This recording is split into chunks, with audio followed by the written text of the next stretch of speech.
కొనిచ్చివా hi good morning. So అందరికీ good morning. Borugadda చిన్నక్క hi good morning మా గుడ్ మార్నింగ్. రైట్, ఈరోజు మన టాపిక్ అయితే మీ అందరికీ కనిపిస్తుంది కదా. So body fluids and circulation. So genetics నాకు ఎంత ఇష్టమో మీ అందరికీ తెలుసు. అలానే ఈ టాపిక్ కూడా చాలా ఫేవరెట్ టాపిక్, నాకు one of the favourite topic. Hi చిన్న. సో ఏదో పేరు చెప్పావు, నేను నిన్న మర్చిపోయాను. సారీ, ఇంకొకసారి పేరు చెప్పవా? Good morning good morning. Okay, so ఈ రోజు అయితే మనం తీసుకోబోయే టాపిక్స్ అన్ని కూడా ఇక్కడ డిస్ప్లే చేసేసాను. Blood, blood groups, coagulation of blood, అలానే లింఫ్. సో ఏంటి పేరు? ఓన్లీ వన్స్ ఫసక్క. Good morning. Yeah good morning. Right, so ఈరోజు మనం డీటెయిల్డ్గా ఈ టాపిక్లో నేను ఎప్పుడూ చెప్తున్నదే, మీరు నేను చెప్పిన టాపిక్ విన్నాక ఎన్సీఆర్టీని వేరే పర్స్పెక్టివ్లో చూస్తారు డెఫినెట్గా. Hi Sindhu, sorry next time గుర్తుపెట్టుకుంటాను డెఫినెట్గా. Good morning Sindhu. Right, so ఇప్పుడు ఏంటంటే మనం ఎన్సీఆర్టీలో డీటెయిల్డ్గా ఇన్ డెప్త్ ఈ చాప్టర్ తెలుసుకోబోతున్నాం. So guys one thing, so remember, so ఇవి చాలా మీకు ఈ క్లాసెస్ అనేవి చాలా చాలా ఇంపార్టెంట్. ఎందుకంటే ఈ క్లాసెస్లో మేము మ్యాక్సిమం అన్ని పాయింట్స్ కవర్ చేస్తున్నాం. మ్యాక్సిమం మీకు క్వాలిటీ ఆఫ్ ఎడ్యుకేషన్ ఇవ్వడానికే మొత్తం ట్రై చేస్తున్నాం అనమాట. సో డోంట్ ఫర్గెట్, సో ప్రతి ఒక్క వీడియో కూడా మీకు చాలా చాలా ఇంపార్టెంట్ రివిజన్కి. ఈ వీడియోస్ చూసి మీరు ఎగ్జామ్ రాశాక మీకు నిజంగా ఒక సాటిస్ఫాక్షన్ ఉంటుంది. సో డెఫినెట్గా మేము ఎక్కడ తీసుకున్నా, క్లాస్ తీసుకున్నా ఎటువంటి డిఫరెన్స్ ఉండదు. అది పెయిడ్ అయినా లేకపోతే ఫ్రీ సెషన్స్ అయినా, class is always a class కదా. టీచర్కి ఫస్ట్ బెంచర్ అయినా ఒకటే, లాస్ట్ బెంచర్ అయినా ఒకటే, ఏ స్టూడెంట్ అయినా ఒకటే.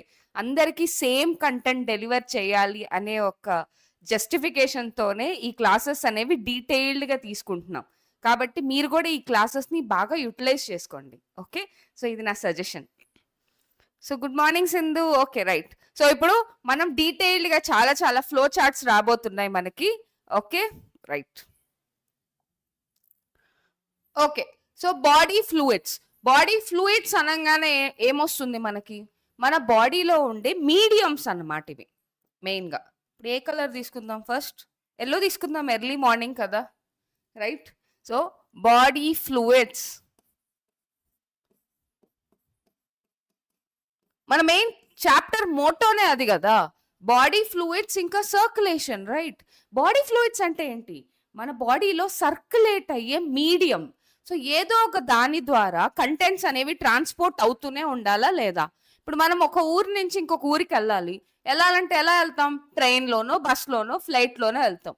సో ఇలా ఒక మీడియంని సెలెక్ట్ చేసుకొని మనం ట్రావెల్ చేస్తున్నాం. అలా మన బాడీలో యూస్ఫుల్ అయిన కంపోనెంట్స్ కావచ్చు, యూజ్లెస్ అయిన కంపోనెంట్స్ కావచ్చు, ఎక్స్క్రీటరీ కాంపౌండ్స్ కావచ్చు, గ్యాసెస్ కావచ్చు, అయాన్స్ కావచ్చు, ఇలా ప్రతిదీ కూడా ఏదో ఒక మీడియం ద్వారా ట్రాన్స్పోర్ట్ అవ్వాలి. ఆ మీడియమే మెయిన్గా బ్లడ్. కానీ అన్నిట్లోనూ ప్రతి ఆర్గానిజంలో బ్లడ్ ఉంటుందా అంటే కాదు, నో అనే చెప్పాలి. ఎందుకంటే యానిమల్ కింగ్డమ్ అనే చాప్టర్ ఈ పర్స్పెక్టివ్నే మార్చింది మనకి. స్పాంజెస్ అనేది ఒక యానిమల్ కింగ్డమ్లో వెరీ ఫస్ట్ ఫైలంలో వస్తుంది. Good morning Harika. Good morning Hema. Right, first ఫైలంలో వస్తుంది యానిమల్ కింగ్డమ్లో. సో అందులో బ్లడ్ ఉంటుందా? ఉండదు. సో ఇకైనోడర్మేటా తీసుకోండి, దాంట్లో స్పెషల్గా మనకి ఏమన్నా బ్లడ్ ఉంటుందా? మీడియం ఉంటుందా? లేదు, ఉండదు. వాటర్ వాస్కులర్ సిస్టమ్ ఉంటుంది. అదే స్పాంజెస్ లో అయితే వాటర్ కెనాల్ సిస్టమ్ ఉంటుంది. ఇలా ఒక్కొక్క level of organisation, same habitat ఇంకా లెవెల్ ఆఫ్ ఆర్గనైజేషన్ ని బట్టి వాటి టైప్ ఆఫ్ ఆర్గాన్స్, వాటి మెకానిజం ఆఫ్ ఆర్గానిజమ్స్ మారిపోతూ ఉంటుందన్నమాట. Right, very good Sindhu. Right, పోరిఫెరాలో వాటర్ కెనాల్ సిస్టమ్, అదే ఇకైనోడర్మేటాలో అయితే వాటర్ వాస్కులర్ సిస్టమ్. ఇలా ఒక్కొక్క దానికి ఒక్కొక్క మీడియంని అది సర్క్యులేటరీ ఎలిమెంట్ గా తీసుకుంటుంది. కానీ బ్లడ్ అనేది higher animals, higher level of organisms అన్ని కూడా బ్లడ్ ని మీడియం గా తీసుకుంటుంది. ఫర్ ఎగ్జాంపుల్ కాక్రోచ్ లో బ్లడ్ లో హిమోగ్లోబినే ఉండదు, మనకి వైట్ కలర్ లో ఉంటుంది. అందుకే దాన్ని హీమోలింఫ్ అంటాం. అక్కడ బ్లడ్ అని ఎగ్జాక్ట్ గా వర్డ్ వాడడం కానీ హీమోలింఫ్ అంటాం. సో మన బాడీలో మెయిన్ గా మన హ్యూమన్ సర్క్యులేటరీ సిస్టమ్ లో ఉండేది బ్లడ్. రిమెంబర్, ఎప్పుడు కూడా హయ్యర్ ఆర్గానిజమ్స్కి వెళ్ళే కొద్దీ బ్లడ్ అనేది ఒక మీడియం అవుతుంది. ఇప్పుడు మనం సేమ్ కంగారో లాగా యానిమల్ కింగ్డమ్ లోకి హాప్ చేసేసి అక్కడ ఏ ఏ ఫైలమ్స్ కి ఏ బాడీ సిస్టమ్స్ ఉన్నాయో ఒకసారి చూద్దామా. రైట్, సర్క్యులేటరీ సిస్టమ్ ఎలా ఎలా వర్క్ చేస్తుందో చెప్పాను కదా. మెయిన్ గా వాటి హ్యాబిటాట్ లెవెల్ ఆఫ్ ఆర్గనైజేషన్ మీదే డిపెండ్ అవుతుంది. ఓకే, సో ఎలాగైతే మనకి breathing and exchange of gases లో ఈ పాయింట్ రెఫర్ చేశారు. ఏ బాడీ సిస్టమ్ అయినా కానీ అంటే ఆర్గాన్ ఉండాలా, ఆర్గాన్ సిస్టమ్ ఉండాలా, లేదా టిష్యూ ఉండాలా. Right, okay. సో డీటెయిల్డ్ గా వెళ్ళిపోదాం మళ్ళీ ఒక్కసారి మీకోసం. సో ఫైలమ్స్ అన్ని ఒకసారి రాసేస్తాను. వాటి హ్యాబిటాట్ ని బట్టి మీరే చూడండి వాటి బాడీలోని సర్క్యులేటరీ సిస్టమ్ అనేది మారుతూ ఉంటుంది. ఈ రోజు మన ఎజెండా ఆఫ్ ద టాపిక్ ఏంటి? సర్క్యులేటరీ సిస్టమ్ కదా, బాడీ ఫ్లూయిడ్స్ ఇంకా సర్క్యులేషన్ కదా. సో కాబట్టి చాలా డీటెయిల్డ్ గా తెలుసుకోబోతున్నాం. నేను చెప్పాను కదా, నా క్లాస్ మీరు ఒక్కసారి విన్నట్టయితే మళ్ళీ మళ్ళీ ఎన్సీఆర్టీ కూడా మీరు తీసుకోరనమాట. అంత ఈజీ అయిపోతుంది మీకు ఎన్సీఆర్టీ. బేరింగ్ కదా. Next Cnidaria, ctenophora,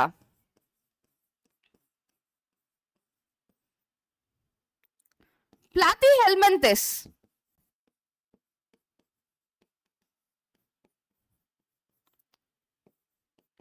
ఆస్క్లెహెల్మింథస్,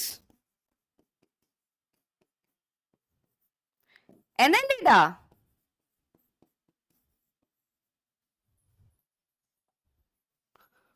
Arthropoda,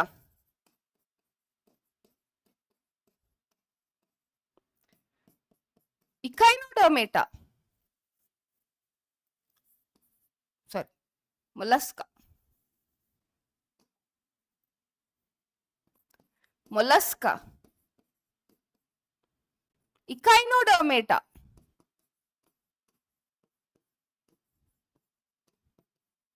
Hemichordata,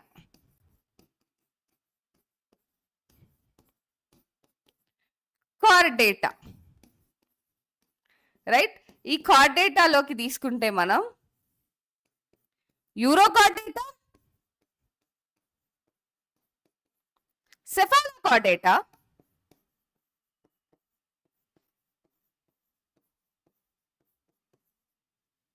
అలానే వర్టిబ్రేటా. ఓకే గైస్, ఈ టాపిక్ లోకి వెళ్లే ముందు మిమ్మల్ని ఒక ఇంట్రెస్టింగ్ క్వశ్చన్ అడుగుతాను. మనకి హార్స్ షూ క్రాబ్ ఉంది కదా, లిమ్లస్, దాంట్లో దాని బ్లడ్ కలర్ ఏంటో చెప్పండి నాకు ఫాస్ట్ గా చాట్ బాక్స్ లో. సో మీకు తెలుసు కదా లిమ్లస్, సో లివింగ్ ఫాసిల్. సో దాని బ్లడ్ కలర్ ఏంటో నాకు కావాలి. ఓకే రైట్, సో మీరు ఫాస్ట్ గా చాట్ బాక్స్ లో పెట్టేసేయండి, మనం డిస్కస్ చేసేద్దాం మరైతే లేట్ చేయకుండా. సో ఎర్లీ మార్నింగ్ ఎప్పుడు కూడా చాలా ఎనర్జెటిక్ గా ఉంటాం అనమాట. అందుకే మీరు ఎర్లీ మార్నింగ్ ఏది నేర్చుకున్నా కానీ మీ బ్రెయిన్ లో అలా అతుక్కుపోతుంది. సో కాబట్టి 6 o'clock క్లాస్ మ్యామ్, ఎందుకు మ్యామ్ రోజు 6 o'clock కి క్లాస్ తీసుకుంటారంటే ఇదే లాజిక్. సో రోజంతా ఆ టాపిక్ మనం మర్చిపోం, ఎప్పటికీ మర్చిపోం. మోస్ట్లీ ఎగ్జామ్ వరకు కూడా మనకి ఈజీగా గుర్తుండిపోతుంది. రైట్, సో మరైతే పోరిఫెరా ఏంటివి? అక్వాటిక్ కదా, అక్వాటిక్ కాబట్టి అందులో cell aggregate level of organisation లేదా సెల్యులర్ అనే రాసుకోండి, లూజ్ సెల్యులర్ అగ్రిగేట్ ఆర్గనైజేషన్. కాబట్టి వీటిల్లో మెయిన్ గా సర్క్యులేటరీ మెకానిజం వాటరే చేసేస్తుంది. సో వాటర్ కెనాల్ సిస్టమ్,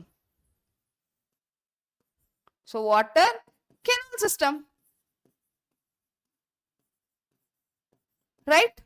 మీకు మళ్ళీ గుర్తు చేయబడలేదు, మీకు చాలా ఈజీ థింగే ఇది.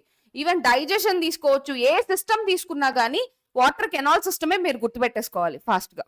నెక్స్ట్ నిడేరియా, టీనోఫోరా, ఈ రెండింటిని జనరల్ గా మనం జెల్లీ ఫిషెస్ అంటాం, కాకపోతే ఇవి different types of jelly fishes మనకు కూడా తెలిసిందే. సో ఇవి కూడా ప్రైమర్లీ ఆక్వాటిక్కే. సో వీటిల్లో టిష్యూ లెవెల్ ఆఫ్ ఆర్గనైజేషన్ ఉంటుంది కాబట్టి ఓకే, వీటిల్లో water is the main medium అనమాట. మెయిన్ గా బాడీలో జనరల్ బాడీ డిఫ్యూజన్,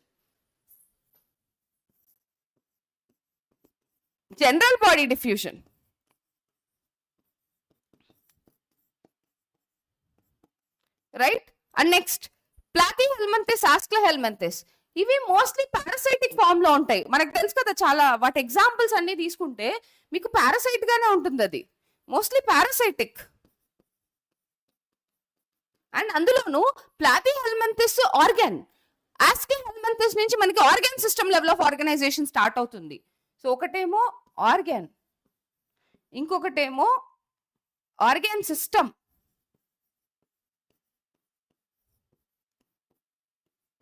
సో వీటిల్లో మెయిన్ గా ఏంటి, సేమ్ జనరల్ బాడీ డిఫ్యూజనే కదా.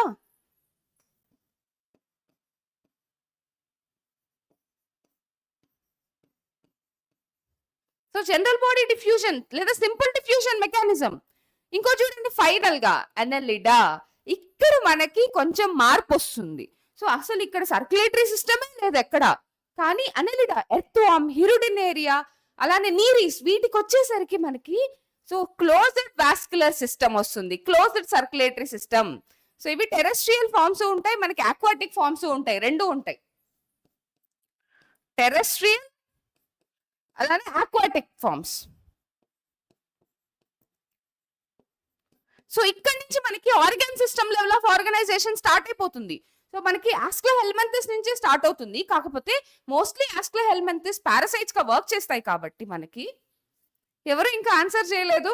సో లిమ్యులస్ లో బ్లడ్ కలర్ ఏంటని, రైట్, ఆక్వాటిక్. అండ్ వీటిల్లో మెయిన్ గా క్లోజ్డ్ సర్క్యులేటరీ సిస్టమ్. కొంచెం కలర్ మారుద్దాం, మరి రెడ్ గా ఉంది కదా. Closed circulatory system. So remember, ఒకటి గుర్తుపెట్టుకోండి, ఎర్త్వామ్కి వచ్చేసరికి మనకి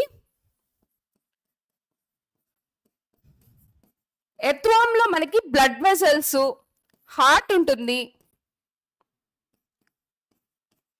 డార్సల్ హార్ట్, బ్లడ్ ఉంటుంది, బ్లడ్ వెసల్స్. ఈ బ్లడ్ ఎప్పుడు కూడా బ్లడ్ వెసల్స్ లోనే ట్రావెల్ చేస్తుంది. ఓకే, రిమెంబర్, బ్లడ్ ఎప్పుడు బ్లడ్ వెసల్స్ లోనే ట్రావెల్ చేస్తుంది. ఈ బ్లడ్ లో కూడా మనకి మెయిన్ గా హీమోసైట్స్ ఉంటాయి, హీమోసైట్స్, అలానే ప్లాస్మా ఉంటుంది. ప్లాస్మాలోనే మనకి హిమోగ్లోబిన్ ఉంటుంది, dissolved in plasma. Haemoglobin is dissolved, haemoglobin is dissolved. Got it? మీకు అర్థమైందా చాలా క్లియర్ గా ఈ ఫైలం వరకు? అనలిడాకి వచ్చేసరికి మనకి closed circulatory system. Okay, so dorsal heart ఉంటుంది, బ్లడ్ ఇంకా బ్లడ్ వెసల్స్ ఉంటుంది. బ్లడ్ ఎప్పుడు కూడా క్లోజ్డ్ సర్క్యూట్ లోనే ట్రాన్స్పోర్ట్ అవుతుంది. So open circulatory system, closed circulatory system మీరు తీసుకుంటే, క్లోజ్డ్ సర్క్యులేటరీ సిస్టమ్ అనేది చాలా ఎఫిషియంట్ మెకానిజం అన్నమాట. బ్లడ్ కంటూ ఒక ప్రాపర్ డైరెక్షన్ ఉంటుంది. మీరు ఫిజిక్స్ లో వెక్టార్స్, స్కేలార్ అని చదువుతారు కదా, ఇది కూడా అంతే, ఒక ప్రాపర్ డైరెక్షన్ తో వెళ్తుంది కాబట్టి చాలా ఎఫిషియంట్ మెకానిజం. అది కూడా వన్ ఆఫ్ ద సక్సెస్ అన్నమాట ఎర్త్వామ్ కి. మనం ఎర్త్వామ్ ఎందుకు చదవాలంటే, ఈవెన్ దో ఫైలోజెనెటిక్ క్లాసిఫికేషన్ ప్రకారం ఆర్థ్రోపోడా కంటే తక్కువ లెవెల్లో ఉన్నా గానీ చూడండి క్లోజ్డ్ వాస్కులర్ సిస్టమ్ ఉందా. సో అదొక చాలా పెద్ద బెనిఫిట్. అండ్ అలానే హిమోగ్లోబిన్ ఉంది, అది ఎక్కడుంది, డిజాల్వ్డ్ ఇన్ ప్లాస్మా. హీమోసైట్స్ లో ఉండదు హిమోగ్లోబిన్, ప్లాస్మాలో డిజాల్వ్ అయి ఉంటుంది. ఇది ఒక ఇంపార్టెంట్ పాయింట్. ఈవెన్ మ్యామ్ మనకి ఎర్త్వామ్ లేదు కదా అనొచ్చు, కానీ అనలిడా ఉంది కదా మనకి యానిమల్ కింగ్డమ్ లో. అలానే బాడీ ఫ్లూయిడ్స్ అండ్ సర్క్యులేషన్ ఉంది కదా, అడగచ్చు కదా. వెరీ గుడ్ హంస, బ్లూ, రైట్. సో ఆ బ్లూ కలర్ ఇచ్చిన మెయిన్ మాలిక్యూల్ ఏంటి? సో ఇప్పుడు మనకి హిమోగ్లోబిన్ రెడ్ గా ఉందంటే ఐరన్ వల్ల అంటాం. అలానే లిమ్యులస్ బ్లడ్ బ్లూ కలర్ లో ఉందంటే దేని వల్ల, ఏ అయాన్ వల్ల మనకి బ్లూ కలర్ వస్తుంది, రైట్? అది కూడా డిస్కస్ చేద్దాం. సో మీకు క్లారిటీ వచ్చేసింది కదా ఎర్త్వామ్ గురించి, రైట్? ఓకే, మరైతే ఇప్పుడు మనం నెక్స్ట్ ఆర్థ్రోపోడాకి వెళ్ళిపోదాం. సో ఆర్థ్రోపోడాలో ఏంటి మెయిన్ గా మనకి ఓపెన్ సర్క్యులేటరీ సిస్టమే. సో ఇవి టెరెస్ట్రియల్, ఇవి సక్సెస్ఫుల్ టెరెస్ట్రియల్ అన్నమాట. ఫస్ట్ ఎగరగలిగిన యానిమల్ కూడా ఆర్థ్రోపోడానే, ఇన్సెక్ట్ లోనే ఉంది ఫస్ట్ టెరెస్ట్రియల్ కూడా. సో ఫస్ట్ ఎగరగలిగింది ఆర్థ్రోపోడాలోనే ఉంది. మనకి బర్డ్స్ అనగానే ఫ్లైట్ అనుకుంటాం కదా, ఆర్థ్రోపోడాలో ఉన్నాయి. అలానే కార్డేటాలోని మ్యామల్స్ కూడా ఎగరగలవు. So okay, terrestrial. So terrestrial వీటిల్లో ఓపెన్ సర్క్యులేటరీ సిస్టమ్, క్లోజ్డ్ కాదు, ఓపెన్ సర్క్యులేటరీ సిస్టమ్. అలానే వీటిల్లో ఎటువంటి హిమోగ్లోబిన్ ఉండదు, నో హిమోగ్లోబిన్. హిమోగ్లోబిన్ కి ఇంకొక స్మాల్ నేమ్ చెప్పాలంటే ఏం చెప్తారు మీరు? రెస్పిరేటరీ పిగ్మెంట్ అంటాం కదా. హిమోగ్లోబిన్ అంటే రెస్పిరేటరీ పిగ్మెంట్, అంటే ఇందులో రెస్పిరేటరీ పిగ్మెంట్ లేదు కాబట్టి. సో ఆర్థ్రోపోడ్స్ లో బ్లడ్ అనేది ఆక్సిజన్ ని, కార్బన్ డైఆక్సైడ్ ని ట్రాన్సిట్ ఫామ్ లో ట్రాన్స్పోర్ట్ చెయ్యదు, ఎట్టి పరిస్థితిలో చెయ్యదు. ఎందుకంటే బ్లడ్ లో రెస్పిరేటరీ పిగ్మెంటే లేదు. So blood colourless. ఎందుకు కలర్లెస్ బ్లడ్? No haemoglobin. హిమోగ్లోబినే లేదు అసలు వీటికి మీరు చూస్తే, రైట్? సో కాబట్టి సపరేట్ ట్రకియల్ సిస్టమ్ ద్వారా ఆక్సిజన్ ని కార్బన్ డైఆక్సైడ్ ని exchange చేయించుకుంటుంది.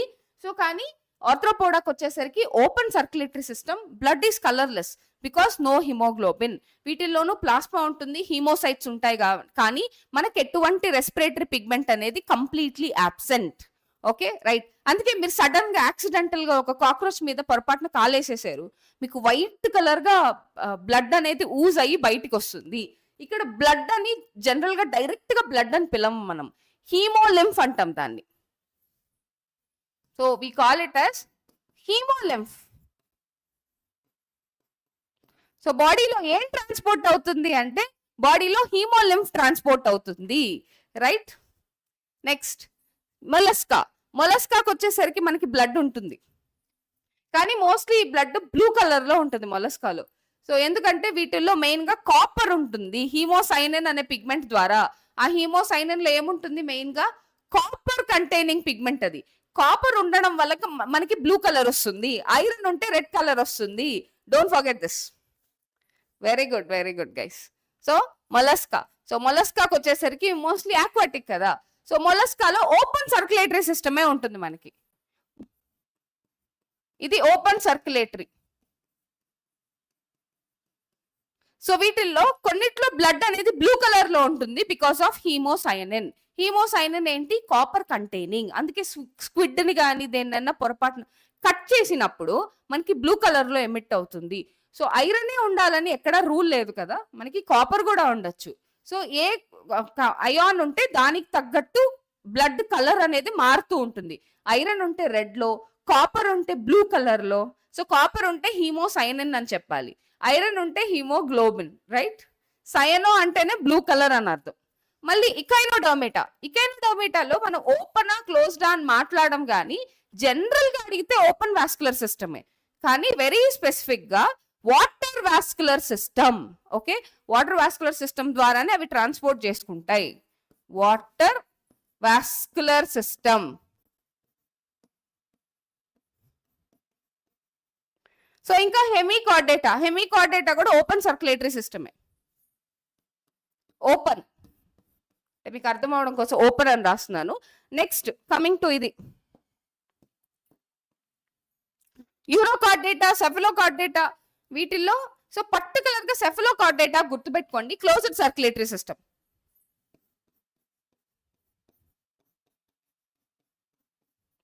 Closed circulatory. Urochordata is open, ఎందుకంటే దీంట్లో రెట్రోగ్రెసివ్ మెటమార్ఫోసిస్ ఉంటుంది. లార్వా చాలా అడ్వాన్స్డ్ గా ఉంటుంది, అడల్ట్ ఫామ్ కి వచ్చేసరికి డీజనరేట్ అయిపోతుంది. మ్యామ్ స్నేల్ అండ్ ఆక్టోపస్ లో కూడా బ్లూ కలర్ లోనే బ్లడ్ ఉంటుంది వాటిల్లో కూడా.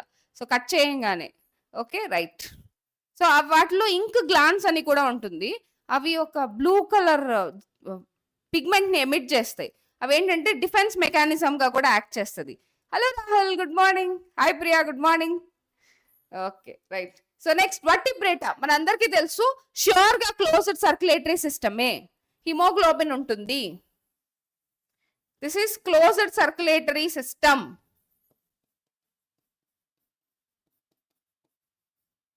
రైట్. సో ఇప్పుడు మనం నెక్స్ట్ వెరీ క్లియర్ గా ఒక్కసారి క్లోజ్డ్ సర్క్యులేషన్ వేటికి ఉంటుంది, ఓపెన్ సర్క్యులేటరీ సిస్టమ్ దేనికి ఉంటుందో ఒక్కసారి డీటెయిల్డ్ గా చూసేద్దాం. మళ్ళీ ఒక్కసారి వెనక్కి వెళ్ళిపోదాం. So guys remember Porifera.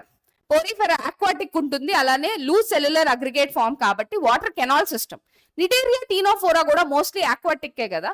Tissue level of organisation ని కలిగి ఉంటుంది.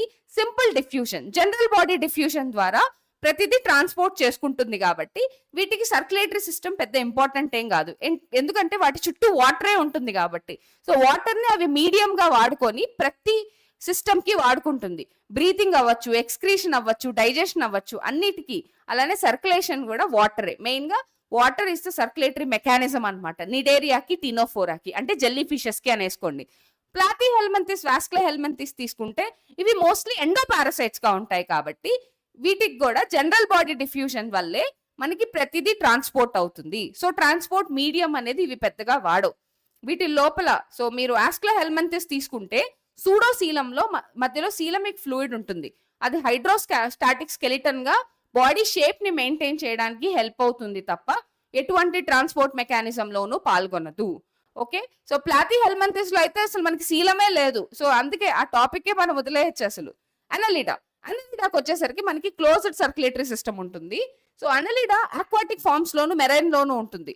కానీ ఆక్వాటిక్ లో అండ్ ఇండిపెండెంట్ గా సర్వైవ్ అవ్వగలవు. ఇవి మోస్ట్లీ ఎండో పారాసైట్స్ గా కాదు, ఫ్యూ ఎక్టో పారాసైట్స్ గా ఉంటాయి. అందులో లీచ్ ఒకటి. సో ఎర్త్వామ్ తీసుకుంటే డార్సల్ హార్ట్ ఉంటుంది, బ్లడ్ ఉంటుంది, అలానే బ్లడ్ వెసల్స్ కూడా ఉంటాయి. సో వీటిలో హీమోసైట్స్ అలానే ప్లాస్మా. హీమోసైట్స్ లో మనకి ఎటువంటి హిమోగ్లోబిన్ ఉండదు, కానీ ప్లాస్మాలో హిమోగ్లోబిన్ అనేది డిజాల్వ్డ్ ఫామ్ లో ఉంటుంది. రిమెంబర్, అనలిడాలో మనకి హిమోగ్లోబిన్ ఉంటుంది. Right. So closed circulatory system అనగానే మీకు కొన్ని లిస్ట్ చెప్తాను. ఆ లిస్ట్ అలానే గుర్తుపెట్టేసుకోండి. ఒకటి అనలిడా, ఇంకోటి Arthropoda. So Annelida, Arthropoda ma'am ఇవి జనరల్ గానే తెలుసు కదా అనొచ్చు. ఆర్థ్రోపోడాలో కూడా మనకి క్లోజ్డ్ సర్క్యులేటరీ సిస్టమ్ ఉన్న 11 ఫైలమ్స్ లో 2 ఫైలమ్స్ కి మాత్రమే క్లోజ్డ్ సర్క్యులేటరీ సిస్టమ్ ఉంటుంది. ఒకటి ఆర్థ్రోపోడా, ఒకటి అనలిడా, ఇంకొకటి కార్డేటా. సో ఇంకొక థింగ్ చెప్పాలంటే, స్పెసిఫిక్ గా ఎప్పుడైనా అడిగితే మనకి ఆక్టోపస్, స్క్విడ్ ఇవన్నీ ఉన్నాయి కదా, సో వీటిని సెఫలోపాడ్స్ అంటాం. సో మొలస్కాలో కూడా సెఫలోపాడ్ అనే క్లాస్ లో పర్టికులర్ గా క్లోజ్డ్ సర్క్యులేటరీ సిస్టమ్ ఉంటుంది. అలానే మనకి కార్డేటాలో సెఫలోకార్డేటాలో కూడా క్లోజ్డ్ సర్క్యులేటరీ సిస్టమ్ ఉంటుంది. ఇంకొకసారి ఈ 4 కంటెంట్స్ గుర్తుపెట్టుకోండి. అనలిడా, మొలస్కాలోని సెఫలోపాడ్స్, కార్డేటాలోని సెఫలోకార్డేటా, అలానే వర్టిబ్రేటా మొత్తం కూడా. ఈ 4గిట్లో ఖచ్చితంగా మనకి క్లోజ్డ్ సర్క్యులేటరీ సిస్టమే.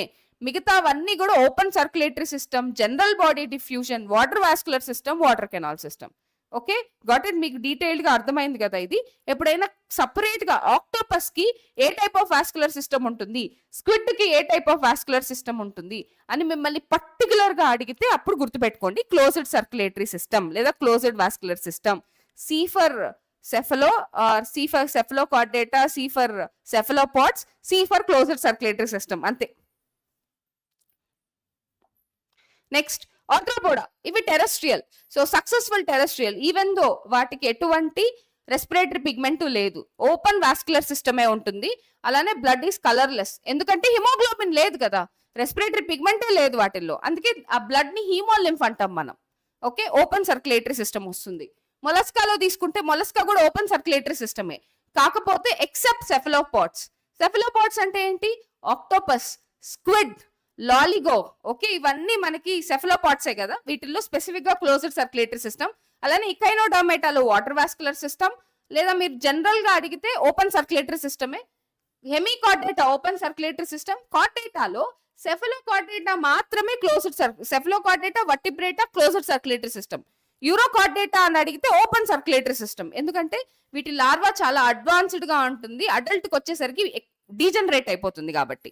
ఒక్కసారి క్లోజ్డ్ సర్క్యులేటరీ సిస్టమ్ కి మాత్రం నేను ఒక్కసారి ఆ 4 లిస్ట్ రాస్తాను, మీరు నోట్స్ లో కూడా విడిగా రాసి పెట్టుకోండి. ఓకే, అనలిడా,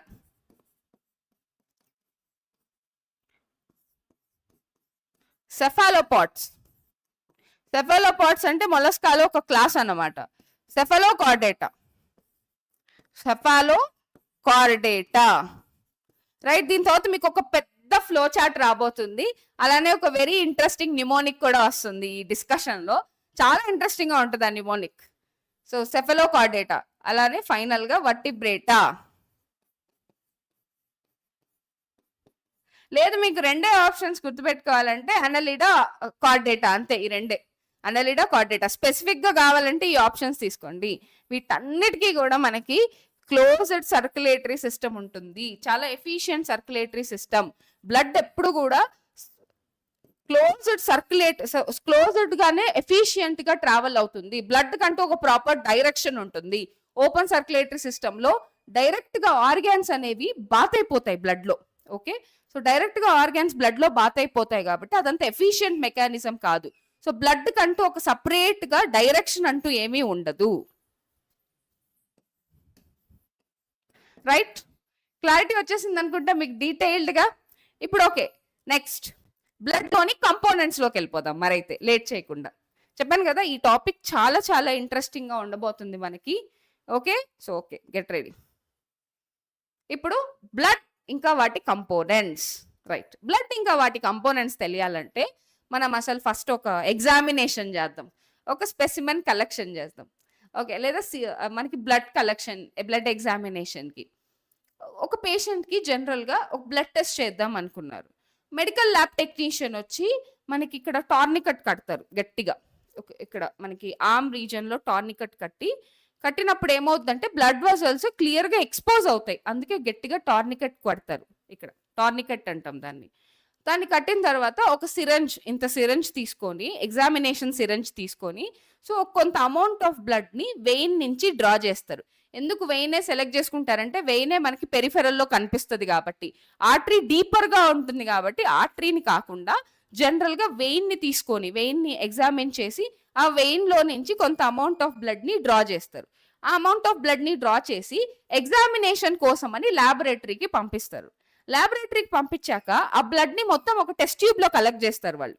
సో ఆ టెస్ట్ ట్యూబ్లో కలెక్ట్ చేసినప్పుడు యూజువల్గా ఎప్పుడైతే ఈ సిరంజ్లో నుంచి బ్లడ్ని తీసుకుంటారో ఆ సిరంజ్లో ఖచ్చితంగా మనకి యాంటీ కోయాగులెంట్ అనేది ఆ సిరంజ్లో యాడ్ చేసుకునే వచ్చుంటారు. ఎందుకంటే బ్లడ్ ఎగ్జామినేషన్ కోసం తీసుకున్న బ్లడ్ క్లాట్ అవ్వకూడదు కదా, కాబట్టి వాళ్ళు తీసుకునే బ్లడ్ క్లాట్ అవ్వదు, ఎందుకంటే ఆ సిరంజ్లో యాంటీ కోయాగులెంట్ అలానే ఉంటుంది. ఇప్పుడు వాళ్ళు ఎగ్జామినేషన్కి తీసుకెళ్ళిపోతారు. ఎగ్జామినేషన్కి తీసుకెళ్ళిన తర్వాత మీరు చూస్తే ఒక పెద్ద డీటెయిల్డ్ రిపోర్ట్ ఇస్తారు. ఈఎస్ఆర్ అంటారు, ఆర్బీసీ కౌంట్ అంటారు, డబ్ల్యూబీసీ కౌంట్ అంటారు, మళ్ళీ డబ్ల్యూబీసీలో కూడా డిఫరెన్షియల్ ల్యూకోసైట్ కౌంట్ అంటారు, న్యూట్రోఫిల్స్ ఎంత, ఇసినోఫిల్స్ ఎంత, బేసోఫిల్స్ ఎంత, ప్లేట్లెట్స్ ఎంత. సో ఇలా డీటెయిల్డ్ ఎగ్జామినేషన్ ఇస్తారా లేదా మనకి? ఇది ఎలా ఇస్తారు అంటే ఆ బ్లడ్ శాంపుల్ని తీసుకొని వెళ్ళి ఆ టెస్ట్ ట్యూబ్ని సెంట్రిఫ్యూగల్ మిషన్లో పెడతారు. ఎప్పుడైతే సెంట్రిఫ్యూగల్ మిషన్లో పెడతారో అప్పుడు సెంట్రిఫ్యూగ్ అంటే ఏంటి, ఇలా రొటేట్ చేసేస్తుంది ఫాస్ట్గా. ఆ మిషన్ ఇంతే ఉంటుంది. సో దాంట్లో టెస్ట్ ట్యూబ్ పెట్టంగానే ఆ మిషన్ ఫాస్ట్గా రొటేట్ అయిపోయి మనకి బ్లడ్లో ఉండే కంటెంట్స్ అన్నీ కూడా సపరేట్ అయిపోతాయి. ఆర్బీసీ సపరేట్గా, డబ్ల్యూబీసీ సపరేట్గా, ప్లేట్లెట్ సపరేట్గా, ప్లాస్మా సపరేట్గా. ఓకే, ఇప్పుడు మనం వాటి గురించే డీటెయిల్డ్గా తెలుసుకోబోతున్నాం. లేదు ఇంకొంచెం బ్లడ్లోని ప్లాస్మా మాత్రమే సరిపోతుంది అంటే ఈ తీసుకున్న బ్లడ్ శాంపుల్ని సపరేట్గా ఒక టెస్ట్ ట్యూబ్లో పెట్టి కొంతసేపు అలా పక్కన పెట్టేస్తారు. పక్కన పెట్టేస్తే మనకి కిందంతా ఒక రెడ్ కలర్ క్లాట్గా ఫామ్ అయ్యి పైన ఒక ఎల్లో కలర్, స్ట్రా కలర్ అంటాం దాన్ని. స్ట్రా కలర్ అంటే ఎండుగడ్డి కలర్లో పైన మనకు ఒక ఫ్లూయిడ్ ఫామ్ అయిపోతుంది. సో వీటి గురించే మనం ఇప్పుడు డీటెయిల్డ్గా అండర్స్టాండ్ చేసుకోబోతున్నాం. Okay, right. సో ఎప్పుడైతే మనం ఫాస్ట్గా ఒక చిన్న డయాగ్రామ్ వేద్దాం, మీకు కొంచెం ఈజీగా అర్థమైపోతుంది. ఫర్ ఎగ్జాంపుల్ దీన్ని టెస్ట్ ట్యూబ్ అనుకోండి. Okay, so mostly test tube లానే గీసాను కదా నేను, right. So very first thing ఏంటంటే ఇదంతా మనకి ఆర్బీసీస్. సో మేజర్ కంపోనెంట్ ఆర్బీసీనే కదా మనకి బ్లడ్లో. సో కాబట్టి ఇదంతా ఆర్బీసీస్ బ్లడ్ పక్కన పెట్టారు.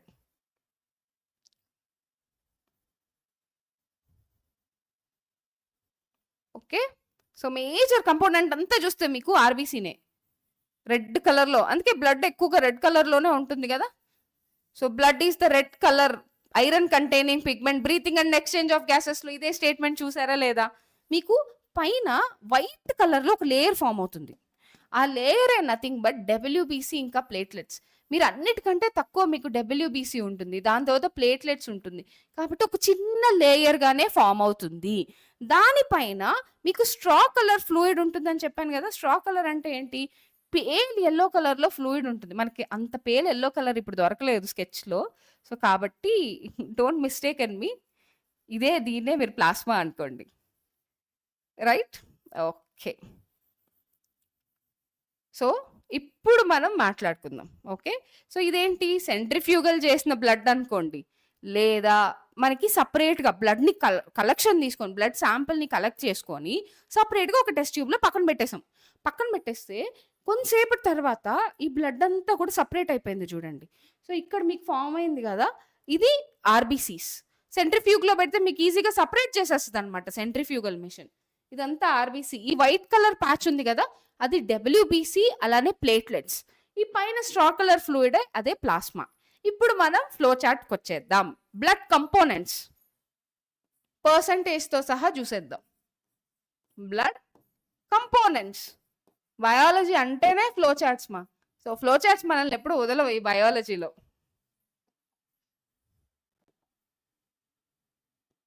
రైట్, ఇప్పుడు మనం డీటెయిల్డ్గా బ్లడ్ కంపోనెంట్స్ చూసేద్దాం మరైతే.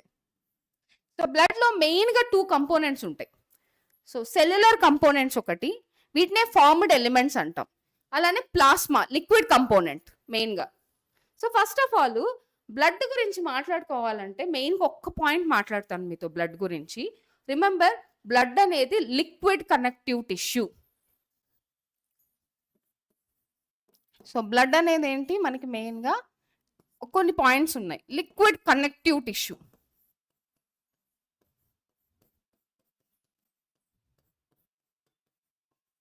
సో బ్లడ్ మనకి ఎక్కడి నుంచి ఆరిజినేట్ అయింది, mesodermal in origin.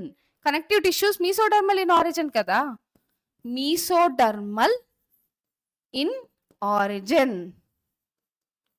Okay right. So blood అనేది మెయిన్గా ఎక్కడ ప్రొడ్యూస్ అవుతుంది, బోన్ మ్యారో. అడల్ట్ లో అయితే బోన్ మ్యారోలో ప్రొడ్యూస్ అవుతుంది. Blood is produced in bone marrow. So production of blood ని మనం ఏమంటాం,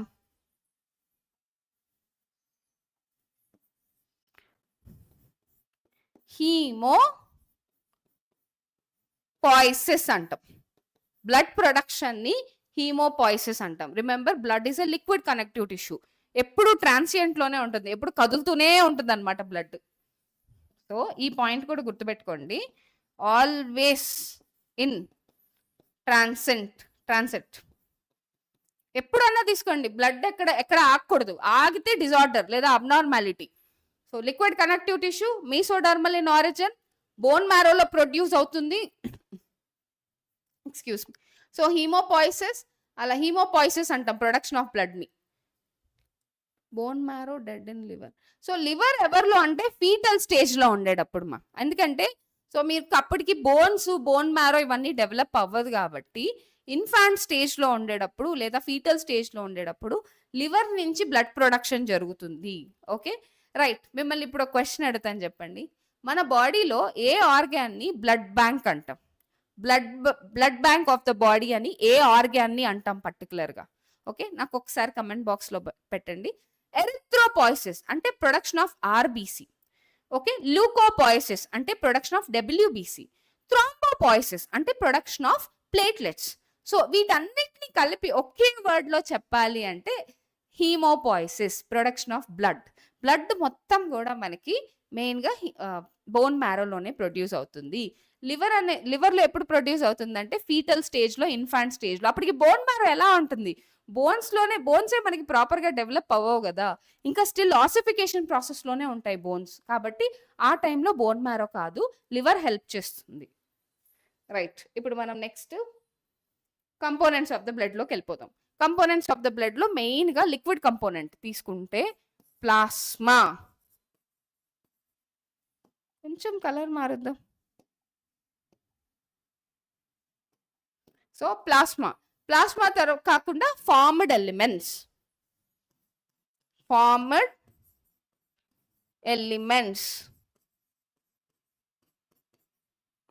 right. So very good Priya. Spleen నే మనం గ్రేవ్యార్డ్ ఆఫ్ ఆర్బిసి అంటాం. At the same time blood bank అంటాం. ఎందుకు బ్లడ్ బ్యాంక్ అంటామంటే ఎప్పుడైనా సరే బాడీలో బ్లడ్ తగ్గిపోయినప్పుడు, ఎప్పుడైనా ఒక మనిషికి ఒక యాక్సిడెంట్ అయింది లేదా బాడీలో సమ్ అదర్ కేసెస్ వల్ల బ్లడ్ వాల్యూమ్ అనేది తగ్గిపోయింది. సో సడన్ గా ఒక లార్జ్ అమౌంట్ ఆఫ్ బ్లడ్ ని స్ప్లీన్ ఇవ్వగలదు. అందుకే స్ప్లీన్ నే బ్లడ్ బ్యాంక్ అంటాం. Very good. Okay right. So ఇప్పుడు మీకు ఒక క్వశ్చన్. సో మీకు కాక్రోచ్ చూసారు కదా, కాక్రోచ్ లో మనకి డార్సల్లోనే ఉంటుంది హార్ట్. మ్యామ్ మాకు ఇది కూడా తెలుసు అని చెప్తారు. సో కానీ హార్ట్ లో ఎన్ని ఛాంబర్స్ ఉన్నాయి? ఓకే, ఒక్కసారి నాకు చాట్ బాక్స్ లో పెట్టేసేయండి, కాక్రోచ్ హార్ట్ లో ఎన్ని ఛాంబర్స్ ఉన్నాయి. దాన్ని బట్టి మిమ్మల్ని ఒక నెక్స్ట్ క్వశ్చన్ అడుగుతాను నేను. Okay, formed elements. So plasma ఎంత పర్సంటేజ్ ఉంటుంది? ఈ నెంబర్స్ చాలా చాలా ఇంపార్టెంట్. 55% మనకి ప్లాస్మా ఉంటుంది. అంటే ఇప్పుడు 100 లో 55% ప్లాస్మా ఉంటే రిమైనింగ్ 45% ఏముంటుంది? 45% వరకు మనకి ఫార్మ్డ్ ఎలిమెంట్స్ అన్నా చెప్పచ్చు, మనకి సెల్యులర్ ఎలిమెంట్స్ అనైనా చెప్పచ్చు. మళ్ళీ ప్లాస్మాలో మళ్ళీ సెగ్రిగేషన్ వచ్చేసింది. సో ప్లాస్మాలో మళ్ళీ 2 కంపోనెంట్స్, మెయిన్గా 90-92% వాటర్. సో అంటే మన బ్లడ్లో మేజర్ కంపోనెంట్, బ్లడ్లో నియర్లీ 50% వాటరే ఉంటుంది కదా, హాఫ్ ఆఫ్ ద కంపోనెంట్. 3 ఛాంబర్సా? కాదు, నేను అడిగింది కాక్రోచ్లో. ఓకే, సో అలానే 6-8% ఏముంటుంది మనకి? ప్రోటీన్స్, ప్లాస్మా ప్రోటీన్స్ ఉంటాయి. Got it? 6-8% మనకి ప్లాస్మా ప్రోటీన్స్ ఉంటాయి. ఇప్పుడు ఫార్మ్డ్ ఎలిమెంట్స్. ఫార్మ్డ్ ఎలిమెంట్స్ అంటే మీకు ఏమేమి గుర్తుకు రావాలి? ఎరిథ్రోసైట్స్. ఎరిథ్రోసైట్స్. ఎరిథ్రోసైట్స్ అంటే ఏవో కాదు, ఇప్పుడు నేను ఈ డయాగ్రామ్ లో వేసాను కదా, ఇవే erythrocytes. Leucocytes. Leucocytes. So leucocytes అనగానే ఈ వైట్ కలర్ థింగ్. సో ఈ వైట్ కలర్ సన్నగా ఫామ్ అయింది కదా, అక్కడే ల్యూకోసైట్స్. అలానే థ్రాంబోసైట్స్ కూడా ఉంటాయి. థ్రాంబోసైట్స్. సో ఈ ఫార్మ్డ్ ఎలిమెంట్స్ అంతా కూడా మనకి 45% ఉంటుంది. బ్లడ్ ప్లాస్మా అనేది 55% ఉంటుంది. దాంట్లో 90-92% మనకి వాటరే. 6-8% మాత్రమే ప్లాస్మా ప్రోటీన్స్ ఉంటాయి. Okay, right. ఇప్పుడు ఈ వాటర్ లో ఏమేం కంటెంట్స్ డిజాల్వ్ అయి ఉంటాయో ఒక్కసారి చూద్దాం. సో బ్లడ్ లోని 90-92% ఆఫ్ వాటర్ లో మెయిన్ గా, సో దీంట్లో మెయిన్ గా అన్ని అయాన్స్, అన్ని గ్యాసెస్, అన్ని సాల్యుబుల్ అయి ఉంటాయి. So mainly this is the liquid form లో ఉండడానికి, బ్లడ్ లిక్విడ్ ఫామ్ లో ఉండడానికి మెయిన్ గా వాటరే రీజన్. అలానే ఎప్పుడు కూడా solubility. So solubility of contents. ఏమేమి సాల్యుబుల్ లో ఉంటాయి మనకి మెయిన్ గా? So first thing gases. So gases తీసుకుంటే ఆక్సిజన్ అవ్వచ్చు, మనకి CO2 మెయిన్ గా బైకార్బోనేట్ ఫామ్ లోనే. ఆక్సిజన్ ఇంకా కార్బన్ డైఆక్సైడ్ సాల్యుబుల్ ఫామ్ లో ఉంటుంది. 3% of oxygen soluble in plasma అని చూసాం కదా. 7% of carbon dioxide is soluble in plasma. So సాల్యుబిలిటీకి మెయిన్ గా వాటరే కదా కావాలి, అందుకే వాటర్ ని యూనివర్సల్ సాల్వెంట్ అంటాం, right. So 13 chambers of the heart, కరెక్టే. మరైతే ఎన్ని పేర్స్ ఆఫ్ ఆలరీ మజిల్స్ ఉంటాయి? ఎన్ని పేర్స్ ఆఫ్ ఆలరీ మజిల్స్ ఉంటాయి? ఈ క్వశ్చన్ కి కూడా ఆన్సర్ చేయండి. మీకు కానీ ఈ క్వశ్చన్ కి ఆన్సర్ చాలా క్లారిటీగా కావాలంటే, గుడ్ మార్నింగ్ ఆక్సిటోసిన్. సో ఈ క్వశ్చన్ కి ఆన్సర్ కావాలంటే ఒక్కసారి కాక్రోచ్ చాప్టర్ ఓపెన్ చేసి హార్ట్లోని ఆలరీ మసిల్స్ని ఒకసారి కౌంట్ చేయండి. కౌంట్ చేసి చెప్పండి చాలు నాకు. Okay, gases. అలానే న్యూట్రియంట్స్. న్యూట్రియంట్స్కి వచ్చేసరికి మనకి ఏంటంటే glucose, fatty acids,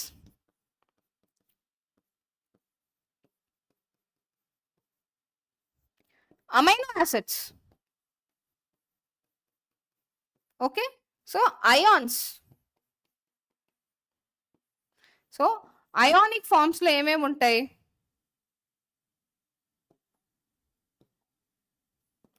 ionic form లో సోడియం, పొటాషియం, క్లోరైడ్, బైకార్బోనేట్, మన ఎన్సీఆర్టీలో ఇచ్చిండేది CO2+, Mg2+, okay, etcetera. So ఇవన్నీ అయానిక్ ఫామ్ లో ఉంటాయి. ఇవే కాకుండా మనకి వేస్ట్ మెటీరియల్స్ కూడా ఉంటాయి. So very good Priya, very good. 12 pairs, right, very good, 12 pairs. So అలానే ఆస్టియాలు ఎన్ని పేర్స్ ఉంటాయి? How many pairs of osteo we have for that heart? Very good. Last chamber కి మన క్యాలరీ మసిల్ ఉండదు చూడండి, అందుకే ఆ క్వశ్చన్ అడిగాను మిమ్మల్ని. సో నీట్ అంటేనే మనం మల్టీ టాస్కింగ్ చేయాలి ఎప్పుడు కూడా, అప్పుడే మనకి నీట్లో ఈజీగా మీరు ఫిజిక్స్ నుంచి కెమిస్ట్రీకి, కెమిస్ట్రీ నుంచి బయోకి ఇలా మారుతూ ఉంటారు, రైట్. ఇప్పుడు నెక్స్ట్ వేస్ట్ మెటీరియల్స్ కూడా ఉంటాయి. సో వేస్ట్ మెటీరియల్స్కి వచ్చేసరికి ఏమేమి ఉంటాయి మనకి? మెయిన్గా ఇక్కడ ప్రోటాన్స్ కూడా ఉంటాయి. So ammonia, urea, uric acid. Okay, so ఇవి కూడా ఎప్పుడు ట్రాన్సియంట్ ఫామ్ లోనే ఉంటాయి. సో అన్వాంటెడ్ వేస్ట్ మెటీరియల్స్ అన్ని కూడా నైట్రోజనస్ వేస్ట్ ప్రోడక్ట్స్. సో ఇవి ఫ్లూయిడ్, మెయిన్ గా వాటర్ ఎందుకు, లిక్విడ్ ఫామ్ ని మెయింటైన్ చేయడానికి వీటిల్లోనే ఇవన్నీ సాల్యుబిలిటీ, అన్ని సాల్యుబుల్ అవుతాయి. ఇవే కాకుండా హార్మోన్స్ ఉంటాయి, వైటమిన్స్ ఉంటాయి, డ్రగ్స్ ఉంటాయి, ఎంజైమ్స్ ఉంటాయి. కార్బోనిక్ యాసిడ్ చూసాం కదా, the fastest acting enzyme in the whole biosphere. So ఇవన్నీ కూడా మనకి ప్లాస్మాలో ఉంటాయి. 55% ఆఫ్ ప్లాస్మాలో చూడండి గ్యాసెస్ ఉన్నాయి, న్యూట్రియంట్స్ ఉన్నాయి, అయాన్స్ ఉన్నాయి. వేస్ట్ మెటీరియల్స్ తీసుకుంటే ammonia, urea, uric acid, hormones, vitamins, drugs, enzymes, ఇవన్నీ. అమ్మయ్య, ఇన్ని ఉంటాయా? అవును, ఇన్ని ఉంటాయి. వన్ పేర్ కాదు, ఒకసారి osteo, how many pairs of osteo we have? Hand book use చేయొచ్చు రుచిత, ఏం ఇబ్బంది ఏం లేదు. సో ఫస్ట్ ఆఫ్ ఆల్ ఎప్సెట్కి మీరు మెయిన్గా ఈ తెలుగు అకాడమీ బుక్స్ ఉంటాయి కదా, అవి బాగా అవ్వండి. అయ్యి కానీ అందులో క్వశ్చన్స్ నిజంగా తెలుగు అకాడమీ మీరు లైన్ బై లైన్ చదివితే ఎప్సెట్ ఆన్సర్ చేసేయచ్చు ఈజీగానే. Okay, very good doubt. Handbooks వాడచ్చా లేదా? వాడచ్చు, కానీ దాన్ని ప్రాక్టీసింగ్కి వాడండి, మెయినే హ్యాండ్ బుక్స్ వాడకండి. ఓకే రైట్, వెరీ సూన్ దాని మీద కూడా మీకు సెషన్ లాంచ్ అవుతుంది, ఓన్లీ ఎప్సెట్ మీద, డోంట్ వరీ. అన్ని బయాలజీలో అన్ని కవర్ చేస్తున్నాం మనం. ఓకే, ఇవన్నీ కూడా ఉంటాయి మనకి ప్లాస్మాలో. సో మర్చిపోకండి, మీకు నేను డీటెయిల్డ్గా రాశాను ఒక పాయింట్ తర్వాత ఒక పాయింట్. ఇప్పుడు నెక్స్ట్ ఫార్మ్డ్ ఎలిమెంట్స్లో ఒక్కొక్క ఎలిమెంట్ చూసేద్దామా? రైట్, సో ఫార్మ్డ్ ఎలిమెంట్స్లో ఫస్ట్ ఎలిమెంట్ ఏంటి మనకి? ఎరిథ్రోసైట్స్. సారీ, ఈ ఫార్మ్డ్ ఎలిమెంట్స్కి వచ్చే ముందు మనం ఇది ఎలా మర్చిపోయాం? Plasma proteins 6 to 8% plasma proteins ఉంటాయని చూసాం కదా మనం. రైట్ గైస్, వాటర్ బాటిల్ పక్కన పెట్టుకోండి, క్లాస్ వినేటప్పుడు అప్పుడప్పుడు మధ్య మధ్యలో వాటర్ తాగుతూ ఉండండి, ఎనర్జీ వస్తుంది. So plasma proteins. So plasma proteins ఏంటి మనకి? 6 to 8%. ఈ ప్లాస్మా ప్రోటీన్స్ లో మెయిన్ గా ఏమేమి ఉంటాయి? ఆల్బుమిన్, గ్లోబ్యులిన్, ఆల్బుమిన్, గ్లోబ్యులిన్, అలానే ప్రోథ్రాంబిన్, ఫిబ్రినోజన్,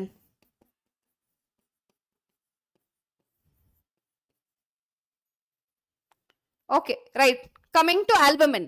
సో ఆల్బుమిన్ కి వచ్చేసరికి మనకి ఇది మెయిన్ గా చీఫ్ అన్నమాట. So the most abundant plasma protein ఏంటంటే albumin. Most abundant plasma protein ఇది, మోస్ట్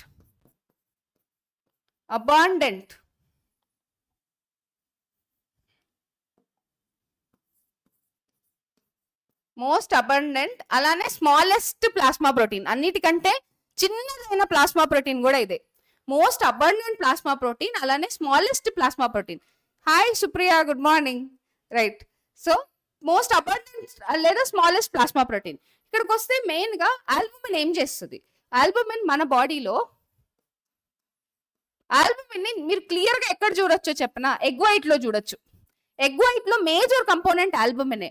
ఆల్బుమిన్ మన బాడీలో ఏం చేస్తుంది అంటే, ఒక్కొక్క పేర్ లో ఒక్కొక్క ఆస్టియా ఉంటుంది, ఒక్కొక్క one pair of osteo in one chamber. So total గా ఎన్ని పేర్స్ ఆఫ్ ఆస్టియాలు ఉంటాయి? 13 పేర్స్ ఆఫ్ ఆస్టియాలు ఉంటాయి. Right, 26 number of osteo but 13 pairs. 26 number, 13 pairs. Right, okay right. Albumin main గా ఏం చేస్తుంది అంటే మన బ్లడ్ లో ఆస్మోలారిటీని మెయింటైన్ చేస్తుంది. ఆస్మోలారిటీ. సో ఆస్మోలారిటీ అంటే ఏంటి మేడం అనొచ్చు మీరు. ఫర్ ఎగ్జాంపుల్ ఆస్మోలారిటీ అంటే ఏంటంటే సింపుల్ మా, ఇప్పుడు ఒక 2 కంపోనెంట్స్ తీసుకున్నాను. సో ఈ సెంటర్ లో సెమీ పర్మియబుల్ మెంబ్రెయిన్ పెట్టాను, ఇక్కడేమో హైపర్టోనిక్ సొల్యూషన్ పెట్టాను. హైపర్టోనిక్ కాబట్టి నేను వేరే కలర్లో ఇస్తాను. ఇటువైపు హైపర్టోనిక్, రైట్, ఇటువైపు హైపోటోనిక్. ఇది చూస్తే ఇటువైపు హైపోటోనిక్.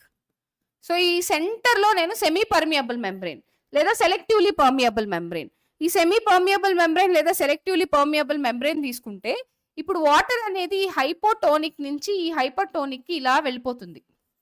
సో వాటర్ అనేది ఎక్కడి నుంచి ఎక్కడికి వెళ్తుంది? హైపోటోనిక్ నుంచి హైపర్టోనిక్ కి వెళ్తుంది. సో ఇది మెయింటైన్ చేయాలంటే, అంటే అమౌంట్ ఆఫ్ వాటర్ అనేది బ్లడ్ లో మెయింటైన్ అవ్వాలంటే మనకి ఖచ్చితంగా ఆల్బుమిన్ అనేది కావాలి. ఎప్పుడైతే ఆల్బుమిన్ అనేది మనకి డెఫిషియన్సీలోకి వెళ్ళిపోతుందో, so very good Priya, 4% of albumin, globulin 2%, అలానే ఫిబ్రినోజన్ 0.3%. కానీ ఎన్సీఆర్టీలో లేదు, మనం గుర్తుపెట్టుకోబడలేదు, అవసరం లేదు, ఎన్సీఆర్టీలో లేదు కాబట్టి. సో సో వాటర్ అనేది హైపోటోనిక్ నుంచి హైపర్టోనిక్ వస్తుంది. సో ఇవి ఇక్కడ సెమీ పర్మియబుల్ మెంబ్రెయిన్ అనేది మనకి కంట్రోల్ చేస్తుంది. కానీ మన బ్లడ్ లో సెమీ పర్మియబుల్ మెంబ్రెయిన్ లేదు కదా. సో బ్లడ్ లో మనకి లిక్విడ్ కనెక్టివ్ టిష్యూ అది. సో కాబట్టి సో ఈ అమౌంట్ ఆఫ్ వాటర్ ని మెయింటైన్ చేసేది ఆల్బుమిన్. ఆల్బుమిన్ ఏం చేస్తుంది, బ్లడ్ లో ఎంత అమౌంట్ ఆఫ్ వాటర్ ఉండాలో మెయింటైన్ చేస్తుంది. అమౌంట్ ఆఫ్ వాటర్, మన బ్లడ్ pH ఎంత, మనకి మెయిన్ గా 7.4 ఉంటుంది బ్లడ్ pH. సో మనకి బ్లడ్ pH మెయిన్ గా దేని వల్ల, ఎప్పుడైనా సరే కార్బన్ డైఆక్సైడ్ ని పట్టుకున్నప్పుడు ఎక్కువ ప్రోటాన్స్ వచ్చేస్తాయి. ఆ ప్రోటాన్స్ వచ్చినప్పుడు మనకి బఫర్స్, న్యూట్రల్ మీడియంస్ ఇవన్నీ ఉండాలి. సో రిమెంబర్, ఆల్బుమిన్ అనేది ఎలా హెల్ప్ చేస్తుందంటే వాటర్ ని హోల్డ్ చేస్తుంది. ఇప్పుడు మనం 92% ఆఫ్ వాటర్ ఉంటుంది బ్లడ్ లో అని తెలుసుకున్నాం కదా. ఈ వాటర్ ని హోల్డ్ చేసేది ఆల్బుమినే. ఇన్ కేస్ ఆల్బుమిన్ ఎప్పుడైనా తగ్గినట్టయితే మనకి సెల్స్ లోపల వాటర్ వెళ్ళిపోతుంది. ఎప్పుడైతే మనకి సెల్స్ లోపల వాటర్ వెళ్ళిపోతుందో మనకి ఎడిమాటస్ గా ఫీల్ అవుతుంది, స్వెల్లింగ్, బాడీ మొత్తం స్వెల్ అయిపోతుంది అనమాట. సో ఆల్బుమిన్ అనేది చాలా చాలా ఇంపార్టెంట్ కంపోనెంట్. ఎప్పుడైతే మనకి, remember one thing, plasma proteins వస్తుంది కాబట్టి మీకు చెప్తున్నాను, గ్లోమెరులోనెఫ్రైటిస్ ఇది ఈ డిజార్డర్ మీరు ఎక్స్క్రీటరీ ప్రోడక్ట్స్ అన్నిటి ఎలిమినేషన్ లో చదువుతారు. అక్కడ గ్లోమెరులస్ అనేది డ్యామేజ్ అయిపోతుంది. ఆ డ్యామేజ్ అవడం వల్ల ప్లాస్మా ప్రోటీన్స్ అనేవి కూడా మనకి యూరిన్ లో ఎక్స్క్రీట్ అయిపోతాయి. సో దానివల్ల బాడీ మొత్తం వాపు వచ్చేస్తుంది, ఎందుకంటే బ్లడ్ లో వాటర్ కంటెంట్ మెయింటైన్ చేయలేవు కదా. ఆల్బుమిన్ తగ్గిపోతుంది ఆబ్వియస్లీ, వాటర్ కంటెంట్ మెయింటైన్ చేయలేక సెల్స్ లోపలికి కూడా వాటర్ వచ్చేసి ఇప్పుడు ఏంటి, బ్లడ్ లో నుంచి వాటర్ సెల్స్ లోకి వెళ్ళిపోతుంది ఆల్బుమిన్ తగ్గితే. ఆల్బుమిన్ కానీ ఉంటే ప్రాపర్ అమౌంట్ ఆఫ్ వాటర్ అనేది బ్లడ్ లోనే ఉంటుంది. ఓకే, మీకు లాజిక్ అర్థమైంది కదా, రైట్. ఓకే, ఇప్పుడు మళ్ళీ నెక్స్ట్ మనం ఆల్బుమిన్ అయిపోయింది. సో మోస్ట్ అబండెంట్ ఇంకా స్మాలెస్ట్, వీటి వర్క్ ఏంటి, మెయింటైనింగ్ ద ఆస్మోలారిటీ, బ్లడ్ లో ఎంత కంటెంట్ ఆఫ్ వాటర్ ఉండాలని మెయింటైన్ చేస్తుంది. ఎప్పుడైతే మనకి ఆల్బుమిన్ తగ్గుతుందో బ్లడ్ లో నుంచి వాటర్ అంతా సెల్స్ లోకి వెళ్ళిపోతుంది. Okay, right. సో ఇప్పుడు నెక్స్ట్ గ్లోబులిన్. గ్లోబులిన్కి వస్తే మనకి మెయిన్ గా 3 టైప్స్ ఆఫ్ గ్లోబులిన్స్ ఉంటాయి, alpha, beta and gamma. Okay, so alpha beta అనేది మెయిన్ గా ట్రాన్స్పోర్ట్, సో ఫ్యాట్స్ ని వీటిని ట్రాన్స్పోర్ట్ చేయడానికి వాడతాం. సో ఆల్ఫా అనేది మెయిన్ గా, ఆల్ఫా బీటా అనేది ట్రాన్స్పోర్ట్. సో రిమెంబర్, మన బాడీలో బ్లడ్ లో మెయిన్ గా వాటర్ కంపోనెంట్ ఎక్కువ ఉంటుంది కదా, నియర్లీ 50% వాటరే ఉంటుంది ఓవరాల్ గా, ఎందుకంటే ప్లాస్మా 55%, ఆ 55% లో 90 to 92% వాటరే కదా. అంటే ఓవరాల్ బ్లడ్ తీసుకుంటే మీకు 50% వాటరే ఉంటుంది కదా. సో ఆ వాటర్ లో ఫ్యాట్ అనేవి సాల్యుబుల్ అవ్వదు, ఫ్యాట్ సాల్యుబుల్ వైటమిన్స్ తీసుకోండి, కొన్ని హార్మోన్స్ తీసుకోండి, అవన్నీ సాల్యుబుల్ అవ్వవు కదా. వాటిని ఏమన్నా పట్టుకొని తీసుకురావాలి. ఇప్పుడు కొంతమంది ఉంటారు, వాళ్ళకి చాలా మొహమాటం, వాళ్ళు అసలు లోపలికి రమ్మన్నా రారు, ఏదన్నా తీసుకోమన్నా తీసుకోరు, తినమన్నా తినరు. ఇలాంటి వాళ్ళు ఏం చేస్తాం, మనం వెళ్ళి జస్ట్ గట్టిగా పట్టుకొని లాక్కొస్తాం కదా. ఇవి కూడా అంతే, ఆల్ఫా అండ్ బీటా కూడా అంతే, ట్రాన్స్పోర్ట్ కి మెయిన్ గా హెల్ప్ అవుతుంది. అలానే finally gamma globulins. Gamma globulins defence mechanism, body defence mechanism, body defence. So వీటినే మనం యాంటీబాడీస్ అంటాం. ఓకే, సో గామా గ్లోబులిన్స్ లో మనకి ఏమేమి ఉన్నాయి, సో ఇమ్యునోగ్లోబులిన్స్ అంటాం, వీటిని డిఫెన్స్ మెకానిజం కి వాడతాం కాబట్టి ఇమ్యునోగ్లోబులిన్స్. ఓకే, ఇమ్యునోగ్లోబులిన్స్ అనేవేంటి, గామా గ్లోబులిన్స్ నథింగ్ బట్ వీటిని యాంటీబాడీస్ అంటాం. రిమెంబర్ వన్ థింగ్, సో మీకు ఎప్పుడు కూడా ఇవి బ్లడ్ లోనూ ఉంటాయి, అలానే టిష్యూస్ లో కూడా ఇవి ఉంటాయి. సో మెయిన్ గా డిఫెన్స్ మెకానిజం. వీటి గురించి డీటెయిల్డ్ గా హ్యూమన్ హెల్త్ అండ్ డిసీజ్ లోని ఇమ్యూనిటీ చాప్టర్ లో మనం డీటెయిల్డ్ గా చదువుకోబోతున్నాం వీటి గురించి. నెక్స్ట్ కమింగ్ టు ప్రోథ్రాంబిన్ ఇంకా ఫిబ్రినోజన్, ఈ రెండు కూడా క్లాటింగ్ కి హెల్ప్ అవుతాయి. For clotting mechanism, remember clotting వేరు, క్లంపింగ్ వేరు, రెండు డిఫరెంట్, ముందే చెప్తున్నాను. ఫర్ క్లాటింగ్ మెకానిజం ఎప్పుడైనా సరే ఈ స్టేట్మెంట్ ఇచ్చి prothrombin and fibrinogen helps for clumping of the blood అంటే అది తప్పు. క్లంపింగ్ ఎప్పుడు కూడా మనకి ఫిబ్రినోజన్ ఇంకా ప్రోథ్రాంబిన్ హెల్ప్ అవ్వవు, క్లాటింగ్ కి హెల్ప్ అవుతాయి. క్లాటింగ్ ఆఫ్ బ్లడ్, మనకి బ్లడ్ కోయాగులేషన్ ఉంది కదా, ఆ పాయింట్ లో మనం డీటెయిల్డ్ గా ప్రోథ్రాంబిన్ ఇంకా ఫిబ్రినోజన్ ఎలా హెల్ప్ అవుతాయో చూద్దాం. రిమెంబర్, ఈ ప్రోథ్రాంబిన్ ఇంకా ఫిబ్రినోజన్ ఇవి రెండు కూడా మెయిన్ గా ఇవి మనకి 13 క్లాటింగ్ ఫ్యాక్టర్స్ ఉంటాయి కదా. టోటల్గా ఎన్ని క్లాటింగ్ ఫ్యాక్టర్స్ ఉంటాయి? 13 క్లాటింగ్ ఫ్యాక్టర్స్ ఉంటాయి. ఆ 13 క్లాటింగ్ ఫ్యాక్టర్స్ లో 2 క్లాటింగ్ ఫ్యాక్టర్స్ మనకి ప్రోథ్రాంబిన్ ఇంకా ఫిబ్రినోజనే. చాలా ఉంటాయి మనకి క్లాటింగ్ ఫ్యాక్టర్స్. ఫిబ్రినోజన్ ఉంటుంది, prothrombin, thromboplastin, calcium ions, labile factor, okay, anti haemophilic factor, ఇవన్నీ కూడా మనకి మెయిన్ గా క్లాటింగ్ ఫ్యాక్టర్స్. 13 clotting factors. మీరు చూస్తే 13 క్లాటింగ్ ఫ్యాక్టర్స్ లో 6th క్లాటింగ్ ఫ్యాక్టర్ ఉండదు. చూడండి నెంబర్ లో మీరు ఎంత వెతికినా గానీ 6th క్లాటింగ్ ఫ్యాక్టర్ మాత్రం మీకు దొరకదు. Okay, right. ఎందుకంటే అది ఆర్డర్ లో సీక్వెన్స్ లో కనిపెట్టేటప్పుడు అది రాయడం మర్చిపోయారంట, అంతే, సింపుల్, వేరే లాజిక్ ఏం లేదు. 6th క్లాటింగ్ ఫ్యాక్టర్ మాత్రం ఉండదు. ఓకే, ఈసారి నెక్స్ట్ టైం క్లాటింగ్ ఫ్యాక్టర్స్ చూసినప్పుడు ఈ పాయింట్ కూడా ఒకసారి చూడండి. రైట్. సో ఇప్పుడు చూడండి మనం ప్లాస్మా అయిపించాము ఇప్పటికి. ఓకే, ఇప్పుడు నెక్స్ట్ కమింగ్ టు ఫార్మ్డ్ ఎలిమెంట్స్కి వెళ్ళిపోదాం. ఓకే, అండ్ ఈ ప్లాస్మా ప్రోటీన్స్ కి వెయిట్ ఎక్కువ, మాలిక్యులర్ వెయిట్ ఎక్కువ. మాలిక్యులర్ వెయిట్ ఎక్కువ కాబట్టి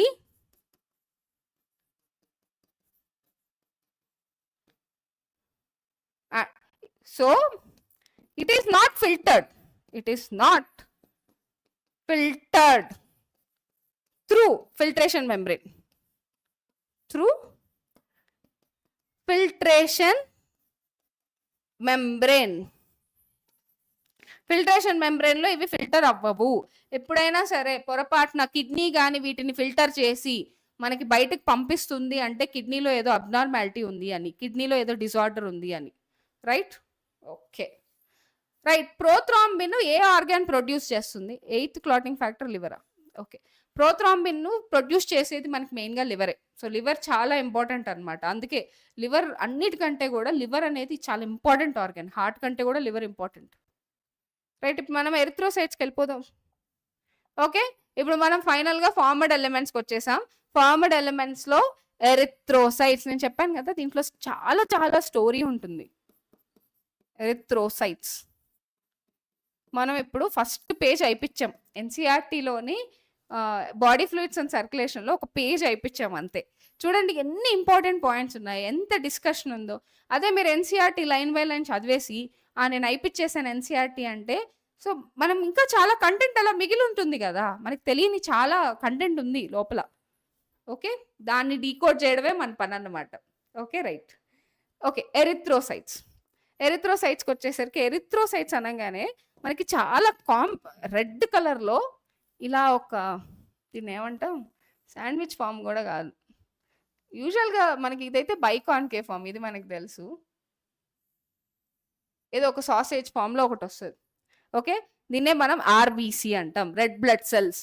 సో ఎరిథ్రోసైట్స్ని ఆర్బీసీ అని పిలవచ్చు. Okay, so red blood corpuscles. Corpuscles అంటే ఫ్లోటింగ్ బాడీస్ కదా. సో మనకి ఫస్ట్ ఆఫ్ ఆల్ వీటి జర్నీ ఎక్కడ స్టార్ట్ అవుతుంది?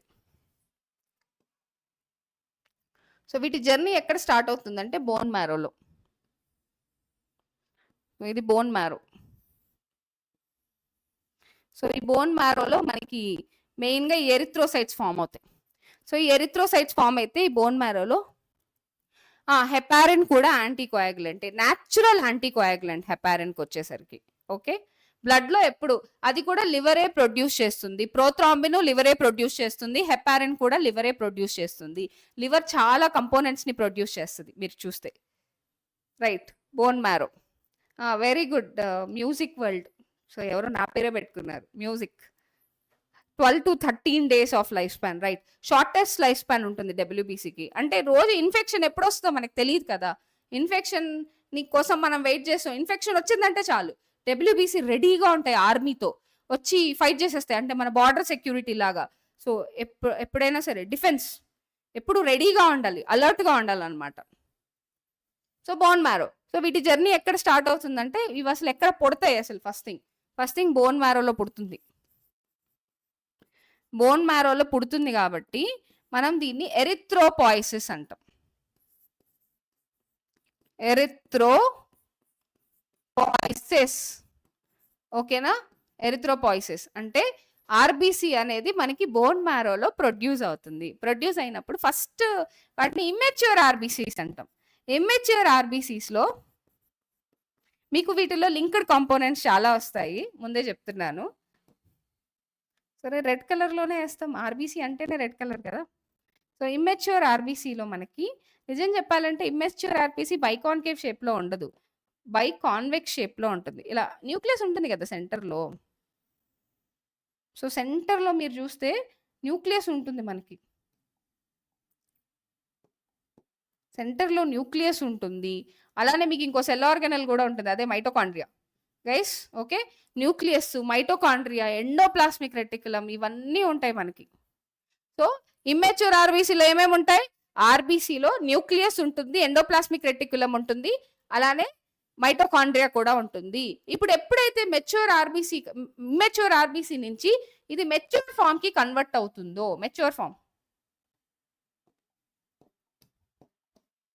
మెచ్యూర్ ఆర్బీసీ అవుతుందో, అప్పుడు మనకి సెల్ ఆర్గనల్స్ పోతాయి, డీజెనరేట్ అయిపోతాయి. మీరు చూస్తే ఇప్పుడు మనకి ఇది బైకాన్కేవ్ షేప్ అటైన్ చేస్తుంది.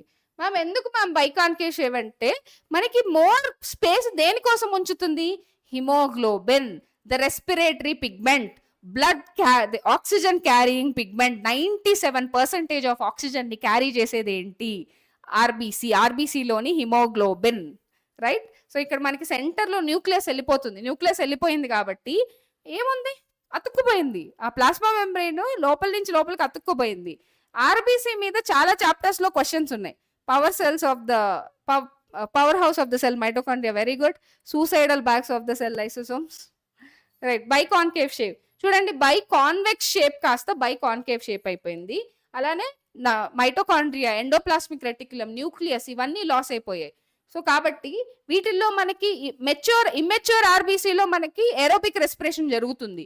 మెచ్యూర్ ఆర్బీసీలో ఓన్లీ అనరోబిక్ రెస్పిరేషన్ మాత్రమే జరుగుతుంది. సైటోప్లాజంలో మాత్రమే అనరోబిక్ రెస్పిరేషన్ జరుగుతుంది. ఏరోబిక్ రెస్పిరేషన్ చేయడానికి ఇక్కడ మైటోకాండ్రియా లేదు. ఇది చాలా ఇంపార్టెంట్ క్వశ్చన్. మీరు ఇక్కడ చూస్తే ఎక్స్ట్రాగా మనకి ఏమేమి యాడ్ అవుతాయి? హిమోగ్లోబిన్ యాడ్ అవుతుంది. Okay, the respiratory pigment. So haemoglobin అనేసరికి మనకి మెయిన్గా ఓకే. నెక్స్ట్ ఇప్పుడు ఇక్కడ నుంచి దీని జర్నీ ఎలా వెళ్తుంది? ఫైనల్గా ఒక 120 days తర్వాత, 120 days, what is the life span of RBC అంటే 120 days తర్వాత స్ప్లీన్కి వెళ్ళి, స్ప్లీన్ లింఫాయిడ్ ఆర్గాన్ వెళ్ళి చనిపోతుంది. ఇక్కడ destroys the RBC in the spleen. So కాబట్టి మనకి మెయిన్గా దీన్నే గ్రేవ్యార్డ్ ఆఫ్ ఆర్బీసీ అంటాం. So graveyard of RBC, right. మనం స్ప్లీన్ నే blood bank of the body అనైనా పిలవచ్చు, లేకపోతే గ్రేవ్యార్డ్ ఆఫ్ ఆర్బీసీ అని పిలవచ్చు. సో ఇప్పటి వరకు నేను రాసిన లైన్స్ లో మీకు చాలా క్వశ్చన్స్ వస్తాయి. సో బ్లడ్ ప్రొడక్షన్ ఏమంటాం? ఎరిథ్రోపాయిసిస్ అంటాం. ఎక్కడ ప్రొడ్యూస్ అవుతుంది? బోన్ మ్యారోలో. అదే ఫీటల్ స్టేజ్ లో, ఇన్ఫాంట్ స్టేజ్ లో ఎక్కడ ప్రొడ్యూస్ అవుతుంది? లివర్ లో. సో ఫస్ట్ ఎలా ప్రొడ్యూస్ అవుతుంది? ఇమ్మెచ్యూర్ లో మీకు న్యూక్లియస్ ఉంటుంది, మైటోకాండ్రియా ఉంటుంది, ఎండోప్లాస్మిక్ రెటిక్యులం ఉంటుంది, అన్ని సెల్ ఆర్గనల్స్ ఉంటాయి. అది బై కాన్వెక్స్ షేప్ లో ఉంటుంది. ఎప్పుడైతే మెచ్యూరిటీ అవుతుందో, మెచ్యూరిటీ అయ్యే క్రమంలో మనకి ఈ ఆర్గనల్స్ అన్ని లాస్ అయ్యి హీమోగ్లోబిన్ ని డెవలప్ చేసుకుంటుంది. ఈ బైకాన్కేవ్ షేప్ అటైన్ చేయడానికి మెయిన్ గా రీజన్ ఏంటంటే హీమోగ్లోబిన్ బిల్డప్ చేయడం అన్నమాట. హీమోగ్లోబిన్ ఎంత amount per 100 ml of blood లో ఎంత అమౌంట్ ఆఫ్ హీమోగ్లోబిన్ ఉంటుంది? For 100 ml of blood, for 100 ml of blood మనకి 12 to 16 grams ఆఫ్ హీమోగ్లోబిన్ ఉంటుంది. 12 to 16 grams జిఎం అని ఉంటుంది మనకి, గుర్తుపెట్టుకోండి, యూనిట్స్ చాలా ఇంపార్టెంట్. 16 grams ఆఫ్ హీమోగ్లోబిన్ ఉంటుంది. ఈ 12 to 16 grams ఆఫ్ హీమోగ్లోబిన్ ఎంత అమౌంట్ ఆఫ్ ఆక్సిజన్ ని టిష్యూస్ కి డెలివర్ చేస్తుంది? 5 ml ఆఫ్ ఆక్సిజన్ టిష్యూస్ కి డెలివర్ చేస్తుంది. కనెక్షన్ వచ్చేసింది కదా మనకి, రైట్. సో ఇప్పుడు మీరు చూసేసారు కదా, what is the shape of the mature RBC? Mature RBC shape ఏంటి? Biconcave shape. ఇంకొకటి మనకి ఫ్రాగ్ గుర్తుంది కదా మీ అందరికి. ఫ్రాగ్ ఆర్బీసీలో మీకు న్యూక్లియస్ ఉంటుందా? ఉంటుంది. Remember this. ఫ్రాగ్ ఆర్బీసీ ఇక్కడ రాస్తాను. Frog RBC is nucleated. Okay. And అలానే మనకి మెమాలియన్ ఆర్బీసీ ఎప్పుడు కూడా ఈ న్యూక్లియేటెడ్, న్యూక్లియస్ ఉండదు. దీన్ని ఈ పాయింట్ని ఈ న్యూక్లియేటెడ్ అని పిలవాలి. ఓకే, మనకి మెచ్యూర్ గురించి అడుగుతున్నారా, ఇమ్మెచ్యూర్ గురించి వచ్చే అడుగుతున్నారా అనేది డీటెయిల్డ్గా చూడాలి. Okay, are you clear? Right. So మనకి అలానే ఈ ఎప్పుడైతే ఈ ఆర్బీసీ నెంబర్ ఆఫ్ ఆర్బీసీను తక్కువ అయిపోతాయో అప్పుడు హిమోగ్లోబిన్ కూడా తగ్గిపోతాయి. హిమోగ్లోబిన్ తగ్గిపోవడాన్ని మెయిన్గా ఏమంటాం? అనీమియా. అనీమియా అంటే decreased amount of haemoglobin. Haemoglobin తగ్గిపోవడం. ఓకే, సో హీమోగ్లోబిన్ మీద మనకి చాలా చాప్టర్స్లో చాలా చాలా క్వశ్చన్స్ ఉన్నాయి. సో ఇప్పుడు మీరు హిమోగ్లోబిన్ తీసుకుంటే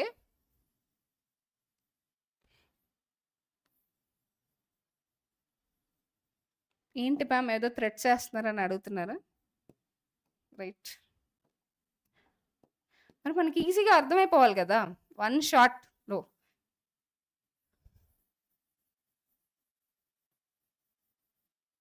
సో మనకి 2 ఆల్ఫా చైన్స్ 2 బీటా చైన్స్ ఉంటాయి. ఇవి 2 alpha chains.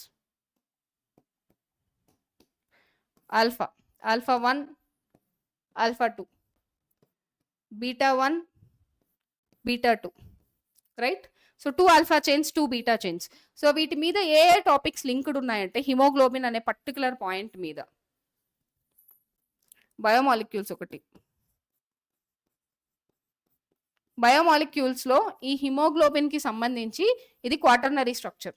2 alpha sub units 2 beta sub units. So ఇవన్నీ కూడా టెరిషరీ స్ట్రక్చర్లో ఉంటుంది కాబట్టి ఈ మొత్తాన్ని మనం క్వాటర్నరీ స్ట్రక్చర్ అంటాం. ఇది ఒకటి. అండ్ నెక్స్ట్ బయోమాలిక్యూల్స్ కాకుండా సేమ్ హిమోగ్లోబిన్ మీదే మనకి జెనెటిక్స్లో వస్తుంది. జెనెటిక్స్కి వచ్చేసరికి మనకి థలసేమియా అలానే sickle cell anaemia. Sickle cell అనీమియాలో మనకి మెయిన్గా బీటా చైన్లోనే ఇష్యూ వస్తుంది. 6th codon of the beta chain. Okay, alpha కాదు బీటా, మళ్ళీ చెప్తున్నాను. అది యాక్చువల్గా క్వాలిటేటివ్ డిఫెక్ట్. అలానే తలసేమియాకి వచ్చేసరికి ఆల్ఫా చైన్లో డిఫెక్ట్ ఉంటే ఆల్ఫా తలసేమియా, బీటా చైన్లో డిఫెక్ట్ ఉంటే బీటా తలసేమియా. సో దాన్ని బేస్ చేసుకొని 2 క్రోమోసోమ్స్ హిమోగ్లోబిన్ని ప్రొడ్యూస్ చేస్తాయి. ఏంటా 2 chromosomes? Chromosome 16, chromosome 16 alpha units, chromosome 11 beta. Okay, so beta యూనిట్స్ని ప్రొడ్యూస్ చేస్తాయి. Right, got it? ఇప్పుడు క్లారిటీ వచ్చేసింది కదా హిమోగ్లోబిన్ నుంచి. ఒక్కొక్క హిమోగ్లోబిన్లో ఒక్కొక్క హీమ్ ఉంటుంది సెంటర్లో. ఒక్కొక్క హీమ్లో ఒక్కొక్క ఐరన్ మాలిక్యూల్ ఉంటుంది. ఒక్కొక్క ఐరన్ మాలిక్యూల్ ఒక్కొక్క ఆక్సిజన్ని పట్టుకుంటుంది. రైట్. ఎరిథ్రోపీనియా అంటే decreased amount of RBC. Okay, ఇందాక మీకు ఒకటి చెప్పాను కదా నేను, ఆల్ఫాకి అయితే 11, బీటాకి అయితే ఆల్ఫాకి అయితే 16, బీటాకి అయితే 11. ఓకే, ఆల్ఫాకి 2 జీన్స్ ఉంటాయి, HbA1 HbA2. సో బీటాకి అయితే HbB అంతే. ఇప్పుడు నెక్స్ట్ పాయింట్కి వచ్చేస్తే so spleen, blood vessels and other parts of the body. Spleen, blood vessels ఏమడగాలి? అడగండి, పర్వాలేదు. ఎవరో ఏదో అడగడానికి ఆలోచిస్తున్నారు. ఓకే, ఎరిథ్రోసైట్స్ గురించి పాసిబుల్ క్వశ్చన్స్ అన్ని చెప్పేసామా? రైట్. ఇంకొక చాప్టర్కి వచ్చేసరికి ఒక important cell the unit of life. దాంట్లో కూడా ఆర్బీసీ ఉంది కదా. Cell the unit of life. Cell the unit of లైఫ్లో ఆర్బీసీ సైజ్ ఎంత? 7 micrometres. RBC size 7 micrometres. Remember, ఇది కూడా గుర్తుపెట్టుకోండి. Okay, right. సో అన్ని డీటెయిల్డ్గా కవర్ అయిపోతున్నాయి మీకు ఇక్కడ ఈ మొత్తం దీంట్లో. ఓకే, ఇప్పుడు నెక్స్ట్ డబ్ల్యూబీసీకి వెళ్ళిపోదాం. ఓకే, ఇప్పుడు మళ్ళీ ఒక ఫ్లో చార్ట్ రాబోతుంది మీకు. 7 మైక్రోమీటర్స్, అది మైక్రో, ఎంఎం కాదు, మైక్రో. సో డబ్ల్యూబీసీని మనం ఏమంటాం? White blood corpuscles. సి అంటే వైట్ బ్లడ్ కార్పస్క్యూల్స్. ల్యూకోసైట్స్. ఈ ల్యూకోసైట్స్ ఏంటి? జనరల్ గా కలర్లెస్.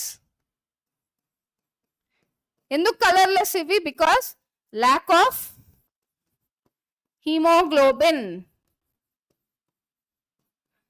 యూజువల్ గా వీటికి షార్ట్ షార్ట్ లైఫ్ స్పాన్ ఉంటుంది, 12 to 16 days ఉంటుంది అంతే. Short life span. ఇవి మెయిన్ గా మన బాడీలోని డిఫెన్స్ మెకానిజం, అలానే ఇమ్యూనిటీ మీద వర్క్ చేస్తాయి.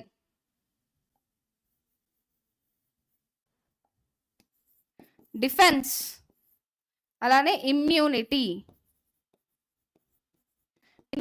కీ రోల్ ప్లే చేస్తుంది. డబ్ల్యూబీసీ ల్యూకోసైట్స్ అంటాం వీటిని. వీటిలో ఎటువంటి హిమోగ్లోబిన్ ఉండదు కాబట్టి కలర్లెస్ అయినా చెప్పండి, లేదా వైట్ కలర్ అయినా చెప్పండి. సో ప్రొడక్షన్ ఆఫ్ డబ్ల్యూబీసీని మనం ఏమంటాం? ల్యూకోపాయిసిస్ అంటాం. ల్యూకోపాయిసిస్. ల్యూకోపాయిసిస్ ఎక్కడ జరుగుతుంది? Bone marrow. సేమ్ బోన్ మ్యారోలోనే, బ్లడ్ మొత్తం కూడా బోన్ మ్యారోలోనే ప్రొడ్యూస్ అవుతుంది. ఓకే, సో డబ్ల్యూబీసీ షేప్ కానీ డిఫరెంట్ షేప్స్ లో ఉంటాయి. వీటిల్లో న్యూక్లియస్ అనేది కూడా డిఫరెంట్ గా ఉంటుంది. వీటి ఫంక్షన్ డిఫరెంటే. ఫంక్షన్, న్యూక్లియస్, ఇవన్నీ డిఫరెంట్ గా ఉంటాయి. సో వీటి గురించి మనం డీటెయిల్డ్ గా ఇప్పుడు చూడబోతున్నాం. Okay right. లుకేమియా అంటే blood cancer. Right. Abnormal non functional leucocytes ఎక్కువగా ప్రొడ్యూస్ అవుతాయి వాళ్ళకి, దాన్నే బ్లడ్ క్యాన్సర్ అంటాం.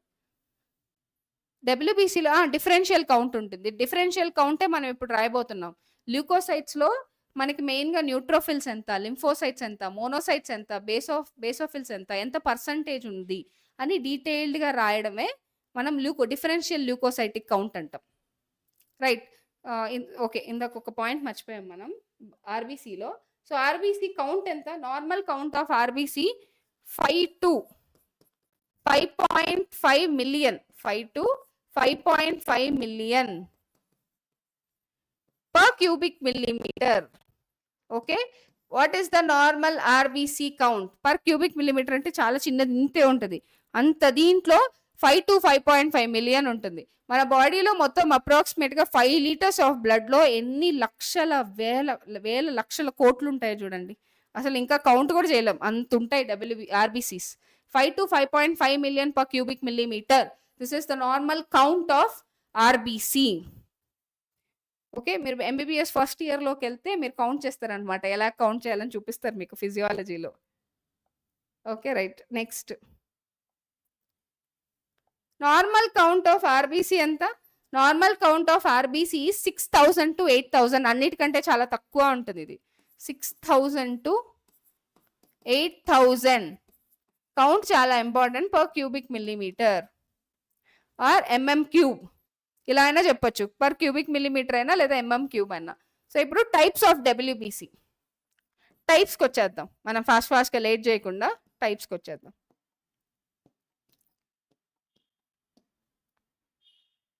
టైప్స్కి వచ్చేస్తే మేజర్లీ మనకి ఎన్ని టైప్స్ ఉన్నాయి? 2 types ఉన్నాయి. Okay, type 1, type 2. Right. So ఈ 2 types లో ఫస్ట్ మెయిన్ గా దేన్ని బేస్ చేసుకొని దీన్ని డివైడ్ చేశారు అంటే గ్రాన్యులోసైట్స్ లేదా ఏ గ్రాన్యులోసైట్స్. సో సైటోప్లాజం లో ఉండే గ్రాన్యూల్స్ ని బట్టి. So granulocytes,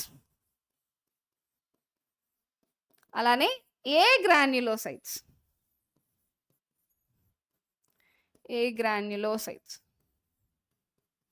got it? First thing గ్రాన్యులోసైట్స్కి వచ్చేద్దాం. గ్రాన్యులోసైట్స్ అంటే మళ్ళీ కూడా మనకి 3 రకాలు ఉన్నాయి ఇందులో. న్యూట్రోఫిల్స్,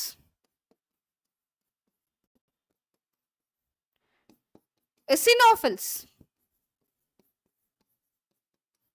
అలానే బేసోఫిల్స్. రిమెంబర్ వీటికి ఆ పేర్లు ఎందుకు వచ్చాయి తెలుసా? న్యూట్రోఫిల్స్, ఇసినోఫిల్స్, బేసోఫిల్స్ అని చెప్పి. సో న్యూట్రోఫిల్స్ అంటే ఇది న్యూట్రల్ సబ్స్టెన్స్ తో రియాక్ట్ అయ్యి పిగ్మెంట్ ఇచ్చింది అనమాట, కలర్డ్ ఇచ్చింది ఆ సెల్స్ కి.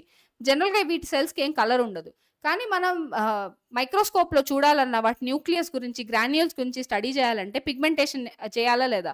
ఆ పిగ్మెంటేషన్ చేసేటప్పుడు, ఆ కలరింగ్ వేసేటప్పుడు న్యూట్రల్ సబ్స్టెన్స్ తో రియాక్ట్ అయినప్పుడు ఇది కలర్ అయింది. అలానే ఇసినోఫిల్స్ అంటే rosy red colour. Thank you ma'am, nice session. Thank you. Bye. Right. So eosinophils అంటే రోసీ రెడ్ కలర్ లేదా పింక్ కలర్ అంటాం. సో ఇది మెయిన్ గా ఈ కలర్ దేని వల్ల వచ్చిందంటే యాసిడ్ సబ్స్టెన్స్ తో రియాక్ట్ అయినప్పుడు అది పింక్ కలర్లోకి వచ్చింది. బేసోఫిల్స్ అంటే బేస్ సబ్స్టెన్స్తో రియాక్ట్ అయినప్పుడు అది కలర్ చూపించింది. అలానే న్యూట్రోఫిల్స్, ఇసినోఫిల్స్, బేసోఫిల్స్. ఓకే, మీకు అర్థమైంది కదా? ఈ మూడు కూడా దేని వల్ల వచ్చాయి? న్యూట్రోఫిల్స్, ఇసినోఫిల్స్, బేసోఫిల్స్ అనేది మెయిన్గా ఆ particular neutral substance, acid substance, base substance తో రియాక్ట్ అవ్వడం వల్ల వచ్చాయి. రైట్. Next granulocytes. గ్రాన్యులోసైట్స్ అంటే వీటిలో గ్రాన్యూల్స్ ఉండవు వీటి సైటోప్లాజంలో. సో ఇవేంటి? మెయిన్ గా లింఫోసైట్స్,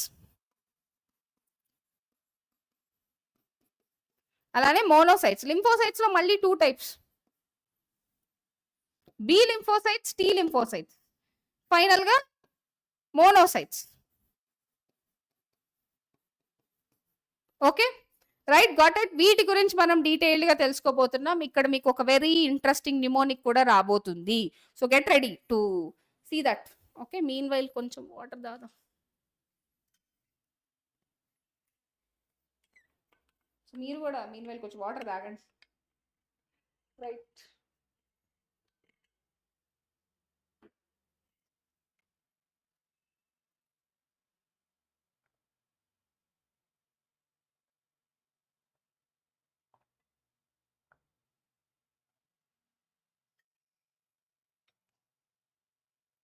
Right. Thank you.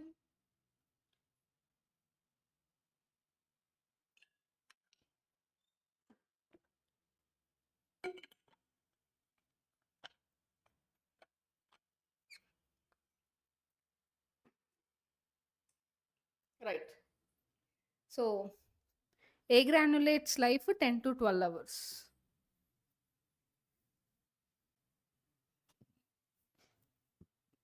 ఇప్పుడు ఎనర్జీ వచ్చేసింది. వాటర్ తాగితే వాయిస్ మళ్ళీ సెట్ అయిపోద్ది, ఎనర్జీ వచ్చేస్తుంది. Okay, neutrophils. వీటి పర్సంటేజెస్ మనకి ఇప్పుడు నేను ఒకసారి పర్సంటేజెస్ రాసేస్తాను మీకు. ద మోస్ట్ అబండెంట్, అన్నిటికంటే ఎక్కువగా ఉండేది ఏదో తెలుసా? న్యూట్రోఫిల్స్. 60% ఉంటుంది నిజంగా, 60 to 65%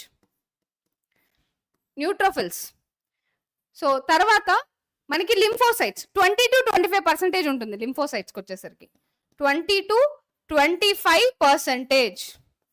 ఓకే, తర్వాత మోనోసైట్స్. సో మోనోసైట్స్కి వచ్చేసరికి 6 to 7% మోనోసైట్స్ ఉంటాయి. తర్వాత ఇసినోఫిల్స్ 2 to 3%.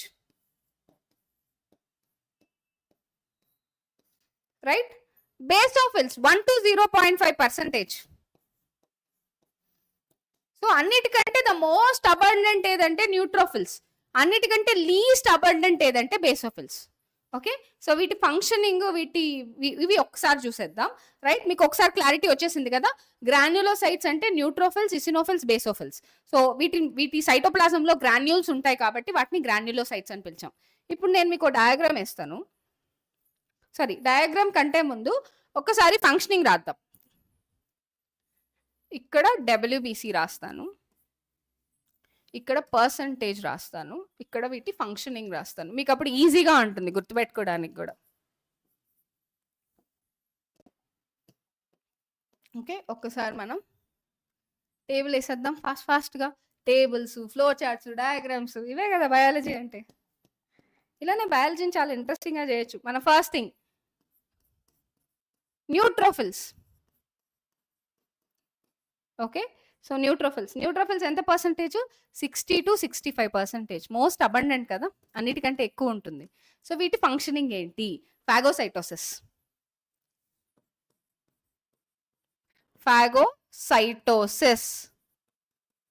నెక్స్ట్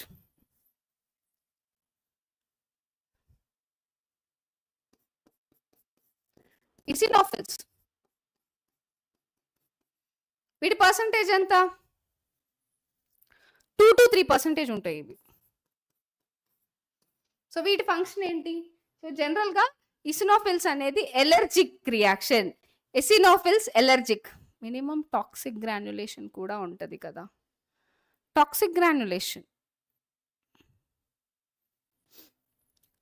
సో ఇది మెయిన్ గా ఎలర్జిక్ రియాక్షన్, యాంటీ అలర్జిక్. అలానే అలర్జిక్ రియాక్షన్ లో ఇన్ఫ్లమేటరీ రెస్పాన్స్. ఇన్ఫ్లమేటరీ రెస్పాన్స్ లో ఈసినోఫిల్స్ మెయిన్ గా రిలీజ్ అవుతాయి. ఓకే, క్లారిటీ వచ్చేసిందా? Next basophils. సారీ, ఇది ఇన్ఫ్లమేషన్, ఇది కాదు.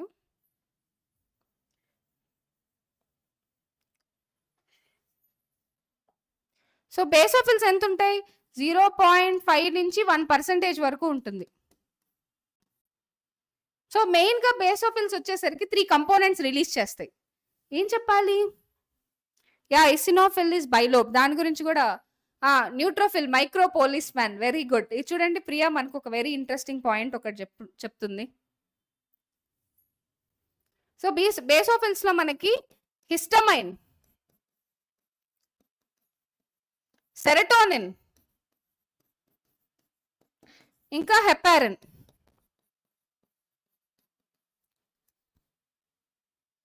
హిస్టమైన్, సెరటోనిన్, హెపారిన్ ఇవి రిలీజ్ చేస్తుంది మెయిన్ గా inflammatory response. Right, got it? So వచ్చేసిందా డీటెయిల్ గా neutrophils, eosinophils, basophils? Both are phagocytosis మా, correct. Next monocytes. So monocytes కి వచ్చేసరికి మనకి 20 to 25% ఉంటుంది ఇది. Okay, monocytes 20 to 25%. ఇది కూడా ఫాగోసైటోసిస్. ఎన్సీఆర్టీలో ఇచ్చున్నారు కదా ఫాగోసైటోసిస్. న్యూట్రోఫిల్స్ ఇంకా మోనోసైట్స్ రెండు కూడా ఫాగోసైటోసిస్. ఫైనల్ గా లింఫోసైట్స్. సో లింఫోసైట్స్ లో బి లింఫోసైట్స్ ఉంటాయి, టీ లింఫోసైట్స్ ఉంటాయి. సో లింఫోసైట్స్ పర్సంటేజ్ ఎంత?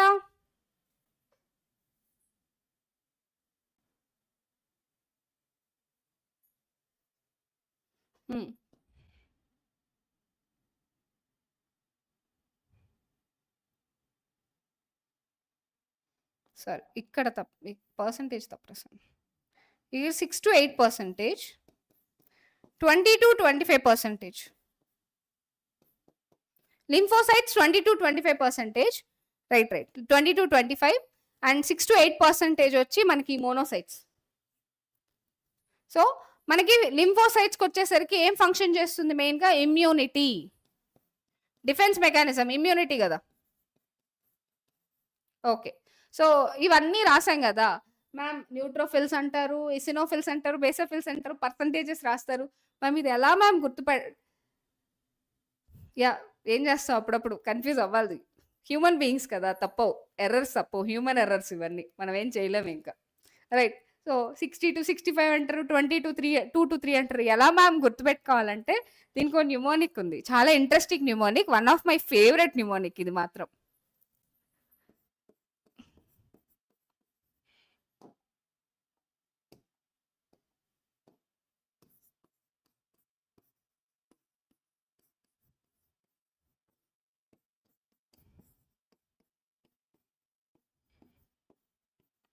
రైట్, సో ఈ న్యూమోనిక్ ఎప్పుడైనా విన్నారా? Never let monkeys eat bananas. N అంటే న్యూట్రోఫిల్స్, అంటే పర్సంటేజ్ వైజ్ మీరు గుర్తుపెట్టుకోవాలనుకోండి వీటన్నిటిని. ఎన్ అంటే న్యూట్రోఫిల్స్, ఇక్కడ ఫస్ట్ లెటర్స్ గుర్తుపెట్టుకోండి. ఎన్ అంటే న్యూట్రోఫిల్స్, ఎల్ అంటే లింఫోసైట్స్, ఎం అంటే మోనోసైట్స్, ఈ అంటే eosinophils,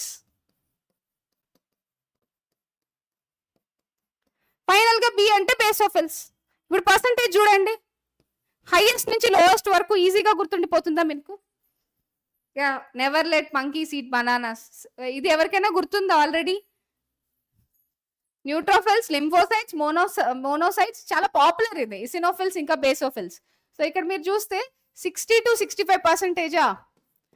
so 20 to 25%, next highest. అలానే 6 to 8%, 2 to 3%, ఫైనల్ గా మిగిలింది ఏంటి? 1%, 0.5 to 1%. రైట్, మీకు ఇది ఈజీగా ఉంటుంది అనుకుంటాను. Never let monkeys eat bananas, ఈ న్యూమోనిక్ ఆల్రెడీ తెలుసా? Very good. సో ఇదే ఫేమస్ న్యూమోనిక్ తెలుసా? రైట్. న్యూట్రోఫిల్స్, మోనోసైట్స్, అలానే ఫాగోసైటోసిస్. ఇది ఫంక్షన్స్ ఎలా గుర్తుపెట్టుకోవాలి అంటే మీకు ఈజీగా గుర్తుపెట్టుకోండి. ఈ ఇసినోఫిల్స్ ఎలర్జీ, ఈ ఫర్ ఎలర్జీ. బేసోఫిల్స్ అనగానే histamine, serotonin, heparin. So remember, histamine అనేది వాసో డైలేషన్ చేస్తుంది, సెరటోనిన్ అనేది వాసో కన్స్ట్రిక్షన్ చేస్తుంది, హెపారిన్ అనేది బ్లడ్ లోని న్యాచురల్ యాంటీకోయాగులెంట్. మన బ్లడ్ క్లాట్ అవ్వకుండా న్యాచురల్ గా ఉంటుంది అంటే దానికి కారణం హెపారిన్. ఈ హెపారిన్ ప్రొడ్యూస్ చేసేది కూడా మళ్ళీ లివరే. ఇందాక చెప్పాను కదా, మనకి ప్రోథ్రాంబిన్ ప్రొడ్యూస్ చేయాలన్నా లివర్ కావాలి, మనకి హెపారిన్ ప్రొడ్యూస్ చేయాలన్నా లివర్ కావాలి. లివర్ అనేది చాలా చాలా ఇంపార్టెంట్ ఆర్గన్. చూడండి, లివర్ లేకపోతే హెపారిన్ ఎలా వస్తుంది? హెపారిన్ లేకపోతే బ్లడ్ క్లాట్ అయిపోతుంది కదా. So basophils, inflammatory. రిమెంబర్, ఇలాంటిదే మనకి మెయిన్గా కనెక్టివ్ టిష్యూ ఉంటుంది కదా. So loose connective tissue. So loose connective tissue కూడా లో మనకి మాస్ట్ సెల్స్ అనేవి ఉంటాయి. ఆ మాస్ట్ సెల్స్ కూడా సేమ్ మనకి స్ట్రక్చరల్ ఆర్గనైజేషన్ ఇన్ యానిమల్స్కి వెళ్ళిపోయండి. సేమ్ కంగారోలోగా హాప్ చేసుకుంటూ స్ట్రక్చరల్ ఆర్గనైజేషన్ ఇన్ యానిమల్స్కి వెళ్ళిపోయి అక్కడ చూస్తే మీకు కనెక్టివ్ టిష్యూ లోపల మెయిన్గా మనకి మాస్ట్ సెల్స్ ఉంటాయి. ఆ మాస్ట్ సెల్స్ ప్రొడ్యూస్ చేసేవి కూడా same contents, histamine, serotonin, heparin. The common thing between basophils ఇంకా మాస్ట్ సెల్స్, అవి మాస్ట్ సెల్స్ అంటే ఏంటంటే అడ్వాన్స్డ్ మోనోసైట్స్ అన్నమాట. ఓకే, వాటిల్లో కూడా సెల్స్ కిడ్నీ షేప్లో ఉంటాయి, న్యూక్లియస్ కిడ్నీ షేప్లోనే ఉంటుంది. So histamine, serotonin, heparin, this is the common contents that is been produced by mast cells, అలానే basophil cells. So histamine vasodilation, serotonin vasoconstriction, heparin natural anticoagulant. So మోనోసైట్స్కి వచ్చేసరికి phagocytosis. Monocytes, neutrophils same phagocytosis. Lymphocytes మనకు తెలుసు కదా, B lymphocytes, T lymphocytes అనగానే immunity. Right. So ఇప్పుడైతే next ఒక్కసారి B lymphocytes. So never let monkeys eat bananas. అసలు అలో చేయకండి. మీరు గుర్తుపెట్టుకోవాలంటే మంకీస్ని బనానాస్ తినడానికి అసలు అలో చేయకూడదు. అలో చేశారనుకోండి మనం మర్చిపోతాం ఇవి. రైట్. సో బాగుంది కదా. సో బి లింఫోసైట్స్ అలానే టీ లింఫోసైట్స్.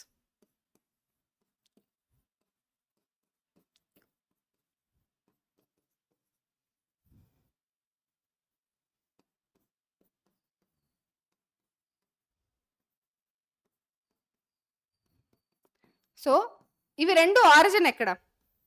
సో ఎక్కడ పుడతాయి? బి లింఫోసైట్స్ ఇంకా టీ లింఫోసైట్స్. బి లింఫోసైట్స్ ఎక్కడ పుడతాయి అంటే bone మ్యారోనే.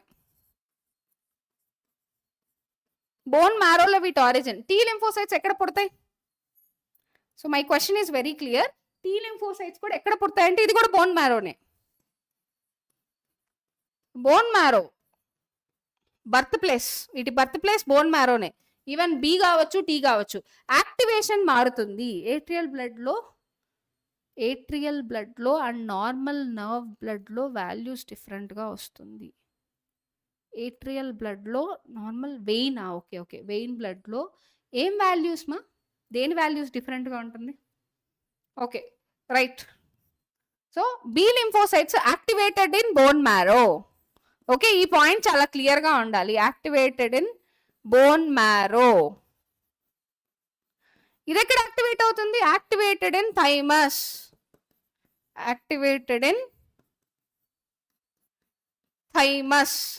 Thymus lymphoid organ. Thymosin అనే ఎంజైమ్ అనే హార్మోన్ ప్రొడ్యూస్ చేస్తుందా లేదా? Thymosin is responsible for the activation of normal lymphocytes ని టీ లింఫోసైట్స్ గా యాక్టివేట్ చేసేది థైమోసిన్. సో యూజువల్ గా ఒక ప్యూబర్టీ తర్వాత, టీన్స్ తర్వాత మనకి థైమోసిన్ అంటే థైమస్ గ్లాండ్ డీజనరేట్ అయిపోయి ఆ ప్లేస్ లో ఫైబ్రస్ టిష్యూ వస్తుంది.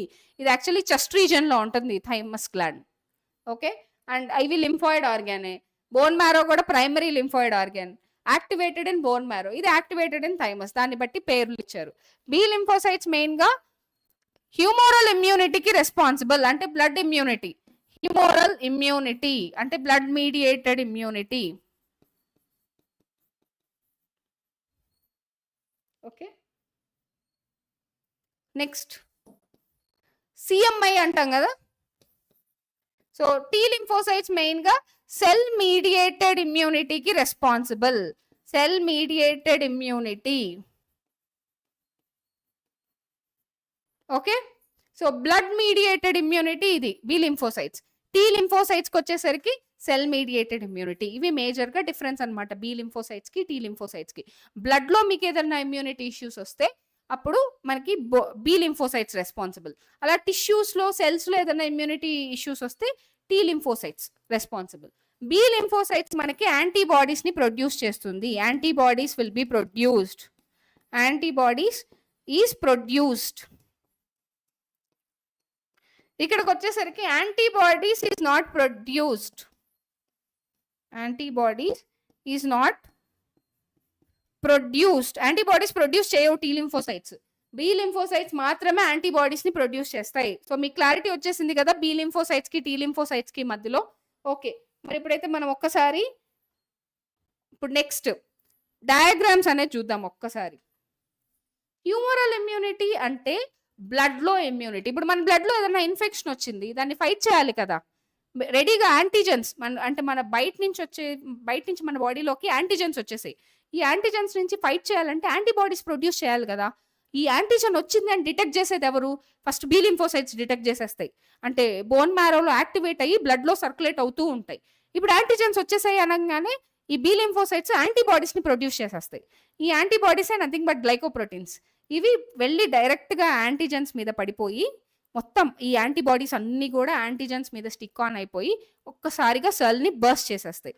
దాన్నే మనం హ్యూమరల్ ఇమ్యూనిటీ అంటాం. హ్యూమర్ అంటే బ్లడ్, రైట్? ఇప్పుడు ఒకసారి మనం పిక్చర్స్ చూసేద్దామా? సో క్లారిటీ వచ్చిందా సంజయ్? రైట్, నేను కొన్ని పిక్చర్స్ వేస్తాను మీకు ఇప్పుడు.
Right. Hi Niyati. Hi Niyati, my offline student. Hi Niyati, it's really surprising. Hi, ఎలా ఉన్నావు? How are you?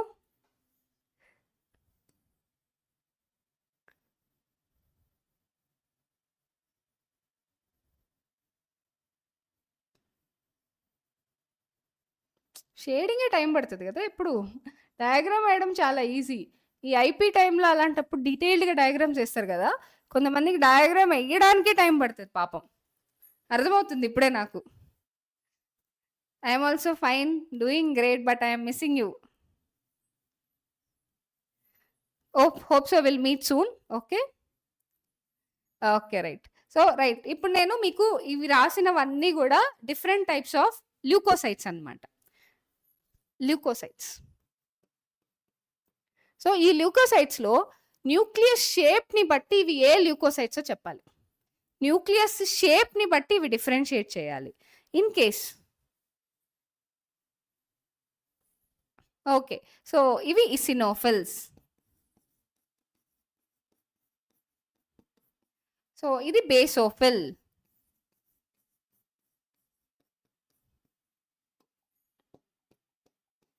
సో ఇది neutrophil. Lymphocyte, monocyte, right? So ఇలా న్యూక్లియస్ చూడంగానే మనం పేరు చెప్పేయాలి. ఎలా అంటే మీకు హెడ్ ఫోన్ షేప్లో ఇప్పుడు ఈ షేప్ ఎలా ఉంటుంది, మనం ఈ రాయాలంటే గుర్తుపెట్టుకోండి, ఇలా రాస్తాం కదా,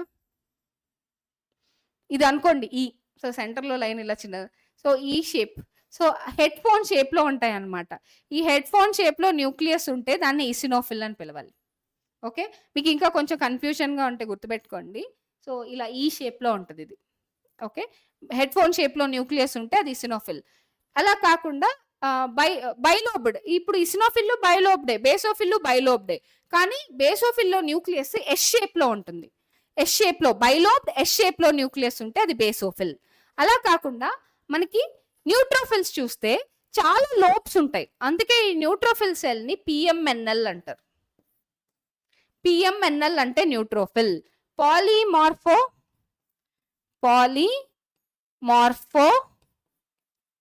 న్యూక్లియర్ ల్యూకోసైట్స్.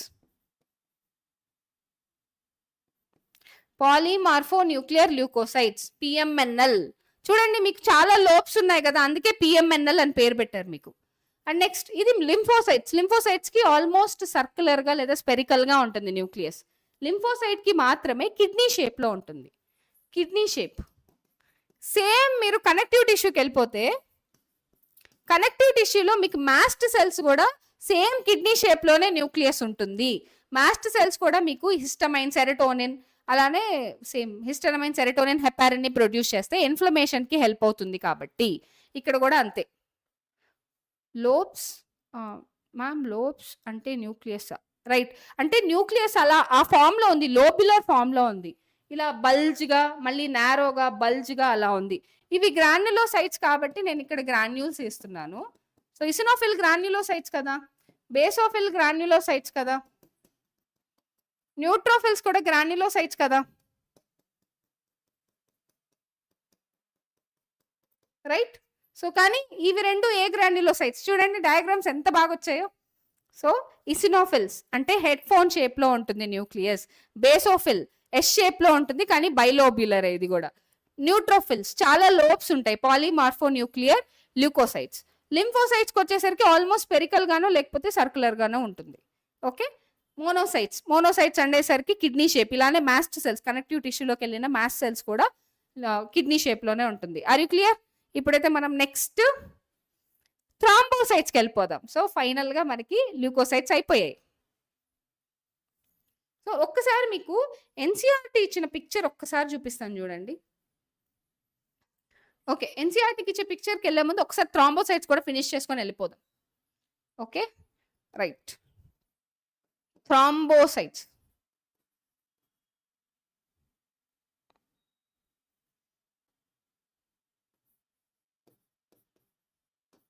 సో థ్రాంబోసైట్స్ అంటే ఏంటంటే, థ్రాంబస్ అంటే బ్లడ్ క్లాట్. థ్రాంబస్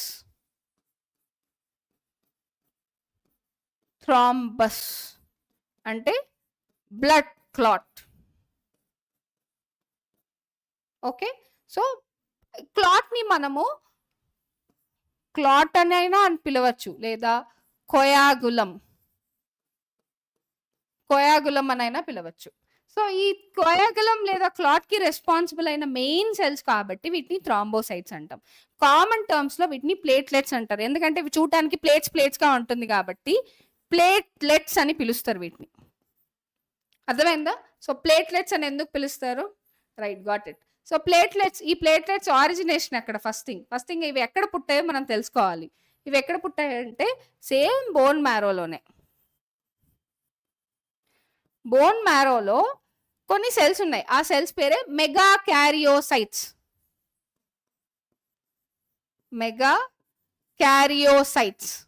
అంటే పెద్ద న్యూక్లియస్ కల సెల్స్ అన్నమాట. బోన్ మ్యారోలోని మెగా క్యారియోసైట్స్ ఈ ప్లేట్లెట్స్ ని ప్రొడ్యూస్ చేస్తుంది by the process of fragmentation.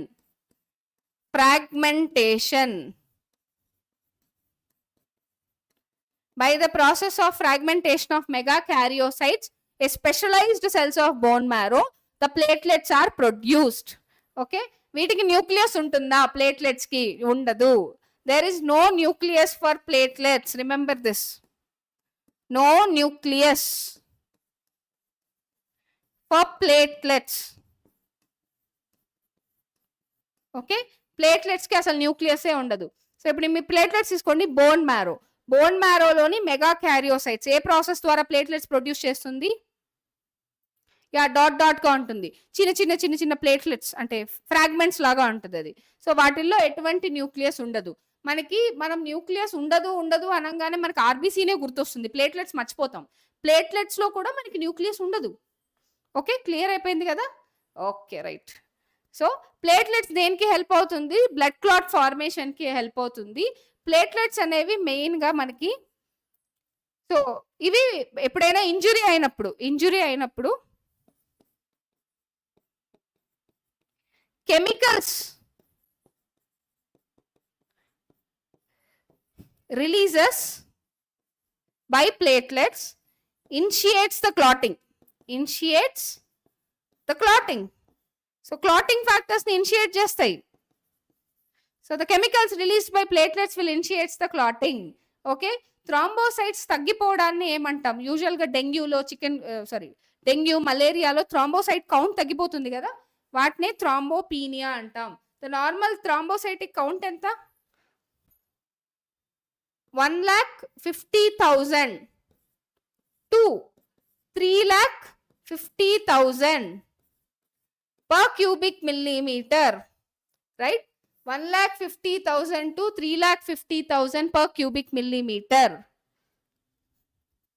Immune responses of our body, right? Immune responses. Okay, 1,50,000 to 3,50,000 per cubic millimeter, లేదా mm cube. So దీని డిక్రీజ్డ్ కౌంట్ ఆఫ్ థ్రాంబోసైటోసిస్ ఏమంటాం? థ్రాంబోపీనియా. ఇది ఒకసారి పీవైక్యూలో అడిగారు మా, థ్రాంబోపీనియా అంటే ఏంటి అని. థ్రాంబోపీనియా అంటే decreased count of thrombocytes. General గా ఈ కౌంట్ పడిపోతుంది కదా. Hi Dikshi, good morning.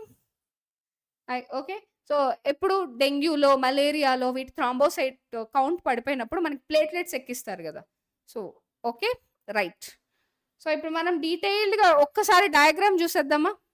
So ఇప్పుడు బ్లడ్ సెల్స్ అన్నీ కూడా అయిపోయాయి కదా. ఇప్పుడు మనం ఇప్పటి వరకు కూడా మన బాడీ ఫ్లూయిడ్స్లో 2 బాడీ ఫ్లూయిడ్స్ ఉన్నాయి, ఒకటి బ్లడ్, ఇంకొకటి లింఫ్. సో బ్లడ్ అనేది రెడ్ కలర్ ఫ్లూయిడ్, లింఫ్ అనేది కలర్లెస్ ఫ్లూయిడ్. బ్లడ్కి వచ్చేసరికి మనకి మెయిన్గా 2 కంపోనెంట్స్ ఉన్నాయి, ప్లాస్మా ఒకటి, అలానే ఫార్మడ్ ఎలిమెంట్స్ ఒకటి. ప్లాస్మా అనేది 55%, రిమైనింగ్ ఫార్మడ్ ఎలిమెంట్స్ 45%. మళ్ళీ ప్లాస్మాలో 90 to 92% వాటరే మనకి, 6 to 8% ప్లాస్మా ప్రోటీన్స్.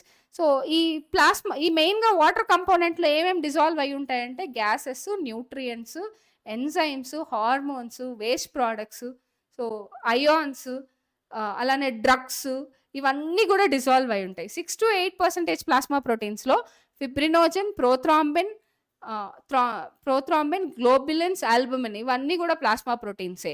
వీటి మాలిక్యులర్ వెయిట్ ఎక్కువ కాబట్టి ఫిల్ట్రేషన్ మెంబ్రెయిన్ గుండా కూడా పాస్ అవ్వవు. ఒక్కొక్క ప్లాస్మా ప్రోటీన్కి ఒక్కొక్క ఫంక్షన్ ఉంది, మనం డీటెయిల్డ్గా చూసాం అది. ఫార్మడ్ ఎలిమెంట్స్కి వచ్చేసరికి ఎరిథ్రోసైట్స్, ల్యూకోసైట్స్, ప్లేట్లెట్స్. ఎరిథ్రోసైట్స్లో న్యూక్లియస్ ఉండదు, మెచ్యూర్ ఎరిథ్రోసైట్స్లో న్యూక్లియస్ ఉండదు. సో వీటి లైఫ్ స్పాన్ అంతా 120 days, 12 to 16 days వచ్చి మెయిన్గా ల్యూకోసైట్స్కి. సో మళ్ళీ ఎరిథ్రోసైట్స్ గురించి డీటెయిల్ డిస్క్రిప్షన్ ఇచ్చామా? ప్లేట్లెట్ కౌంట్ దేనికి ఎక్కువగా ఉంటుంది? నియోనేటల్ బాడీలో డబ్ల్యూబీసీ కౌంట్, ప్లేట్లెట్ కౌంట్ ఎవరికి ఎక్కువగా ఉంటుంది? మనకే ఎక్కువ ఉంటుంది వాళ్ళకంటే కూడా, ఎందుకంటే బోన్ మ్యారో అంటే అంత ప్రాపర్ కౌంట్ ఉండదు వాళ్ళకి, అందుకే ఇన్ఫెక్షన్స్ అనేవి అంత త్వరగా తగ్గవు పిల్లలకి వస్తే. ఓకే, అందుకే మదర్ మిల్క్ అనేది వాళ్ళకి చాలా చాలా ఇంపార్టెంట్, రైట్? ఓకే, బ్లడ్ ఒక పార్ట్ నుంచి ఇంకో పార్ట్కి కనెక్ట్ చేస్తుంది కదా, లిక్విడ్ కనెక్టివ్ టిష్యూ. ఏదైనా సరే ఒక పార్ట్ నుంచి ఇంకో పార్ట్కి కనెక్ట్ అయ్యేలా చేస్తే అందుకే దాని పేరు కనెక్టివ్ టిష్యూ అని పెట్టారు. Okay, right. సో డీటెయిల్గా ఎరిథ్రోసైట్స్ గురించి, ల్యూకోసైట్స్ గురించి, థ్రాంబోసైట్స్ గురించి, వాటి కౌంట్ అయితే మర్చిపోకండి మీరు. So erythrocytes 5 to 5.5 million per cubic millimeter. ల్యూకోసైట్స్కి వచ్చేసరికి 6,000 to 8,000 per cubic millimeter. అలానే థ్రాంబోసైట్స్కి వచ్చేసరికి 1.5 lakh to 3.5 lakh per cubic millimeter, right? Okay, డీటెయిల్డ్గా ఉంది కదా. ఇప్పుడు మళ్ళీ మనం నెక్స్ట్ ఒక చిన్న బ్రేక్ తీసుకుందాం. ఓకే, సో మనం ఎలాగైతే బ్రీతింగ్ అండ్ ఎక్స్చేంజ్ ఆఫ్ గ్యాసెస్లో షార్ట్ బ్రెత్ తీసుకున్నామో అలానే స్మాల్ సర్క్యులేటరీ బ్రేక్ తీసుకుందాం. Okay, small circulatory break. Okay, break తీసుకున్న తర్వాత మీకు నేను డీటెయిల్డ్గా బ్లడ్ గ్రూప్స్ గురించి డిస్కస్ చేద్దాం. Okay,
right.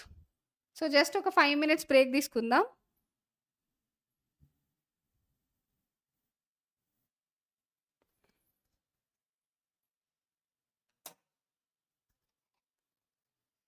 సో 5 minutes తర్వాత యాజ్ యూజువల్ బ్లడ్ గ్రూప్స్ మనకి ఇంకా 3 కంపోనెంట్స్ మిగున్నాయి. బ్లడ్ గ్రూప్స్ ఒకటి, కోయాగులేషన్ ఆఫ్ బ్లడ్, అలానే లింఫ్. ఓకే, డీటెయిల్డ్గా చూసేద్దాం మరి. ఓకే.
ఓకే గైస్, బ్రేక్ అయిపోయింది.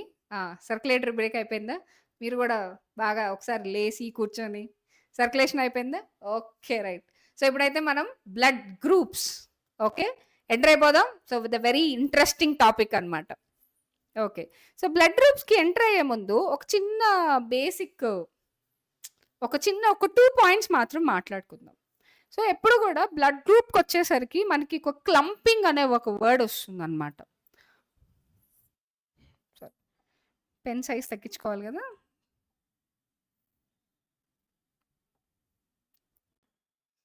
క్లంపింగ్ అనే ఒక వర్డ్ యాడ్ అవుతుంది,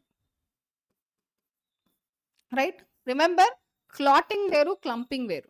క్లాటింగ్ అంటే ప్లేట్లెట్స్, ఫిబ్రినోజన్, ప్రోథ్రాంబిన్ వీటన్నిటి వల్ల వచ్చేదాన్ని క్లాటింగ్ అంటాం. క్లాటింగ్ అంటే, thank you Dikshi, so blood clot, దాన్ని స్కమ్ అంటాం, లేకపోతే కొయాగులం అంటాం. క్లంపింగ్ అంటే ఏంటంటే, thank you Dikshi, that's what నేను వెయిట్ చేస్తున్నా, వేర్ ఇస్ దీక్షీస్ మెసేజెస్ అని. సో దీక్షీస్ మెసేజెస్ చాలా ఎనర్జెటిక్గా హై వోల్టేజ్లో ఉంటాయి. ఓకే, సో క్లంపింగ్ అనగానే మనకి ఏం గుర్తుకు రావాలంటే antigen antibody reaction, antigen antibody reaction. So దీనివల్ల ఏమవుతుందంటే యాంటీజెన్ యాంటీబాడీ రియాక్షన్ వల్ల మనకి డిస్ట్రక్షన్ ఆఫ్ ఆర్బీసీ, ఎన్సీఆర్టీలో చాలా క్లియర్గా ఇచ్చారు, డిస్ట్రక్షన్ ఆఫ్ ఆర్బీసీ,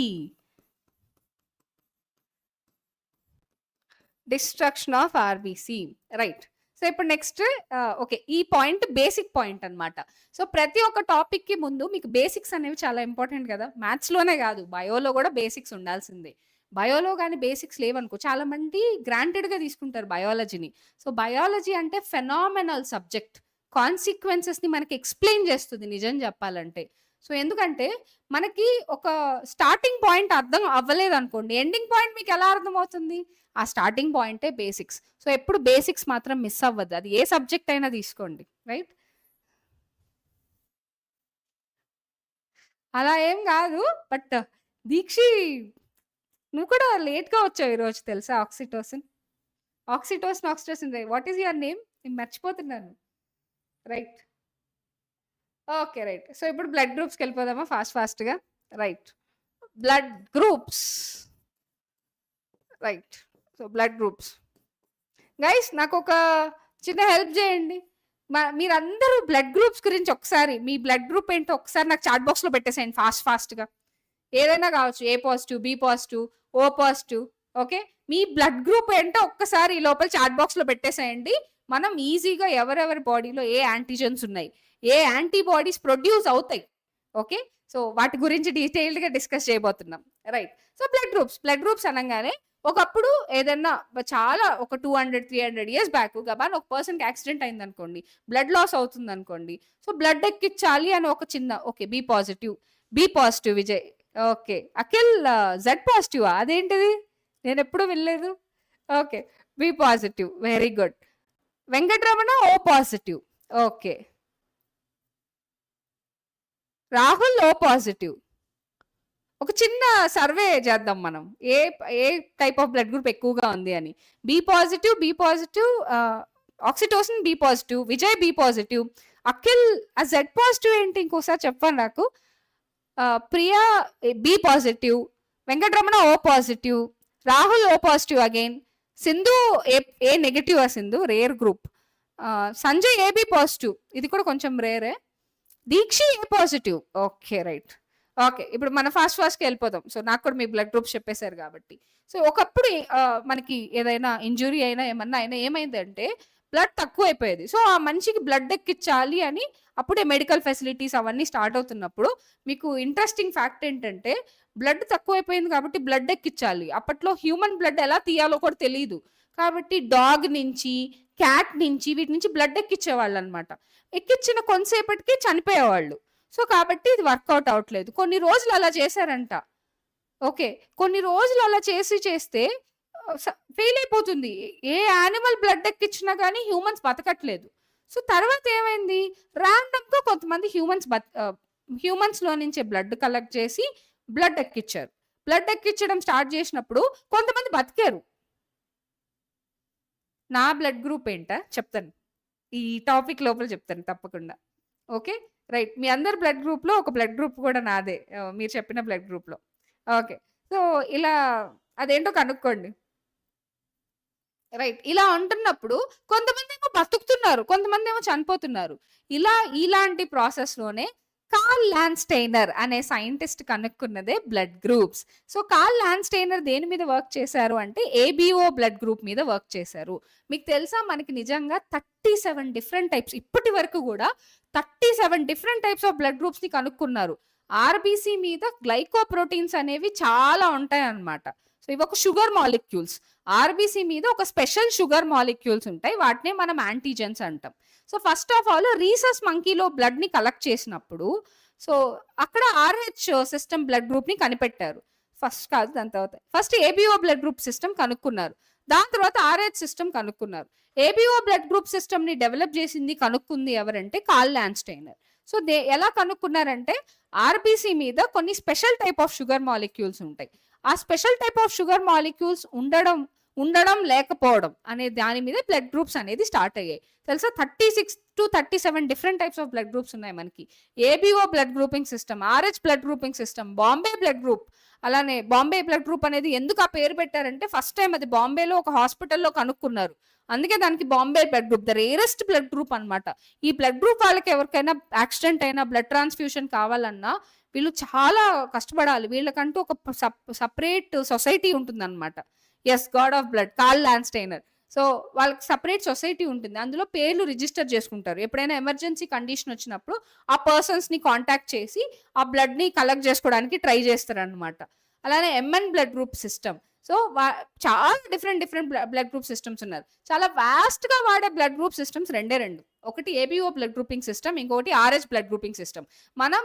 మన ఎన్‌సీఈఆర్‌టీ టెక్స్ట్ బుక్‌లో 2 బ్లడ్ గ్రూపింగ్ సిస్టమ్స్, అవే ఏబీఓ అలానే Rh blood grouping. So, okay, ఇప్పుడు first thing ABO blood grouping system. ABO blood grouping సిస్టమ్‌కి వచ్చే ముందు ఫస్ట్ బేసికల్‌గా మనం ఇందాక ఆర్‌బీసీ చదివాం కదా! ఇప్పుడు అర్థమవుతుంది మీకు ఆర్‌బీసీ ఎందుకు చదువుతున్నామంటే. సో, ఆర్‌బీసీ మీద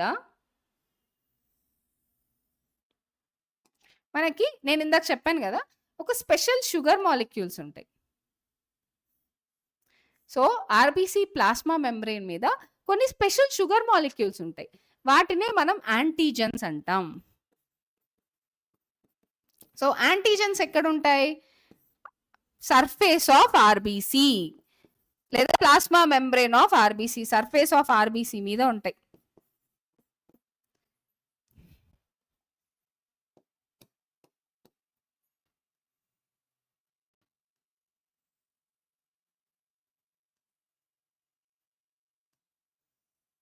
ఓకే, సర్ఫేస్ ఆఫ్ ఆర్‌బీసీ మీద ఉంటాయి.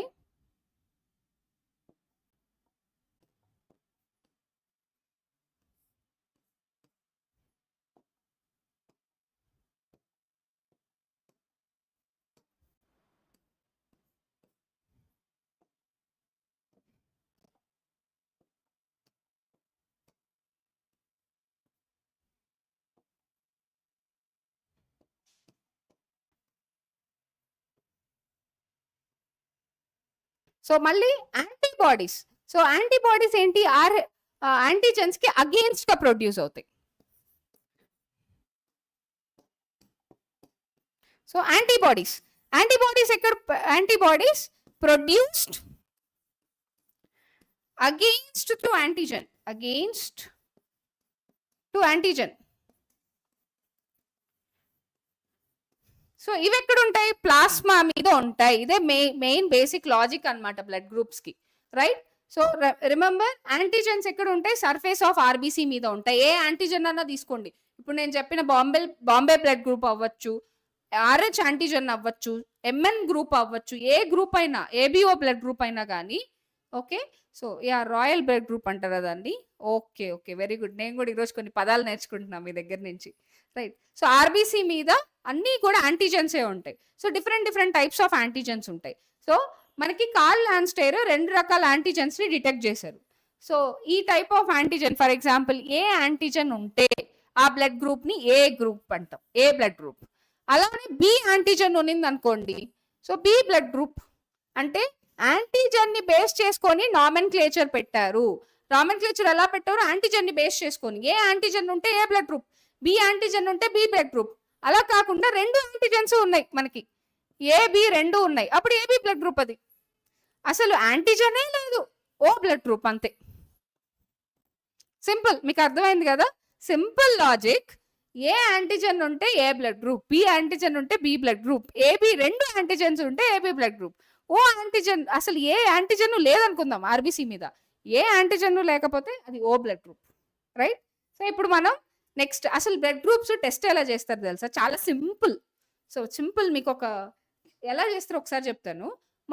మన యూజువల్గా మనల్ని ఏం చేస్తారంటే జస్ట్ ఇలా ఇలా ఫైనల్గా ఇక్కడ టిప్ ఆఫ్ ద ఫింగర్ ఉంటుంది కదా, దాన్ని బాగా బ్లడ్ సర్క్యులేషన్ అయ్యేలా చేసి ఇలా ఇలా ఇలా కొట్టుకొని ఇక్కడ ఒక చిన్న ప్రిక్లింగ్, ఒక చిన్న సూది లాంటి దాంట్లో ప్రిక్లింగ్ చేస్తారు. ప్రిక్లింగ్ చేయగానే మనకి కొంచెం బ్లడ్ వస్తుంది. ఈ బ్లడ్ని స్లైడ్ మీద పెడతారు. ఎన్ని స్లైడ్స్ మీద అంటే 4 స్లైడ్స్ మీద పెడతారు. 4 స్లైడ్స్ మీద పెట్టి, okay right, logic magic, right, 4 slides మీద పెడతారు.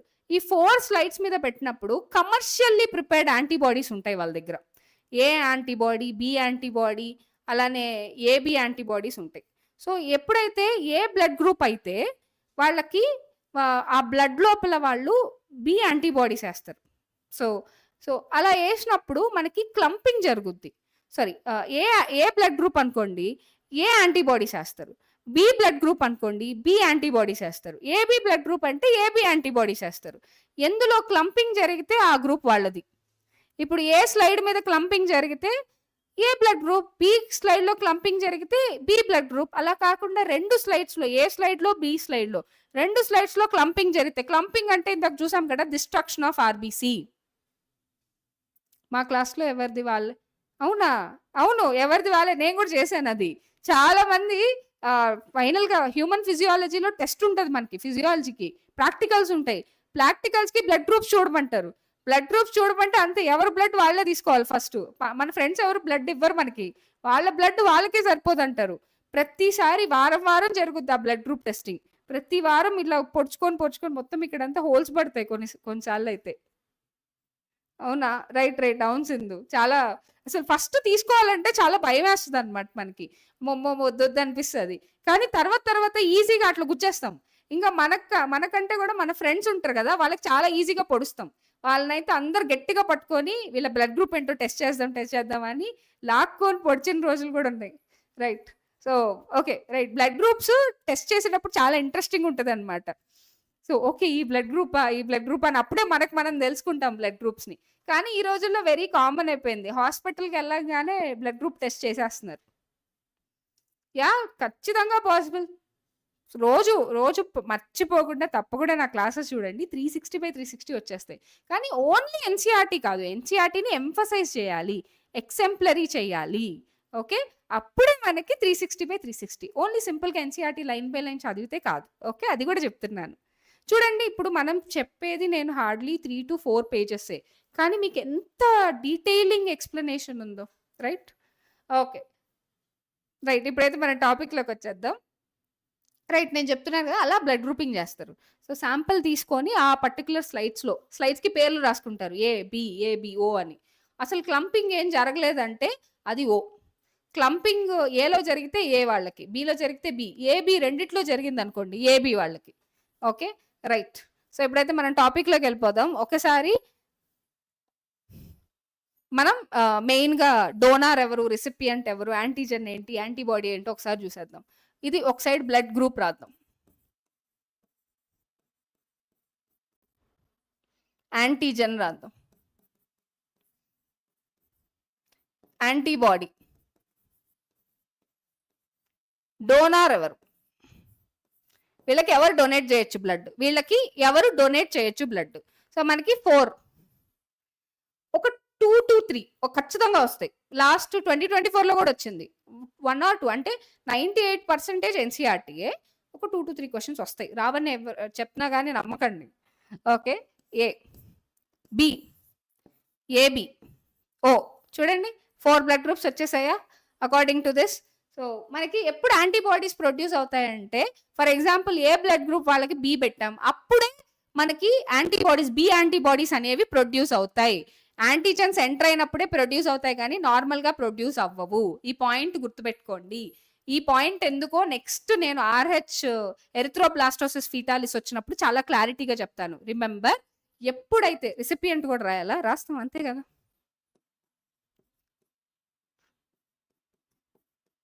రిసిపియంట్, సో రిసిపియంట్ కూడా రాసేసాం.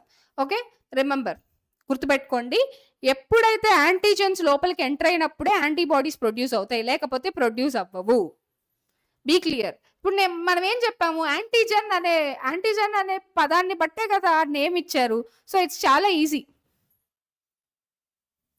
సో ఏ యాంటీజెన్ ఉంటుంది, వేరే కలర్ చూస్ చేసుకుందాం, మనకి ఎప్పుడు కలర్ఫుల్గా ఉండడమే కదా ఇష్టం, right. A antigen, B antigen, AB antigen, అసలు ఏమి లేవు ఇక్కడ. యాంటీబాడీస్ తీసేసుకోండి, ఆపోజిట్. ఇప్పుడు for example A blood group ఉండే వాళ్ళకి బి బ్లడ్ గ్రూప్ ఇచ్చామనుకోండి, వాటి ప్లాస్మాలో ఏం ప్రొడ్యూస్ అవుతాయి, బి యాంటీబాడీస్ ప్రొడ్యూస్ అవుతాయి ఆ బి యాంటీజెన్స్ ని చంపడానికి. So B antibody which will be produced only after entering the antigens. Antigens enter అవ్వకుండా అసలు ప్రొడక్షన్ చేసుకొని అలానే పెట్టుకోదు. ఇది ఒక లాజిక్. ఓకే, ఇక్కడ ఏ ఆపోజిట్ రాయాలి. ఇదే for example B blood group వాళ్ళకి ఏ బ్లడ్ గ్రూప్ వేసామనుకోండి, వీళ్ళ ప్లాస్మాలో ఏ యాంటీబాడీస్ ప్రొడ్యూస్ అయిపోతాయి, ఆ యాంటీజెన్స్ ని డిస్ట్రక్ట్ చేయాలి కదా. ఇక్కడ అసలు యాంటీబాడీసే ఉండవు. ఇక్కడికి వచ్చేసరికి 2 ఏబి యాంటీబాడీస్ ఉంటాయి. ఓకే, క్లియర్ అయిపోయిందా. సో ఇక్కడ యాంటీబాడీసే ఉండవు, ఎందుకంటే 2 యాంటీజెన్స్ ఉన్నాయి కదా, ఏ ఉంది, బి ఉంది. ఇక్కడ చూస్తే అసలు ఇక్కడ యాంటీజెన్స్ ఉండవు, కానీ 2 ఏబి యాంటీబాడీస్ ఉంటాయి. అంటే వీళ్ళకి బ్లడ్ తీసుకున్నప్పుడు ఏ యాంటీబాడీ అయినా ప్రొడ్యూస్. సో వీళ్ళు ఏంటంటే యూజువల్గా బ్లడ్ ఇవ్వాలి, అందరికి బ్లడ్ ఇవ్వాలి, బ్లడ్ తీసుకోకూడదు. సో ఏ బ్లడ్ గ్రూప్ వాళ్ళకి ఎవరెవరు బ్లడ్ ని డొనేట్ చేస్తారు, ఏ డొనేట్ చేస్తారు, ఓ డొనేట్ చేస్తారు. ఓ యూనివర్సల్ డోనార్ కదా, అన్నిట్లో ఓ రాసేయండి. ఓకే, సో నెక్స్ట్ వీళ్ళకి బి, అలానే మళ్ళీ ఓ. ఓకే, బి వాళ్ళు డొనేట్ చేస్తారు, అలానే ఓ వాళ్ళు డొనేట్ చేస్తారు. వీళ్ళకి చూస్తే అందరూ డొనేట్ చేస్తారు, ఏ వాళ్ళు, బి వాళ్ళు, ఏబి వాళ్ళు, ఓ అందరూ డొనేట్ చేస్తారు వీళ్ళకి. అందుకే ఏబిని యూనివర్సల్ రెసిపియంట్ అన్నాం. చూడండి, డోనార్స్ ఎవరు, వీళ్ళంతా వీళ్ళకి డొనేట్ చేయొచ్చు బ్లడ్ ని. So A and O, A blood group వాళ్ళకి డొనేట్ చేయొచ్చు, B and O, B blood group వాళ్ళకి డొనేట్ చేయొచ్చు. కమింగ్ ఏబిఓ, ఈ 4 బ్లడ్ గ్రూప్స్ కూడా ఏబి వాళ్ళకి డొనేట్ చేసేయచ్చు. అందుకే వీళ్ళని ఏమన్నా యూనివర్సల్ రిసిపియంట్. యూనివర్సల్ గా ఎవరి నుంచన్నా బ్లడ్ తీసుకోవచ్చు. తర్వాత ఓ తీసుకుందాం. ఓ తీసుకుంటే వీళ్ళకి అందరూ డొనేట్ చేయకూడదు, ఓ మాత్రమే డొనేట్ చేయాలి. చూడండి పాప ఎంత ప్యాథటిక్కో, వీళ్ళేమో అందరికీ ఇస్తారు, వీళ్ళేమో ఓ బ్లడ్ గ్రూప్ ఏమో అందరికీ ఇస్తారు, కానీ వాళ్ళు మాత్రం ఓ నుంచి మాత్రమే బ్లడ్ తీసుకోవాలి. నెక్స్ట్ ఇప్పుడు రెసిపియంట్, వీళ్ళ నుంచి వీళ్ళు ఎవరికి బ్లడ్ ఇవ్వచ్చు, సేమ్ అంతే కదా. వీళ్ళు సేమ్ ఏ వాళ్ళకి ఇవ్వచ్చు. సో ఓకే, రెసిపియంట్ వద్దులేండి, కన్ఫ్యూజ్ అయిపోతాం. సో డోనార్ వరకు చాలా అర్థమైపోతుంది క్లారిటీగా, రైట్. ఇప్పుడు క్లారిటీగా ఉంది కదా. సో రిమెంబర్, ఏ వాళ్ళకి ఏ ఇంకా ఓ బ్లడ్ గ్రూప్ ఇవ్వచ్చు. ఎందుకు ఓ అంటే ఓ మీద ఎటువంటి యాంటీజెన్స్ లేవు కాబట్టి. యాంటీజెన్స్ లేని వాళ్ళు, ఏ యాంటీజెన్స్ లేని వాళ్ళు ఏ బ్లడ్ గ్రూప్ కన్నా ఇవ్వచ్చు. కాబట్టి ఓ మీద ఏ యాంటీజెన్స్ లేవు కాబట్టి మనం ఎవరికైనా బ్లడ్ ఇచ్చినప్పుడు, ఇప్పుడు ఫర్ ఎగ్జాంపుల్ నాది ఓ బ్లడ్ గ్రూప్ అనుకోండి, ఎవరికైనా మనం బ్లడ్ ఇస్తే యూజువల్గా వాళ్ళ బాడీలో యాంటీబాడీస్ ప్రొడ్యూస్ అవ్వవు, ఎందుకంటే నా బాడీలో ఎటువంటి యాంటీజెన్స్ లేవు కాబట్టి. ఓకే, యాంటీజెన్స్ నా బాడీలో ఉండి వేరే బాడీ వాళ్ళకి ఇస్తే అప్పుడు ప్రాబ్లం స్టార్ట్ అవుతుంది. వాళ్ళ బ్లడ్లోని ప్లాస్మా యాంటీబాడీస్ని ప్రొడ్యూస్ చేయడం స్టార్ట్ చేసి యాంటీజెన్ యాంటీబాడీకి రియాక్షన్ జరిగి క్లంపింగ్, డిస్ట్రక్షన్ ఆఫ్ ఆర్బీసీ, అనీమియా వచ్చేస్తుంది వాళ్ళకి. కార్డియాక్ సైకిల్ నెక్స్ట్ వస్తుంది, నెక్స్ట్ కమింగ్ ఇదే కదా మన చాప్టర్ స్టార్ట్ అయింది కదా. ఓకే, సో డీటెయిల్గా అర్థమైపోయింది కదా మీకు బ్లడ్ గ్రూప్స్. ఎందుకు వీళ్ళని యూనివర్సల్ రెసిపియంట్ అంటాం, ఓన్ ఏమంటాం, యూనివర్సల్ డోనార్స్ అంటాం. చూడండి అందరికి డొనేట్ చేస్తుంది బ్లడ్, ప్రతి దాంట్లో ఓ ఉంది, అందుకని యూనివర్సల్ డోనార్ అని పిలిచాం. క్లియర్, అర్థమైపోయిందా మీకు? ఓకే, ఇప్పుడైతే మనం నెక్స్ట్ RH బ్లడ్ గ్రూపింగ్ సిస్టమ్కి వెళ్ళిపోదామా? సో ఇది మనకి ABO blood grouping system. Next blood grouping system RH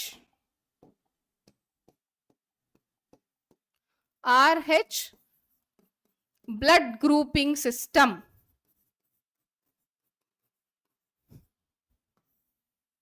RH blood grouping సిస్టమ్కి వచ్చేసరికి ఇది ఫస్ట్ టైం ఎవరిలో కనుక్కున్నారు? Rhesus monkey. First time rhesus మంకీలో కనుక్కున్నారు దీన్ని. Got it? So rhesus monkey కాబట్టి RH అనే వర్డ్ వచ్చింది మనకి, ఫస్ట్ టైం కనుక్కున్నాం కాబట్టి.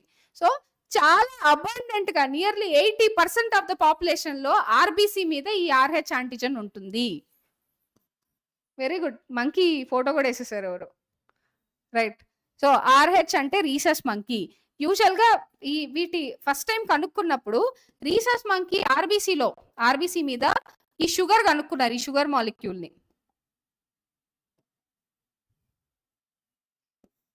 ఓకే, సో ఇదే RH antigen. 80% of the population లో 80% ఆఫ్ ద పాపులేషన్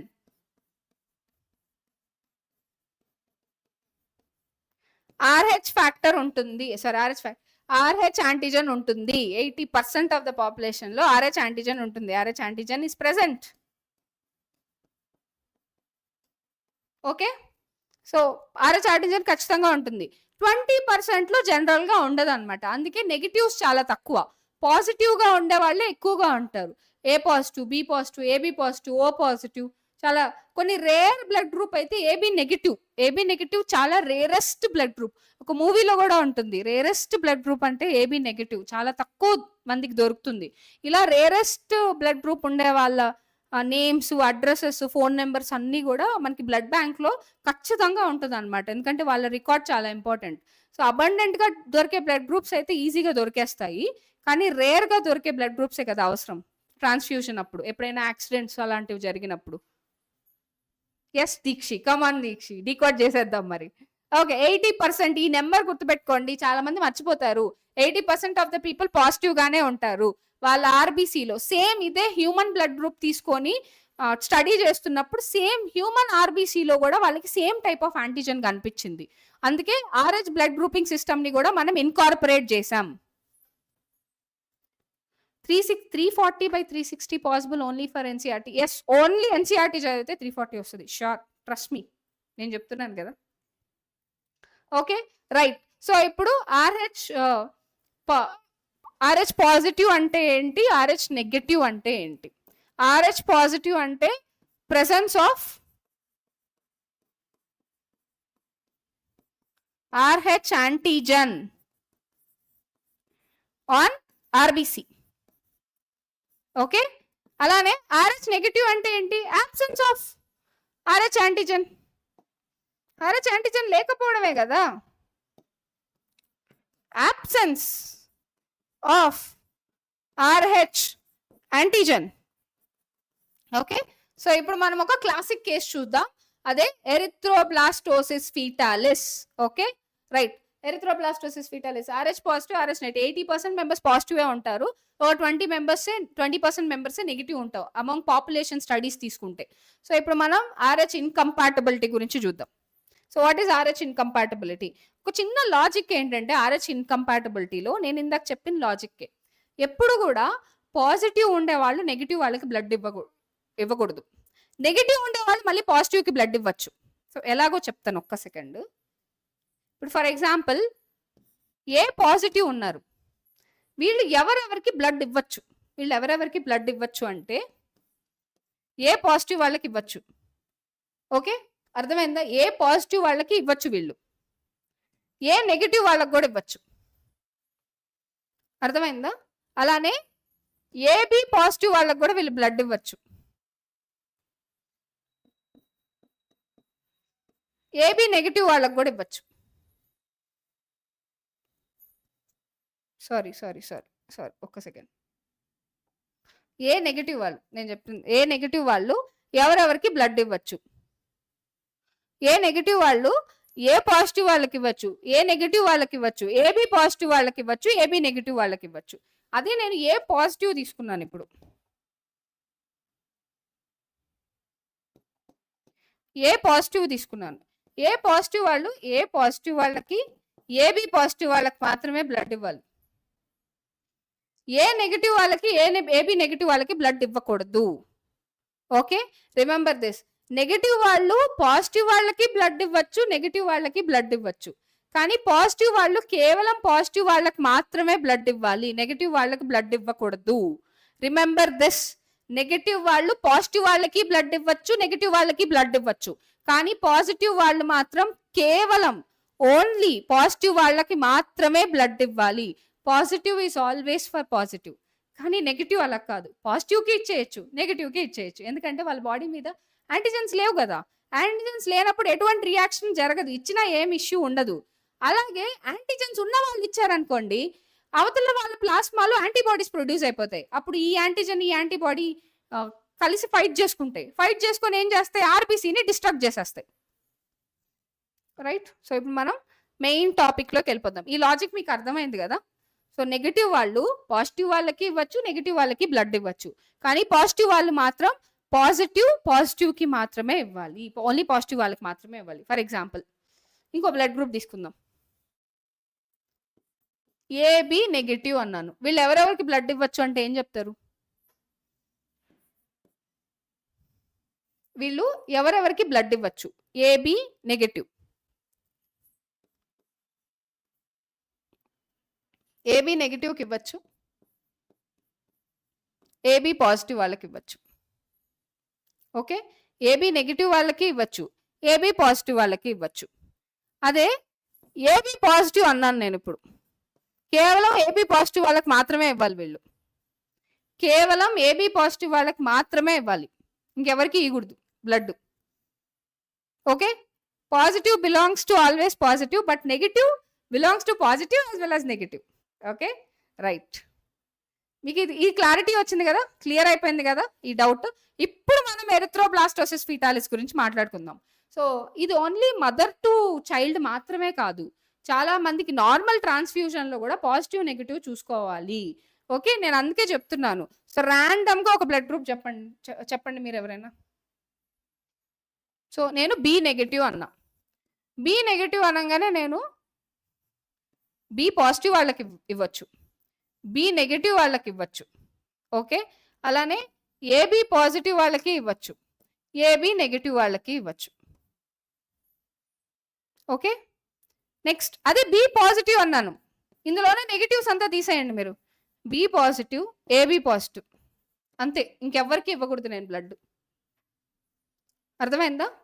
ఇంకెవరికి ఇవ్వకూడదు, వీళ్ళకే ఇవ్వాలి. పాజిటివ్ వాళ్ళు పాజిటివ్ వాళ్ళకే ఇచ్చుకోవాలి. కానీ నెగిటివ్ వాళ్ళు అలా కాదు, పాజిటివ్ వాళ్ళకి ఇవ్వచ్చు, నెగిటివ్ వాళ్ళకి ఇవ్వచ్చు.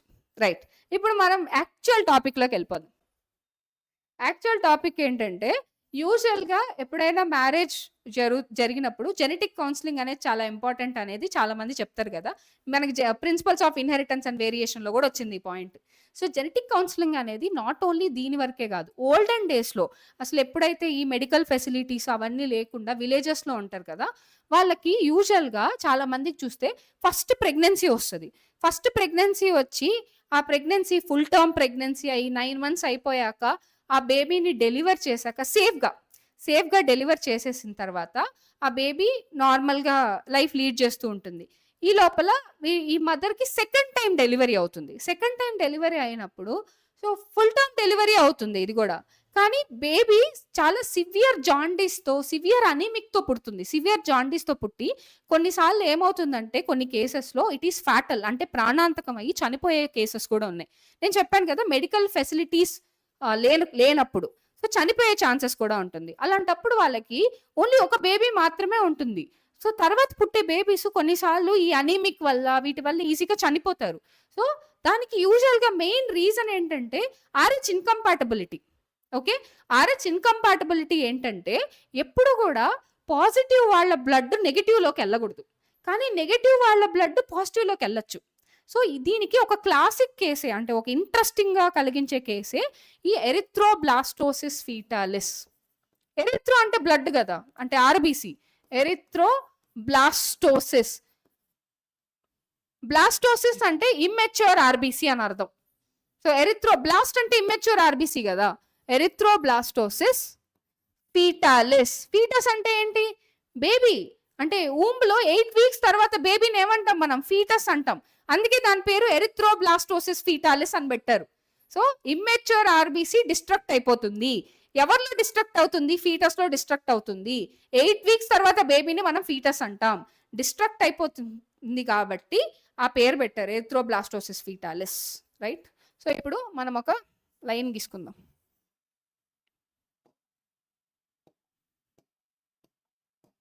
రైట్. ఇటువైపు RH negative mother, RH positive baby. Okay. RH negative mother, RH positive baby. So ఇప్పుడు మీకు చిన్న లాజిక్ చెప్తాను ఇక్కడ. So remember, RH positive women ఇక్కడ ఫీమేల్, ఇక్కడ male. So RH positive, RH positive. Most of the cases లో వీళ్ళకి అంటే వీళ్ళ జీనోటైప్స్ మళ్ళీ డిఫరెంట్ ఉండొచ్చు, హెట్రోజైగస్ అయి ఉండొచ్చు. హెట్రోజైగస్ అయితేనే వీళ్ళకి పుట్టే బేబీ తీసుకుందాం. బేబీని తీసుకుంటే మోస్ట్లీ RH పాజిటివే అనుకుందాం. Okay. Mostly RH positive baby పుడుతుంది. సో రేర్ కేసెస్ లోనే RH నెగిటివ్ బేబీ పుడుతుంది. ఎందుకంటే వీళ్ళు హెట్రోజైగస్ అయితే, ఇన్ కేస్ వీళ్ళు హెట్రోజైగస్ అయితే RH నెగిటివ్ బేబీ కూడా పుట్టచ్చు కదా.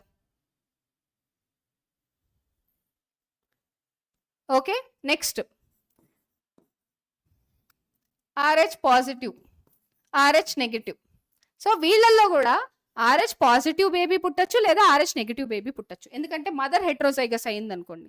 మదర్ హెట్రోజైగస్ అయితే ఈ కేసులో కూడా ఓకే 12 weeks. రైట్. సో కొన్ని బుక్స్లో 8 weeks అని కూడా ఇచ్చింటారు. ఓకే, 12 weeks తర్వాత ఫీటస్ అంట. సో RH పాజిటివ్ బేబీ పుడుతుంది, RH నెగిటివ్ బేబీ పుడుతుంది. వీళ్ళల్లో కూడా ఏం ఇష్యూ లేదు, ఎందుకంటే మదర్ RH పాజిటివ్ కదా. సో ఉమెన్ RH పాజిటివ్ అయినప్పుడు ఏం ఇష్యూ లేదు. ఓకే. ఎప్పుడు ఇష్యూ స్టార్ట్ అవుతుందంటే ఇప్పుడు RH నెగిటివ్, మళ్ళీ RH నెగిటివ్. సో వీళ్ళిద్దరూ మ్యారేజ్ చేసుకున్నారు. వీళ్ళిద్దరూ మ్యారేజ్ చేసుకుంటే వీళ్ళకి పుట్టే బేబీ ఖచ్చితంగా RH నెగిటివే పుడుతుంది. ఎందుకంటే నెగిటివ్ ఎక్స్ప్రెస్ అవ్వాలంటే హోమోజైగోసిటీనే ఉండాలి, అప్పుడే ఈ నెగిటివ్స్ ఎక్స్ప్రెస్ అవుతాయి, లేకపోతే ఎక్స్ప్రెస్ అవ్వవు. వీళ్ళకి పుట్టే బేబీ ఖచ్చితంగా RH నెగిటివే పుడుతుంది. సో వీళ్ళకి ఏం ప్రాబ్లం లేదు. ఈ కాంబినేషన్స్ లో మ్యారేజ్ చేసుకుంటే అసలు ప్రాబ్లమే లేదు. Thank you Deekshi. రైట్.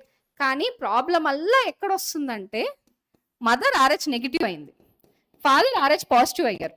యూజువల్గా పాజిటివ్ డామినెంట్ కదా అకార్డింగ్ టు జెనెటిక్స్ ప్రకారం. నెగిటివ్ రెసెసివ్ ఎప్పుడు కూడా. అంటే ఒక నార్మల్ ప్రోటీన్ ని ప్రొడ్యూస్ చేయలేకపోవడం అనేది రెసెసివ్ క్యారెక్టర్ అనేది మనం జెనెటిక్స్ లో చూసామా లేదా. సో ఇప్పుడు చూడండి, RH negative mother, RH positive father. So obviously వీళ్ళకి, సో ఇన్ కేస్ ఈ ఫాదర్ హెట్రోజైగస్ అయితే RH నెగిటివ్ బేబీ పుట్టే ఛాన్స్ ఉంది. ఇన్ కేస్ ఈ ఫాదర్ హోమోజైగస్ అయితే మాత్రం ష్యూర్ గా ఆ బేబీ మాత్రం RH పాజిటివ్ నే అవుతుంది. ఇప్పుడే మన ప్రాబ్లం స్టార్ట్ అయింది. Okay. So this is the point of the topic. మన టాపిక్ ఇది. ఈ కేసెస్ మన టాపిక్ కాదు, ఎందుకంటే ఈ కేసెస్ అన్ని సేఫ్. బికాజ్ ఈ కేసులో చూడండి, RH పాజిటివ్ మదరా. సో RH పాజిటివ్ మదర్ కి RH నెగిటివ్ బేబీ అన్నా ఒకటే, RH పాజిటివ్ బేబీ అన్నా ఒకటే. ఓకే. ఏం ఇష్యూస్ ఏం రావు. సో కానీ RH నెగిటివ్ అన్నా కానీ ఏం ప్రాబ్లం లేదు. కానీ ఎప్పుడైతే RH నెగిటివ్ మదర్ కి RH పాజిటివ్ పర్సన్ తో మ్యారేజ్ జరుగుతుందో వీళ్ళకి ఖచ్చితంగా మోస్ట్ ఆఫ్ ద కేస్ ఈ పర్సన్ హోమోజైగస్ పాజిటివ్ అయితే 100% వాళ్ళకి RH పాజిటివ్ బేబీనే పుడుతుంది. మన బ్లడ్ గ్రూప్స్ పేరెంట్స్ నుంచే కదా వస్తుంది. చెక్ చేయండి ఒకసారి, మీ పేరెంట్స్ బ్లడ్ గ్రూప్ నుంచే మన బ్లడ్ గ్రూప్ వస్తుంది. రైట్. ఇప్పుడు మనం టాపిక్ లోకి వెళ్ళిపోదాం. Erythroblastosis fetalis. రిమెంబర్, మదర్ కి ఫీటస్ కి మధ్యలో మనకి ప్లసంటా ఉంటుంది. So take it as placenta. దీన్ని ప్లసంటా అనుకోండి. ప్లసంటా అనేది ఒక డిస్క్ షేప్డ్ ఆర్గాన్. ఇది ఎండోక్రైన్ ఆర్గాన్ గాను పనిచేస్తుంది. ఎందుకంటే డ్యూరింగ్ ప్రెగ్నెన్సీ మనకి దీన్ని ఆఫ్టర్ డెలివరీ అని కూడా అంటాం. ఫస్ట్ బేబీ డెలివరీ అయిపోతుంది. సో ఫస్ట్ బేబీ డెలివరీ అయిపోతుంది. డెలివరీ అయిపోయిన తర్వాత మనకి ప్లసెంటా రిలీజ్ అవుతుంది కాబట్టి ఆఫ్టర్ ప్లసెంటా. సో ఇప్పుడు పాయింట్ ఏంటంటే, సో ప్లసెంటాకి వచ్చేసరికి మనకు మీడియేటర్ ఆర్గాన్. ప్లసెంటా నుంచి మనకి అంబలికల్ కార్డ్ వస్తుంది. Umbilical vein, umbilical artery deoxygenated blood ని క్యారీ చేస్తుంది. అంబలికల్ వెయిన్ ఆక్సిజనేటెడ్ బ్లడ్ ని క్యారీ చేస్తుంది. సో రిమెంబర్ వన్ థింగ్, ఇప్పుడు mother RH negative. So mother నుంచి ఆర్టరీ వెళ్ళింది అనుకుందాం.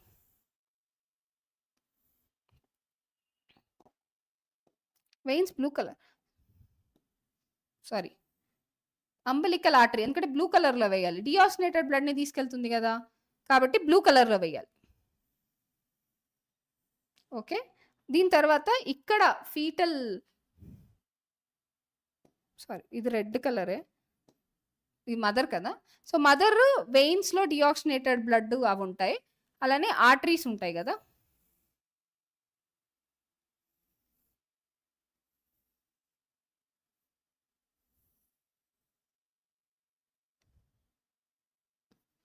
సో బ్లడ్ ఈ డైరెక్షన్లో వెళ్తుంది, ఈ డైరెక్షన్లో ఇలా వెనక్కి వచ్చేస్తుంది. ఓకే, మదర్కి ఇది. అదే ఫీటల్ సర్క్యులేషన్కి వెళ్ళిపోదాం. ఫీటల్ సర్క్యులేషన్కి వెళ్తే సేమ్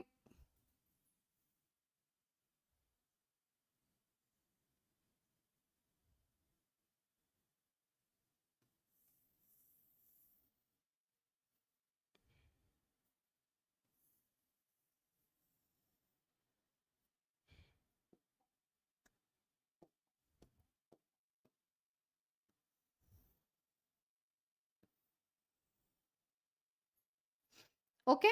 సో ఇప్పుడు ఇక్కడ బ్లడ్ ఇలా వెళ్ళినప్పుడు ఇక్కడ బ్లడ్ ఏంటి, రివర్స్ డైరెక్షన్లో వెళ్తుంది మనకి.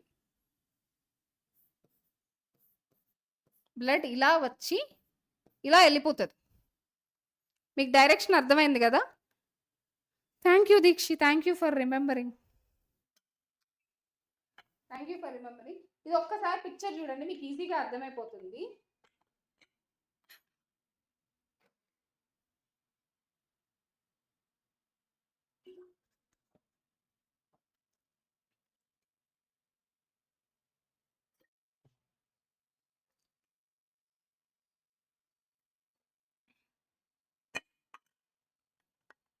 ఒక్కసారి మీకు అర్థమైపోతుంది ఇది.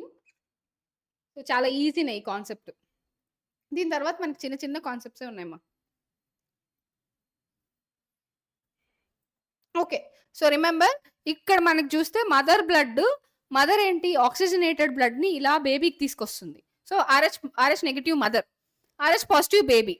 సో ఎప్పుడైతే మదర్ బ్లడ్ ఇలా ఆక్సిజన్ ని, న్యూట్రియంట్స్ ని అన్నిటినీ తీసుకొస్తుంది, హార్మోన్స్ ని, ఎంజైమ్స్ ని, వాట్ నాట్, యాంటీబాడీస్ ని, జనరల్ గా అన్నిటినీ తీసుకొస్తున్నప్పుడు ఇక్కడ ఏమవుతుంది, ఓన్లీ ఆ లిక్విడ్ మాత్రమే ట్రాన్స్పోర్ట్ అవుతుంది మనకి ఇక్కడ. రిమెంబర్, ఓన్లీ ఫ్లూయిడ్ మాత్రమే లీక్ అవుతుంది, ఫ్లూయిడ్ మాత్రమే ఆక్సిజన్ ని డిఫ్యూజన్ మెథడ్ ద్వారా వెళ్తుంది. No RBC, no WBC, no platelets, formed elements ఏవి కూడా మదర్ బ్లడ్ నుంచి ఫీటల్ బ్లడ్ కి క్రాస్ అవ్వవు. మదర్ బ్లడ్ నుంచి ఫీటల్ బ్లడ్ కి క్రాస్, ఇది ఒక లాజిక్, క్రాస్ అవ్వవు. సో కాబట్టి మదర్ ఏంటి, కావాల్సిన కంటెంట్స్ అన్ని, న్యూట్రియంట్స్, అయాన్స్ అన్ని కూడా తీసుకెళ్లి, హార్మోన్స్, ఎంజైమ్స్ అన్ని తీసుకెళ్లి ఇక్కడ డిఫ్యూజన్ మెథడ్ ద్వారా ఫీటస్ కి ఇచ్చేస్తుంది. మళ్ళీ రిటర్న్ లో మనకి ఇక్కడ ఆర్బిసి, డబ్ల్యూబిసి, ప్లేట్లెట్స్ ఇవన్నీ రిటర్న్ జర్నీకి వచ్చేస్తాయి. ఇక్కడ కూడా ఫీటస్ లో కూడా బ్లడ్ ఉంటుంది కదా, ఫీటల్ బ్లడ్ కూడా ఇలా డైరెక్షన్ లో వచ్చి, సో కావాల్సిన కంపోనెంట్స్ అన్నిటినీ తీసుకొని రిటర్న్ అయిపోతుంది ఇలాగా. ఓకే, సో ఇలా రిటర్న్ అయిపోతుంది. సో ఇలా రిటర్న్ అయిపోయినప్పుడు మనకి ఇక్కడ ఏమవుతుందంటే ఎక్కడ కూడా మనకి ఆర్బీసీ కానీ, డబ్ల్యూబీసీ కానీ, ప్లేట్లెట్స్ కానీ ఎక్స్చేంజ్ జరగట్లేదు. పర్టికులర్ గా ఆర్బీసీ అనేది అసలు ఎక్స్చేంజ్ అవ్వట్లేదు, ఓన్లీ ఫ్లూయిడ్ కంపోనెంట్ ప్లాస్మా మాత్రమే ఇక్కడ ఎక్స్చేంజ్ అవుతుంది. మనకి యాంటీజెన్స్ ఎక్కడ ఉంటాయి, ఆర్బీసీ మీద ఉంటాయి. సో ఫీటల్ ఆర్బీసీ మీద ఉంటాయి యాంటీజెన్స్. ఇటువైపు నుంచి ఆర్బీసీ ఇటువైపు ఉన్న ఆర్బీసీ ఇటు ఎక్కడైనా క్రాస్ అవుతుందా, క్రాస్ అవ్వట్లేదు కదా. So during first pregnancy. So ఇప్పుడు మీకు లాజిక్ అర్థమైంది కదా. సో మదర్ ఫీటస్ దగ్గర మనకి ఎక్కడ కూడా ఆర్బీసీస్, డబ్ల్యూబీసీస్ అనేవి క్రాస్ అవ్వట్లేదు. ఓన్లీ లిక్విడ్ కంపోనెంట్ అయిన ప్లాస్మా మాత్రమే ఎసెన్షియల్ న్యూట్రియంట్స్ ని, వాటన్నిటినీ కూడా బేబీకి ఇస్తుంది. బేబీ నుంచి వచ్చిన డిఆక్సిజనేటెడ్ బ్లడ్, అలానే వేస్ట్ ప్రోడక్ట్స్ అన్ని కూడా ఇక్కడ ఎక్స్చేంజ్ అయిపోతున్నాయి, మదర్కి వెళ్ళిపోతున్నాయి. బేబీ నుంచి వచ్చిన వేస్ట్ ప్రోడక్ట్స్ అన్ని కూడా మదర్కి వెళ్ళిపోతున్నాయి. మదర్ నుంచి వచ్చిన ఎసెన్షియల్ కంటెంట్స్ అన్ని కూడా బేబీకి వెళ్ళిపోతున్నాయి. ఎలాగా? ప్లాస్మా ద్వారా మాత్రమే ఎక్స్చేంజ్ జరుగుతుంది. ఎటువంటి ఆర్బీసీ కూడా ట్రాన్స్ఫర్ అవ్వట్లేదు, ఎక్స్చేంజ్ అవ్వట్లేదు. ఎందుకంటే ఆ క్యాపిలరీస్ లో పట్టదు కదా. ఆ క్యాపిలరీస్ మధ్య మనకి ఎండోథీలియం ఉంటుంది క్యాపిలరీస్ లో, ఆ క్యాపిలరీస్ లో అసలు పట్టదు. సో ప్లాస్మా ప్రోటీన్స్ ఏవి అటు వెళ్ళవు. సో ఇప్పుడు లాజిక్ గా ఏంటంటే ఫస్ట్ ప్రెగ్నెన్సీ, సెకండ్ ప్రెగ్నెన్సీ చూద్దాం. First pregnancy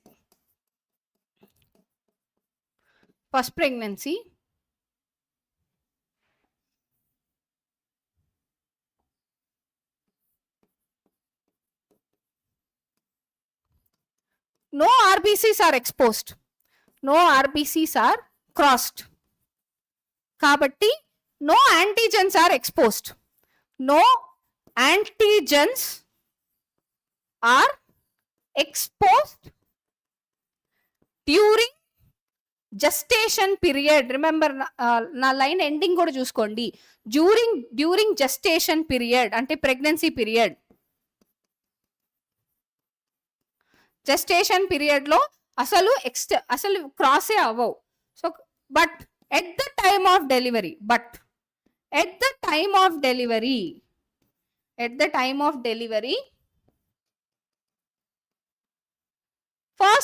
very first time the fetal blood will be exposed to the mother. But very first time the fetal blood exposed to the mother during delivery. Remember, during delivery first initial గా ఏం RBCs cross అవ్వవు, కాబట్టి gestation period లో ఎటువంటి antigens expose అయ్యే ఛాన్సే లేదు, foetus నుంచి మదర్ కి ఎక్స్పోజ్ అయ్యే ఛాన్సే లేదు. కానీ at the time of delivery ఏం జరుగుతుంది, మనం అంబిలికల్ కార్డ్ కట్ చేస్తాం. కట్ చేసినప్పుడు ఫీటల్ బ్లడ్ అనేది very first time mother uterus లోపల ఎక్స్పోజ్ అవుతుంది, తప్పదు, వేరే ఛాన్స్ లేదు. కట్ చేయాలి, అంబిలికల్ కార్డ్ కట్ అవుతుంది కదా, అప్పుడు కొంత అమౌంట్ ఆఫ్ బ్లడ్ లోపలికి వెళ్తుంది మదర్ లోపలికి. సో వెళ్ళినప్పుడు అప్పుడు the very first time immediate గా ఏమవుతుంది, antibodies are produced in the mother. Immediately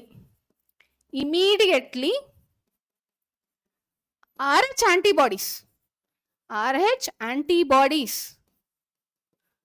are produced in the mother,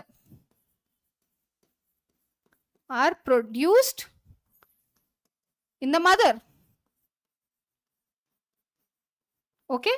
so mother లో ప్రొడ్యూస్ అవుతుంది by the time the baby is delivered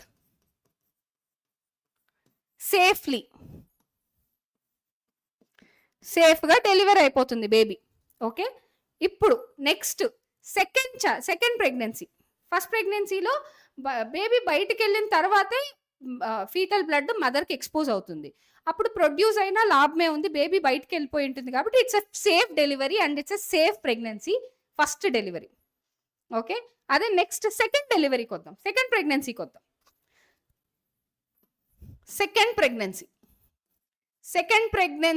లేదా సబ్సిక్వెంట్ ప్రెగ్నెన్సీ లేదా తర్వాత pregnancy, subsequent pregnancies.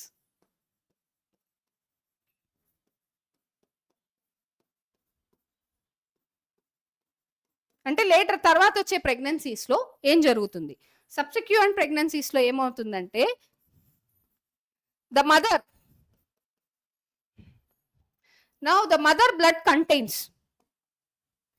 During gestation period during gestation period లోనే అంటే pregnancy period లోనే during gestation period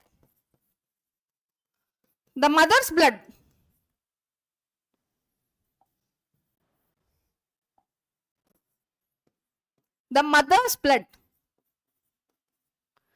already have antibodies.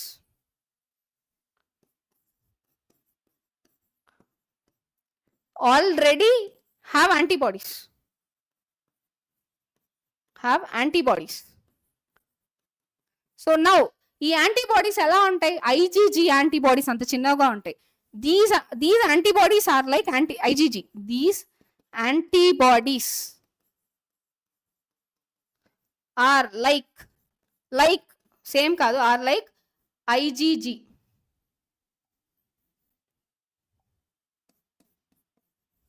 IgG antibodies. Okay, and the smallest antibodies are IgG antibodies.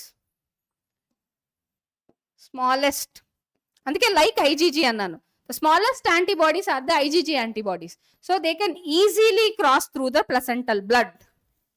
So easily crosses through the placental blood.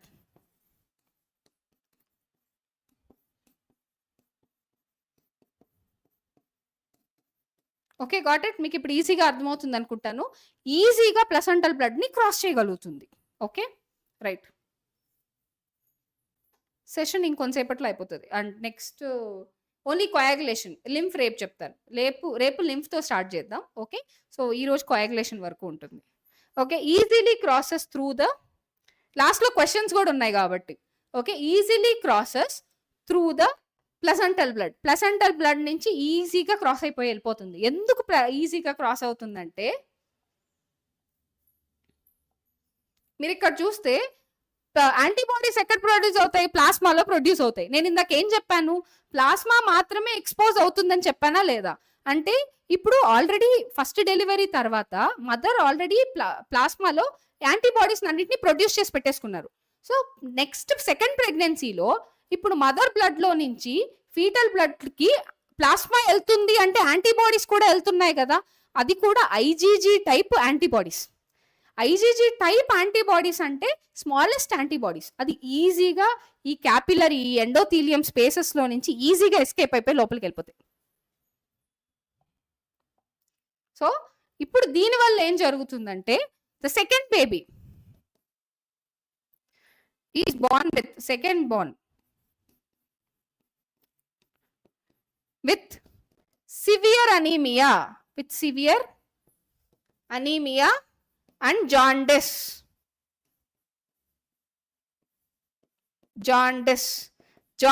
ఇంకా severe అనీమియాతో పుడుతుంది. So అలా అని baby పుడుతుంది, బేబీకి ఏమి ఇష్యూ రాదు. మోస్ట్లీ సివియర్ అనీమియా జాండీస్ వచ్చినప్పుడు fatal, most of the cases అది ఫ్యాటల్ అంటే ప్రాణాంతకం. ఓకే, ప్రాపర్ మెడికల్ ఫెసిలిటీస్ ఇవన్నీ లేకపోతే బేబీకి చాలా సివియర్ ఇష్యూస్ వస్తాయి. ఓకే, ప్రాపర్ మెడికల్ ఫెసిలిటీస్ అవన్నీ ఉంటే క్యూర్ చేయొచ్చు. సో దీన్ని ఇప్పుడు ప్రెసెంట్ ఇలాంటి కండిషన్ని రిలీవ్ చేయడానికి ఏం చేస్తారంటే, so immediately after delivery of the first baby,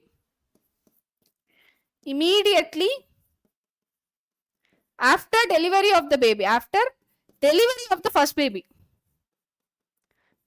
delivery of the first baby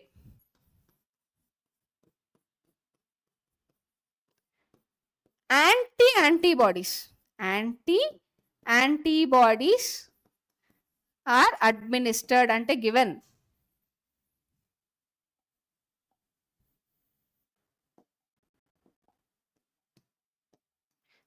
antibodies are given.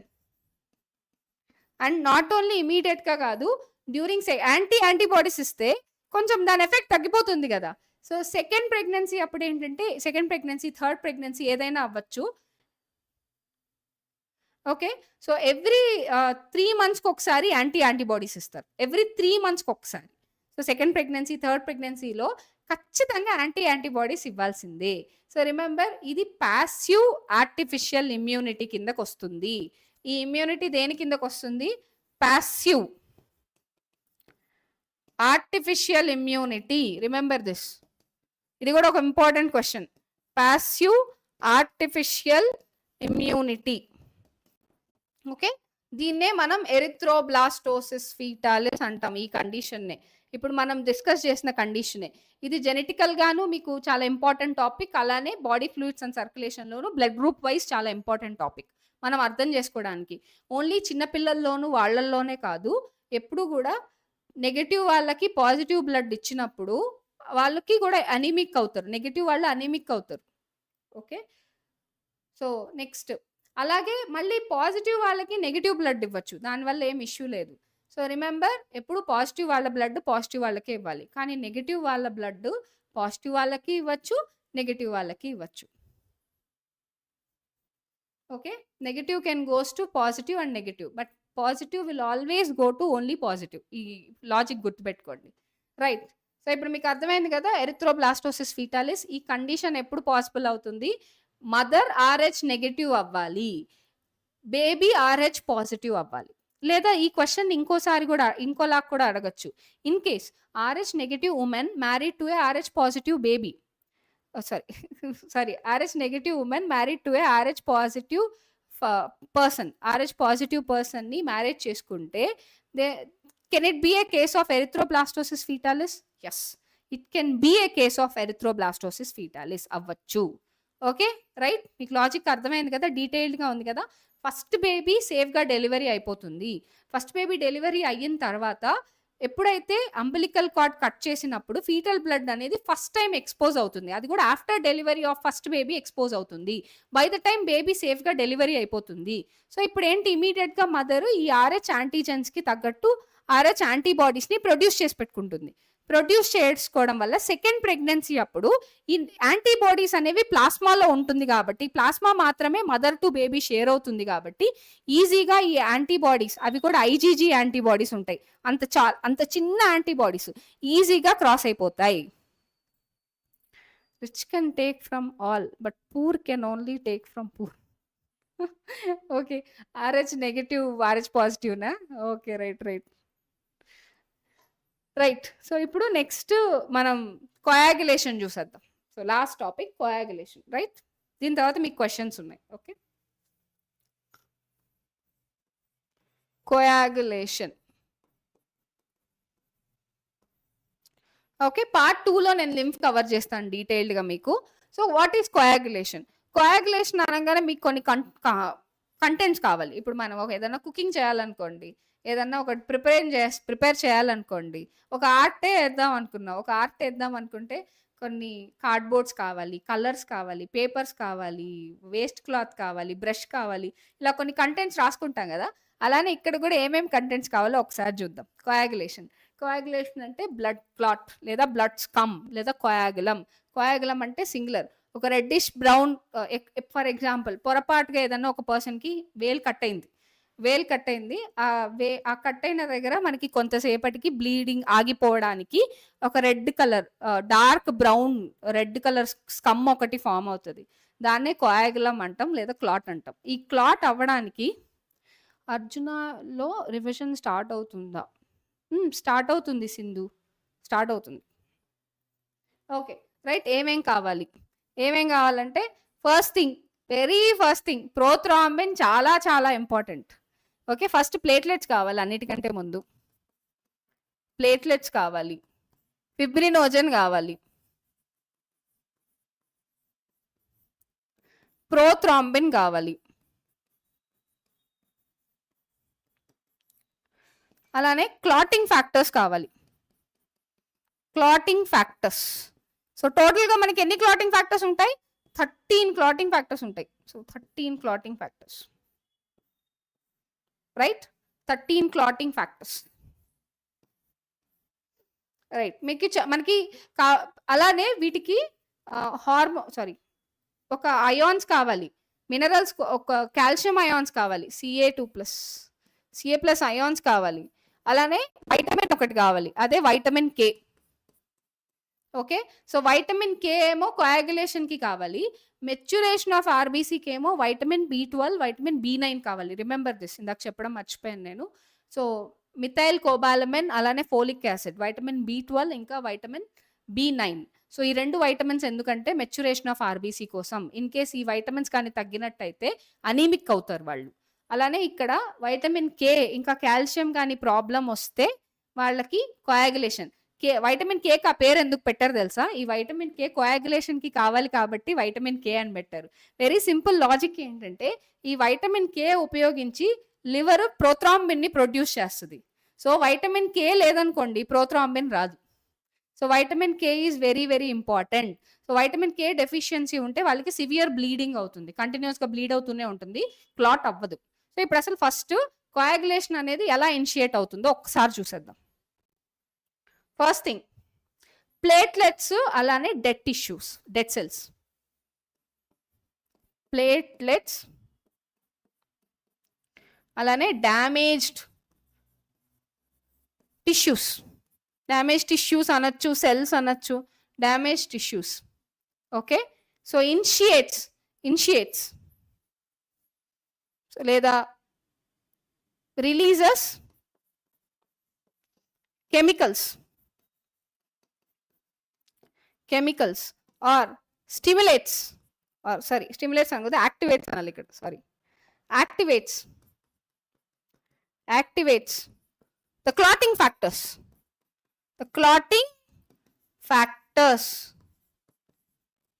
factors ని యాక్టివేట్ చేసేస్తాయి. యూజువల్ గా ఒక బ్లడ్ లిక్విడ్ ఫామ్ లో ఉన్నప్పుడు ప్లాస్మా ప్రోటీన్స్ అన్ని కూడా ప్లాస్మా ప్రోటీన్స్ లో మెయిన్ గా ఫిబ్రినోజన్ కావచ్చు, ప్రోథ్రాంబిన్ కావచ్చు, ఇవి ఇన్యాక్టివ్ ఫామ్ లో ఉంటాయి, సాల్యుబుల్ ఫామ్ లో ఉంటాయి. ఎప్పుడైతే మనకి క్లాటింగ్ అవసరమో అప్పుడు ఇవి యాక్టివేట్ అవుతాయి. సో యూజువల్ గా ఇవి ఏం చేస్తాయి, releases chemicals or activates the clotting factors. మనకి 13 క్లాటింగ్ ఫ్యాక్టర్స్ ఉన్నాయి కదా. సో అందులో మనకి మెయిన్ గా ఇప్పుడు ఏం జరుగుతుంది అంటే, సో ఫస్ట్ ప్రోథ్రాంబిన్. ఇప్పుడు మీకు ఒక క్యాస్కేడ్ రియాక్షన్ రాస్తాను. ప్రోథ్రాంబిన్, ఈ ప్రోథ్రాంబిన్ అనేది మనకి సెకండ్ క్లాటింగ్ ఫ్యాక్టర్. ఓకే, మనకి క్లాటింగ్ ఫ్యాక్టర్స్ నేమ్స్ గుర్తుపెట్టుకోవాల్సిన అవసరం లేదు. Prothrombin is activated to thrombin. Okay, ఈ థ్రాంబిన్ ప్రొడ్యూస్ అవ్వడానికి మనకి ఏ ఎంజైమ్ కావాలి?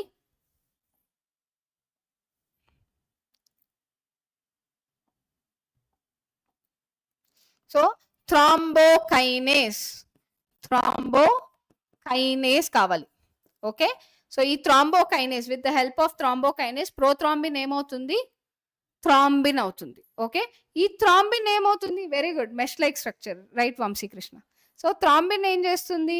ఫిబ్రినోజన్ ని కాస్త ఫిబ్రినోజన్ టు ఫిబ్రిన్. రిమెంబర్, ఇది soluble. Fibrinogen is soluble.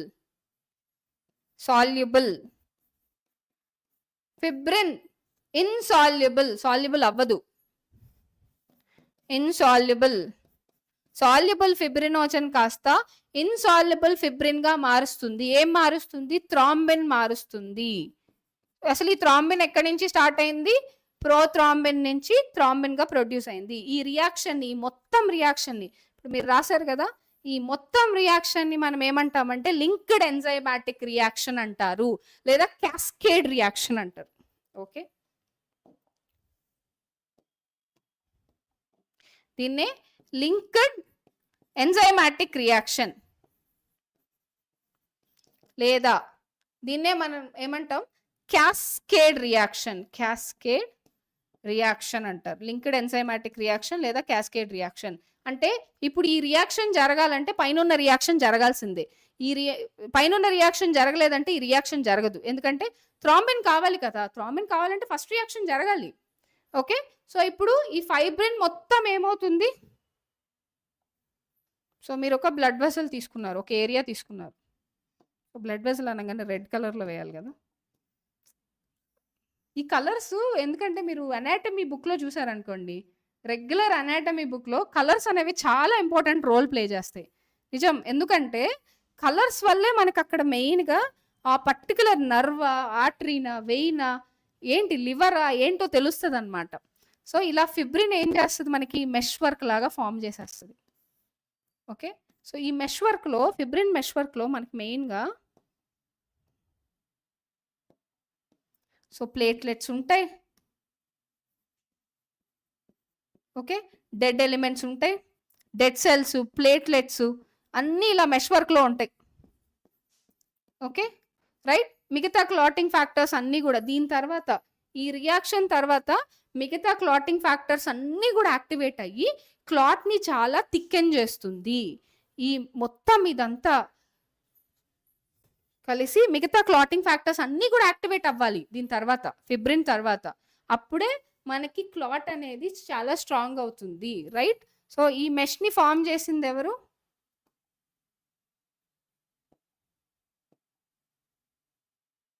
So ఈ మెష్ని ఫామ్ చేసింది ఫిబ్రిన్.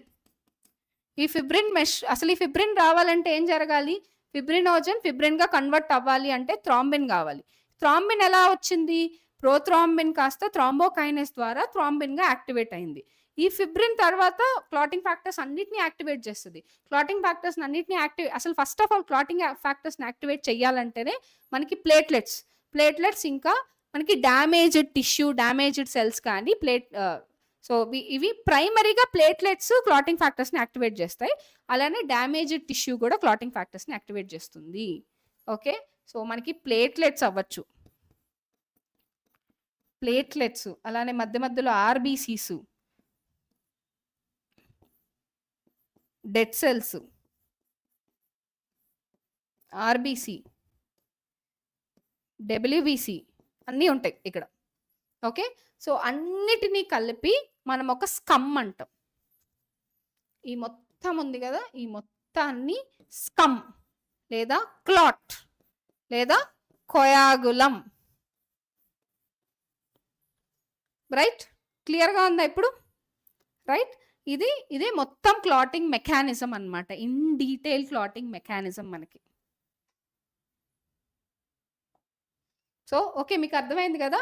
ప్రైమరీగా క్లాటింగ్ ఫ్యాక్టర్స్ని యాక్టివేట్ చేసేవేవి? ప్లేట్లెట్స్. ప్రైమరీగా క్లాటింగ్ ఫ్యాక్టర్స్ని యాక్టివేట్ చేసేది platelets.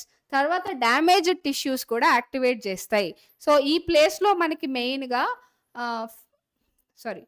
Histamine, heparin, so histamine, serotonin కూడా ప్రొడ్యూస్ అవుతాయి. ఇన్ఫ్లమేషన్ క్రియేట్ అవుతుంది కదా, అంటే మెయిన్గా మనకి బేసోఫిల్స్ వచ్చేస్తాయి. బేసోఫిల్స్, ఈ లింఫోసైట్స్ అన్నీ కూడా రష్ అయ్యి వచ్చేస్తాయి. అక్కడ ఏమన్నా ఇన్ఫెక్షన్ ఉన్నా చంపేస్తాయి. అలానే ఇన్ఫ్లమేషన్ కోసం how to remember diagrams in bio, so only diagrams yj నేను ఒక సెషన్ చేయబోతున్నాను, అప్పుడు మనం మాట్లాడదాం. డయాగ్రామ్స్ గుర్తుపెట్టుకోవాలి అంటే ఫస్ట్ ఆఫ్ ఆల్ డయాగ్రామ్స్ ఎప్పుడైనా సరే ప్రాక్టీస్ చేయండి. సో ఒక రఫ్ పేజ్ తీసుకొని ఆ డయాగ్రామ్స్ గీసుకుంటూ మీరు డిస్క్రిప్షన్ చదువుతూ ఉండండి. అప్పుడు డయాగ్రామ్స్ నిజంగానే, డయాగ్రామ్స్ అనగానే కింద ఉన్న డిస్క్రిప్షన్ చాలా ఇంపార్టెంట్, లేబులింగ్ చాలా ఇంపార్టెంట్.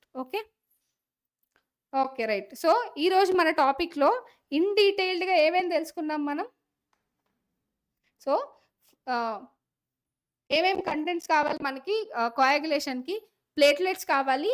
ప్లేట్లెట్సే ప్రైమరీగా యాక్టివేట్ చేస్తాయి కెమికల్స్ని, ప్రైమరీగా ప్లేట్లెట్స్ యాక్టివేట్ చేస్తాయి, అవే మెయిన్గా క్లాటింగ్ ఫ్యాక్టర్స్ని.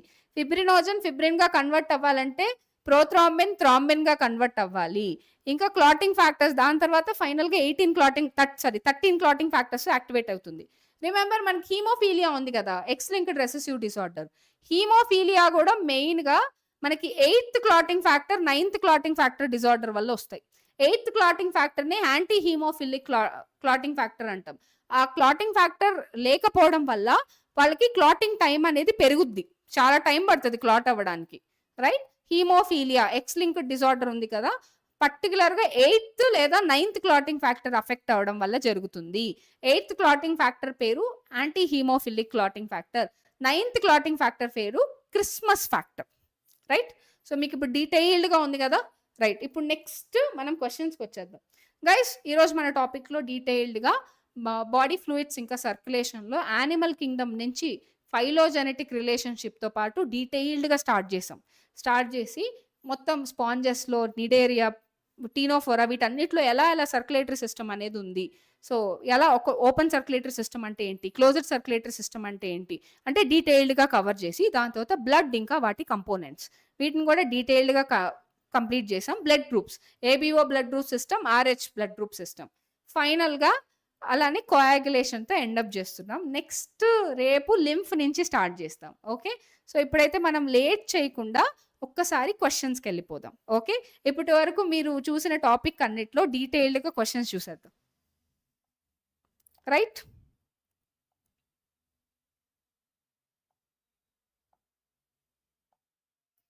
ఈ పిక్చర్ ఒకసారి చూసేయండి. ఇది మన NCERT picture, diagrammatic representation of formed elements of blood.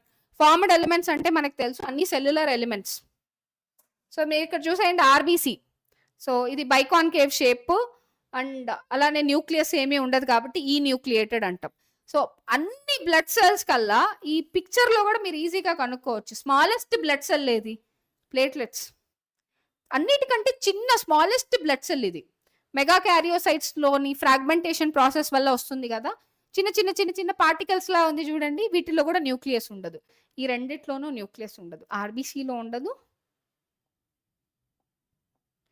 ఆర్బీసీలో ఉండదు, అలానే ప్లేట్లెట్స్లో కూడా ఉండదు. Okay, right. ఇక్కడ చూడండి, హెడ్ ఫోన్ షేప్లో ఉందా మనకి? వైట్ కలర్ తీసుకుందాం బెటర్. హెడ్ ఫోన్ షేప్లో ఉంది కదా మనకి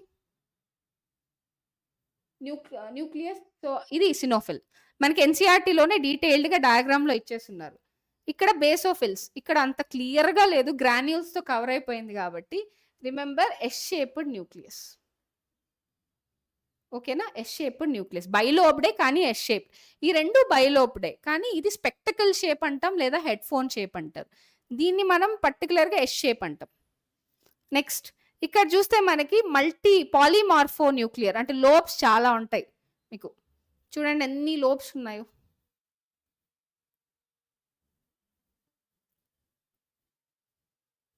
ఓకే, పాలిమార్ఫో న్యూక్లియర్ లింఫోసైట్స్ అంటాం దీన్ని. మోనోసైట్స్కి చూడండి మనకి కిడ్నీ షేపు లేకపోతే బీన్ షేపు ఉందా? క్లియర్గా ఉందా మీకు? నెక్స్ట్ లింఫోసైట్స్, టీ లింఫోసైట్స్ అవ్వచ్చు, బి లింఫోసైట్స్ అవ్వచ్చు, మీకు అన్నీ కూడా ఆల్మోస్ట్ స్పెరికల్ లేదా రౌండ్ షేప్లో ఉంటాయి న్యూక్లియస్. సో మన ఎన్సీఆర్టీనే క్లియర్గా ఇచ్చేసింది కదా. So nucleus shapes. అలానే అన్నిటికంటే పెద్ద సెల్ లేదంటే మోనోసైట్. మోనోసైట్ పెద్ద సెల్. మాస్ట్ సెల్ ఎక్కడి నుంచి డిరైవ్ అవుతుంది అన్నా కానీ మోనోసైటే. ఓకే, రైట్, అర్థమైంది కదా మీకు క్లియర్గా? యా, బీన్ షేప్ అవ్వచ్చు, కిడ్నీ షేప్ అన్నా బీన్ షేప్ అన్నా ఒకటే కదా. సో ఇది డయాగ్రామాటిక్ రిప్రజెంటేషన్, మన ఎన్సీఆర్టీలో ఉన్న డయాగ్రామ్. నెక్స్ట్కి వస్తే ఇది మన ఎన్సీఆర్టీలో ఉన్న టేబుల్. మనం ఇందాక రాసాం కదా 4 blood groups ABO. So antigens ఇవి. ఈ బిలో ఉండవు. యాంటీజెన్ని బట్టి వాటికి పేరు పెట్టారు. Antibodies opposite. ఎందుకంటే ఎప్పుడైతే ఈ ఆపోజిట్ బ్లడ్స్ లోపలికి ఎంటర్ అవుతాయో అప్పుడే కదా బాడీ యాంటీబాడీస్ని ప్రొడ్యూస్ చేసింది. రిమెంబర్ ఇందాక ఎరిథ్రోబ్లాస్టోసిస్ ఫీటాలిస్లో కూడా మీరు చూసారు కదా, మదర్ యాంటీబాడీస్ ప్రిపేర్ చేసి పెట్టుకోలేదు ఎప్పుడైనా వస్తుందేమో అని. ఎప్పుడైతే ఫీటల్ బ్లడ్ ఎక్స్పోజ్ అయిందో అప్పుడు మాత్రమే ఆర్హెచ్ యాంటీబాడీస్ని ప్రొడ్యూస్ చేసుకుంది, అంతవరకు ప్రొడ్యూస్ చెయ్యలేదు. స్మాలెస్ట్ ఆఫ్ బ్లడ్ సెల్ అంటే ప్లేట్లెట్ అని చెప్పాలి. అన్ని బ్లడ్ సెల్స్లోకి స్మాలెస్ట్ ప్లేట్లెట్స్ మా. ఓకే, ఇవి యాంటీబాడీస్, ఇవి డోనార్. ఇందాక చూసాం కదా. సో యూనివర్సల్ డోనార్ కాబట్టి ఓ అన్నిట్లోనూ ఉంటుంది. ఓకే, సో యూనివర్సల్ రెసిపియంట్ కాబట్టి ఏబి ఒక్క దాంట్లోనే ఉంటుంది. ఓకే, సో ఏబికి అందరూ బ్లడ్ ఇవ్వచ్చు, అందరు బ్లడ్ తీసుకుంటుంది ఏబి. ఓ అనేది బ్లడ్ అందరికీ డొనేట్ చేయొచ్చు. AB is universal recipient, O is universal donor. అంటే వీళ్ళకి డొనేట్ చేయొచ్చు బ్లడ్ అని ఈ table meaning. Okay, so A and O వీళ్ళకి డొనేట్ చేయొచ్చు. నెక్స్ట్ ఇప్పుడు క్వశ్చన్స్కి వచ్చేద్దాం ఫాస్ట్గా మనం. Okay, right.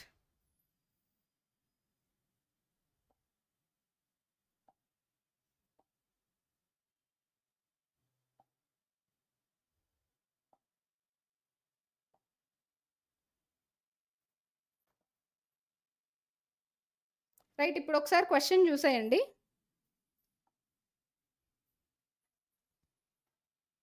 సో ఈరోజు మీకు డీటెయిల్డ్గా ఈ బాడీ ఫ్లూయిడ్స్ అండ్ సర్క్యులేషన్ చాలా ఈజీ అయిపోతుంది. Right, histamine in the body secreted by. మన బాడీలో హిస్టమైన్ ఏ సెల్స్ ప్రొడ్యూస్ అవుతాయి? Mast cells, macrophages, eosinophils, basophils. Right, so what is your answer?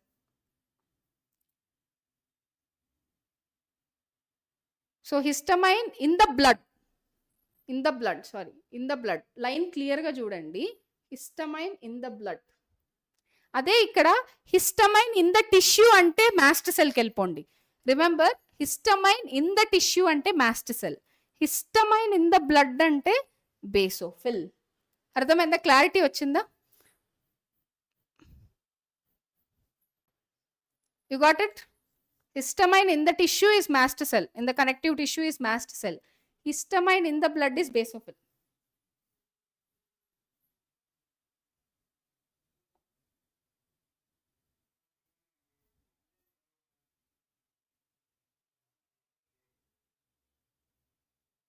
Right. What is diapedesis? Diapedesis అంటే ఏంటి? Okay, ఇది కొంచెం అవుట్ ఆఫ్ ఎన్సీఆర్టీనే, సో అయినా చెప్పండి. డయాపెడిసిస్ అంటే ఏంటి? రిలేటెడ్ టు ఎన్సీఆర్టీనే ఒక పాయింట్లో చెప్తాను. The process of filtration of urea in kidney. దీన్ని అల్ట్రా ఫిల్ట్రేషన్ అంటాం కానీ డయాబెటిసిస్ అని ఎందుకు అంటాం? ఇది కాదు. The type of locomotion in Hydra కాదు. Migration of WBC into tissue spaces from blood capillaries. A kind of amoeboid movement కాదు. సూడోపోడియా అంటాం కదా దాన్ని. Migration of WBC into the tissue spaces from capillaries, దీన్నే మనం డయాపెడిసిస్ అంటాం. Option 4, ఈ particular పాయింట్నే మనం డయాపెడిసిస్ అంటాం, గుర్తుపెట్టుకోండి. Okay, option 4 is correct. WBC diapedesis movement వల్ల మైగ్రేషన్ అయ్యి మనకి టిష్యూ స్పేసెస్లోకి వెళ్ళడాన్ని డయాపెడిసిస్ అంటాం. రైట్, నెక్స్ట్ ఈ క్వశ్చన్ చూసేయండి.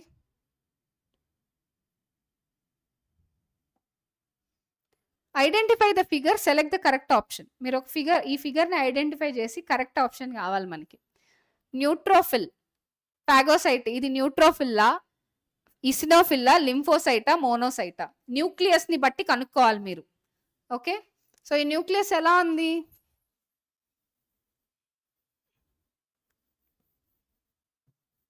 చూడండి, చాలా లోబ్స్ ఉన్నాయి కదా న్యూక్లియస్ లో. సో దాన్ని బట్టి ఇదేంటి? పిఎంఎన్ఎల్. పిఎంఎన్ఎల్ అంటే పాలీమార్ఫో న్యూక్లియర్ ల్యూకోసైట్. అంటే ఇండైరెక్ట్ గా ఏంటి? Neutrophil. phagocytic cell which destroys the foreign organisms entering into the body. Right, eosinophil కాదు, lymphocyte కాదు, monocyte కాదు, obviously option 1. Right, right. ఇప్పుడు next coming.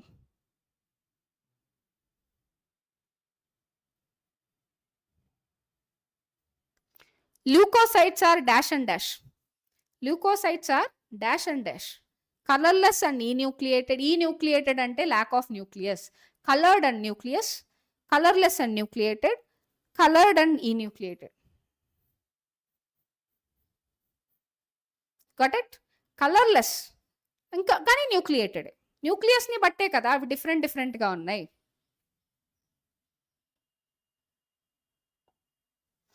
రైట్, ఇప్పుడు నెక్స్ట్ వీటి కౌంట్ గుర్తుంది కదా మీకు. సో వీటిని మనం ఇంక్రీజింగ్ ఆర్డర్లో పెట్టాలి. అన్నిటికంటే ఎక్కువ ఏది ఉంది? 5 to 5.5 మిలియన్ ఆర్బీసీ ఉంటుంది. ఓకే, సో ఆర్బీసీ తర్వాత ఏంటి? 1.5 lakh to 3.5 lakh డబ్ల్యూబీసీ ఉంటుంది. సో దాని తర్వాత ఏది ఎక్కువ ఉంటుంది? ప్లేట్లెట్స్ ఎక్కువ ఉంటాయి. దాని తర్వాత లాస్ట్లో 6,000 to 8,000 అంటే WBC. Okay, right. First place ఆర్బీసీకి ఇవ్వాలి, సెకండ్ ప్లేస్ ప్లేట్లెట్స్కి ఇవ్వాలి, తర్వాత డబ్ల్యూబీసీకి ఇవ్వాలి.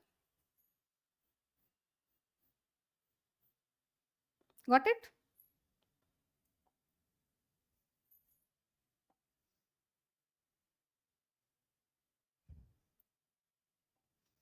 So which of the following cell will play a role in resistance of infection and allergic reaction? Allergic reaction ఇక్కడ మీకు పెద్ద హింట్ ఇచ్చారు, ఇన్ఫెక్షన్ లేదా అలర్జిక్ రియాక్షన్ అని చెప్పి. ఇదే hint, infection or allergic reaction. Allergy, ఆ సౌండ్ కూడా అలానే ఉంటుంది, ఇసినోఫిల్ allergy.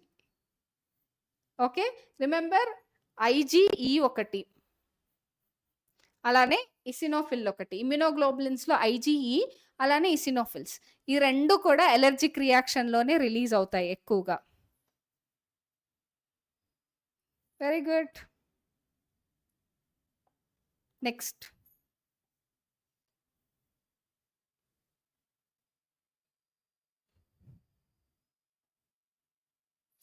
which of the cell play important role in inflammatory reaction? Inflammatory reaction లో ఏది చాలా ఇంపార్టెంట్ రోల్ ని ప్లే చేస్తుంది? ఇసినోఫిల్లా? ఇసినోఫిల్ అంటే ఎలర్జీ కదా, సో ఇది కాదు.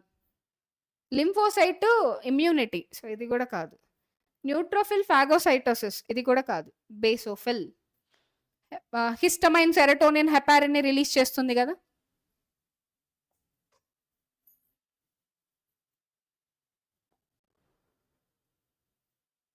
సో ఏది ఫాగోసైటోసిస్లో రోల్ని ప్లే చేస్తుంది? Which cell will play key role in phagocytosis? Phagocytosis అనగానే మనకి మోనోసైట్స్, న్యూట్రోఫిల్స్. లింఫోసైట్ కాదు, ఇమ్యూనిటీ. సో బోత్ 1 and 2 ఇది కరెక్ట్, రైట్? సో అందుకే ఫస్ట్ ఆప్షన్ చూసి ఎప్పుడు డిసైడ్ చేసుకోకండి, తర్వాత ఆప్షన్స్ కూడా చూసి నేర్చుకోవడం చూడండి. సో నాకు ఒక స్టూడెంట్ ఉన్నారు, నాకు ఇంకా గుర్తున్నారు ఆ స్టూడెంట్. ఎందుకంటే తను యాక్చువల్గా మనం 180 క్వశ్చన్స్ ఇస్తారు కదా, ఫస్ట్ నుంచి చూడ్డు క్వశ్చన్ని, 180 నుంచి చూస్తాడు. 180 నుంచి చూసి మళ్ళీ మధ్యలో ఎందుకో లాస్ట్ నుంచి వద్దులే మళ్ళీ ఫస్ట్ నుంచి వద్దామని అనుకొని మొత్తం అంతా క్లంపింగ్ చేసేస్తాడు, రైట్? సో నా ఇప్పుడు సర్ప్రైజింగ్ ఎలిమెంట్ ఏంటంటే ఎవరి ఓన్ స్ట్రాటజీ వాళ్ళకి వర్కౌట్ అవుతుంది. సో ఇప్పుడు తను అనంతపూర్ మెడికల్ కాలేజ్లో ఉన్నాడు, రైట్? ఇప్పుడు next. So which of the following cells will play role in immune responses? Immune రెస్పాన్సెస్లో రోల్ ప్లే చేస్తే కీ సెల్ ఏంటి? గ్రాన్యులోసైట్స్ కాదు, న్యూట్రోఫిల్స్ కాదు, అలానే మ్యాక్రోఫేజెస్ కాదు, లింఫోసైట్స్. లింఫోసైట్స్ అనగానే మనకి ఇమ్యూనిటీ రావాలి. నెక్స్ట్ ఇక్కడ చూస్తే మీరు okay right.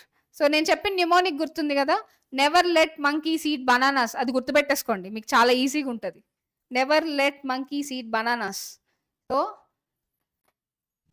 Never let monkeys eat bananas.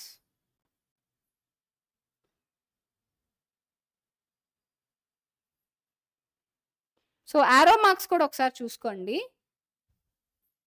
Right? First thing, so ఇక్కడ చూడండి ఆరో మార్క్ మారిపోయింది. So first one is right.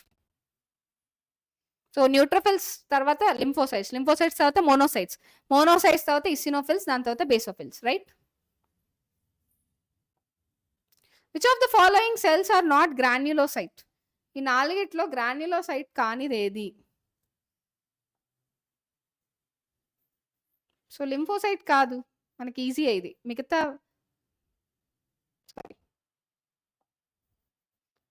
అప్పుడు మనం లింఫోసైట్నే మార్క్ చేయాలి, లింఫోసైట్. మిగతావి అన్ని గ్రాన్యులోసైట్సే. గ్రాన్యులోసైట్ కానిది ఏది అంటే లింఫోసైటే ఇక్కడ. Next, histamine, serotonin, heparin produce చేసే సెల్స్ ఏవి?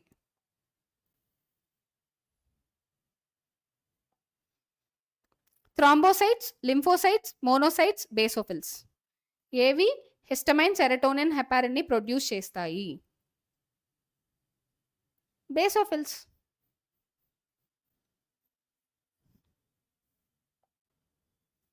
రైట్. ఇక్కడ అసర్షన్ రీజనింగ్ క్వశ్చన్ చూడండి, ఇది ఒక్కసారి. సో వచ్చే క్వశ్చన్స్ అన్ని కూడా మీకు ఇంకా చాలా ఇంట్రెస్టింగ్ గా రాబోతున్నాయి. Histamine is involved in allergic లేదా ఇన్ఫ్లమేటరీ రియాక్షన్స్, కరెక్టే కదా? Histamine is a vasodilator. So histamine is involved in allergic and inflammatory reactions. Histamine is a vasodilator. So రెండు కరెక్ట్, రెండు కరెక్ట్ స్టేట్మెంట్సే. కానీ ఇప్పుడు ప్రాబ్లం ఏంటంటే రెండు కరెక్ట్ కాబట్టి ఫస్ట్ ఆప్షనా సెకండ్ ఆప్షనా, ఈ రెండే పాయింట్ ఇక్కడ మనకి. సో ఏది మనకి కరెక్ట్ అంటే రీజన్ ఉందా లేదా? So histamine is a vasodilator. Histamine involves in allergic and inflammatory reactions. Yes, very good Rahul, it's 2. So రివర్స్లో రాయాలి, హిస్టమైన్ ఈజ్ వాసోడైలేటర్ అని రాయాలి. కాబట్టి involved in inflammatory and allergic reactions, right? 2 ట్రూనే, కానీ కరెక్ట్ రీజనింగ్ కాదు.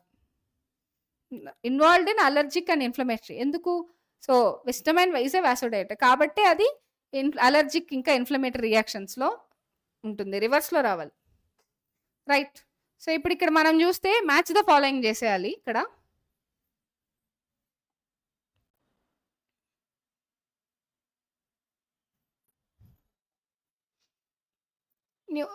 ప్లేట్లెట్స్ అనగానే మనకి megakaryocytes గుర్తొచ్చేయాలి.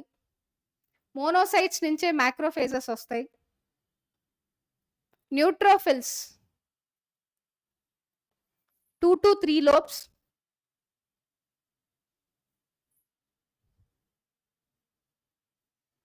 So eosinophils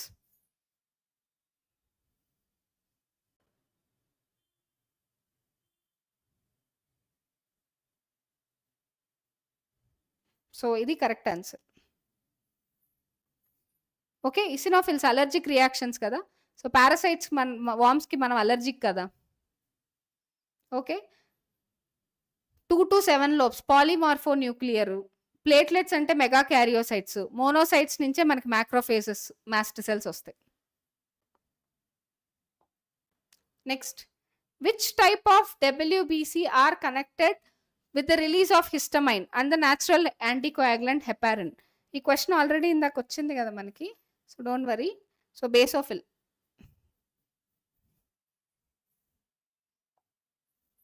next, the most active phagocytic WBC cells ఏంటి? The most active phagocytic WBC cells ఏంటి?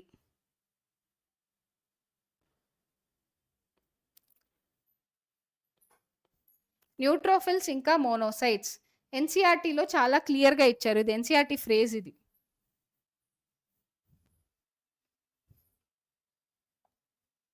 Next, which of the following has no nuclei and originate as a pinch of cytoplasmic fragments of large cells in the bone marrow. Bone మ్యారోలో ఉండే పెద్ద cells లో నుంచి fragments గా ఏదొస్తుంది? And nucleus ఉండకూడదు వాటికి. So correct answer is thrombocytes. ఇది కాదు, ఇది కాదు, ఇది కాదు. థ్రాంబోసైట్స్ మెగా క్యారియోసైట్స్ నుంచి ఫ్రాగ్మెంటేషన్ ప్రాసెస్ ద్వారా వస్తుంది కదా. Next, which type of WBC are connected with the release of histamine? ఇది ఆల్రెడీ ఇందాక వచ్చింది, అవసరం లేదు. So basophils.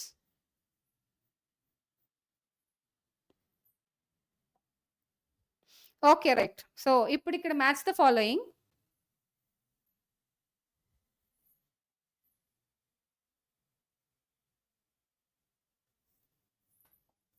మీరు ఇక్కడ చూసినట్టయితే ఇసినోఫిల్ అనగానే ఎలర్జీ కదా.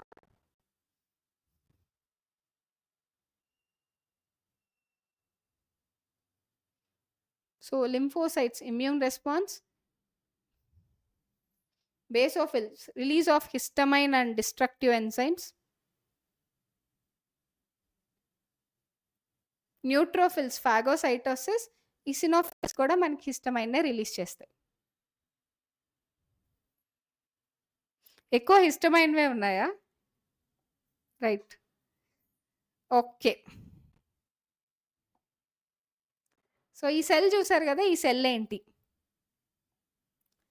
ఈ సెల్ కి related question, is a bone marrow stem cell committed to produce RBC? కాదు.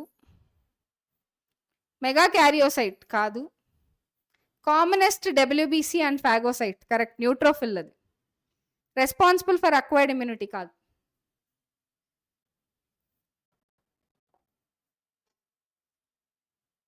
నౌ ఇప్పుడు బ్లడ్ గ్రూప్స్ గురించి చూద్దాం ఒకసారి.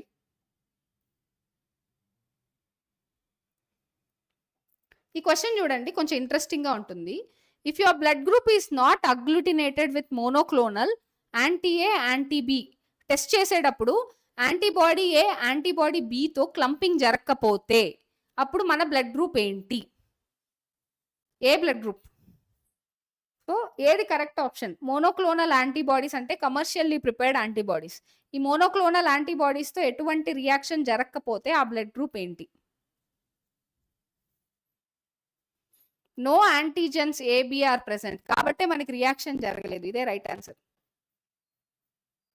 No agglutination with monoclonal A and B అన్నారు కదా, అంటే వాళ్ళ blood group ఏంటప్పుడు? Oh group.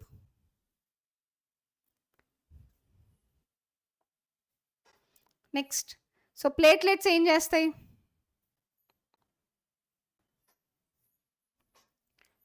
Helps in coagulation. Neutrophils phagocytic, basophils secrete histamine, lymphocytes responsible for immune. Next ఇక్కడ చూడండి, arrange the formed elements in decreasing order for their abundance in the blood. Abundance in the blood ని base చేసుకొని decreasing order లో పెట్టాలి. అంటే first place దేనికి వస్తుంది? ఎరిథ్రోసైట్కి వస్తుంది. సి ఫస్ట్ వస్తుంది. దాని తర్వాత మనకి ప్లేట్లెట్స్ వస్తాయి, ఏ వస్తాయి. ఓకే, ఎందుకంటే ప్లేట్లెట్స్ 1.5 lakhs నుంచి 3.5 lakhs కదా. సో దాని తర్వాత న్యూట్రోఫిల్స్ బి వస్తుంది, సిఏబి. మోనోసైట్స్, సో ఇది answer, correct answer 1, సిఏబిఈడి.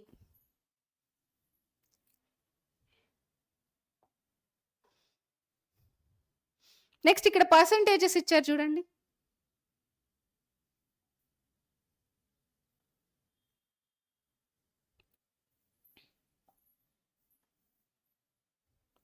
So percentages చూస్తే మీకు neutrophils 60 to 65%.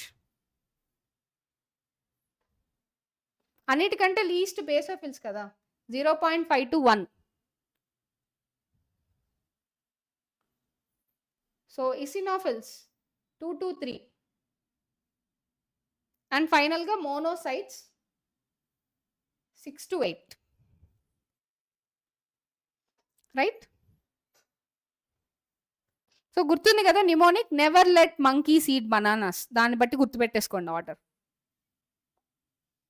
The most abundant and least abundant ఏదో చెప్పాలి. సో ఈ క్వశ్చన్లో మోస్ట్ అబండెంట్ ఏది, లీస్ట్ అబండెంట్ ఏది? Most abundant is neutrophil, least abundant is basophil. ఎందుకంటే మోస్ట్ అబండెంట్ అంటే 60 to 65% ఉంది, లీస్ట్ అబండెంట్ అంటే 0.5 to 1%. Right Vamsikrishna. So following స్టేట్మెంట్స్లో ఎన్ని స్టేట్మెంట్స్ కరెక్టో చెప్పాలి.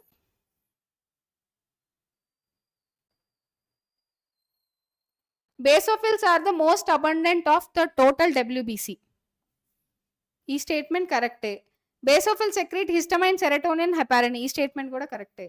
Basophils involved in inflammatory response, కరెక్టే.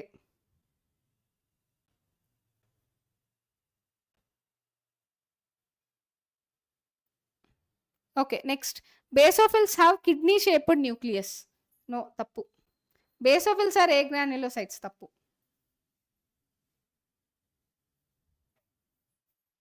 సో బేసోఫిల్స్ ఆర్ ఇన్ఫ్లమేటరీ రెస్పాన్సే కదా, సో ఏబిసి కూడా రావాలి. ABC 3 correct. ఏబిసి, సారీ ఇది తప్పు. న్యూట్రోఫిల్స్ ఆర్ మోస్ట్ అబండెంట్ కదా, సారీ, ఎక్స్క్యూజ్, సారీ. సో ఇప్పుడు B and C are correct.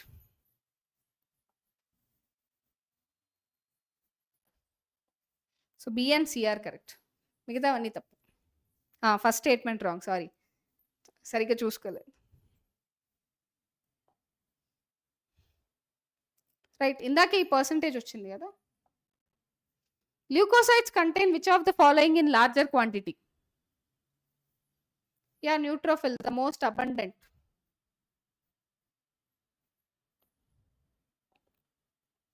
Next ఇక్కడ వీటన్నిటిలో కల్లా ట్రూ స్టేట్మెంట్స్ ఎన్నో కనుక్కోవాలి. How many statements are true?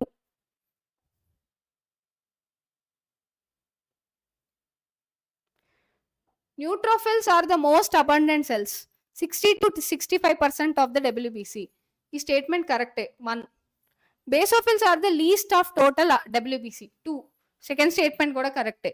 So neutrophils and monocytes are the phagocytic cells, 6 to 8% ఉంటుంది. సో ఇది కూడా కరెక్టే, 3. Basophil secrete histamine, serotonin, heparin, inflammatory reactions, 4. కరెక్టే. Eosinophils resist infections and also associated with allergic reactions, ఇది కూడా కరెక్టే, 5th statement. Lymphocytes are responsible for immune responses, 6th statement కూడా కరెక్టే. Total 6 statements are correct.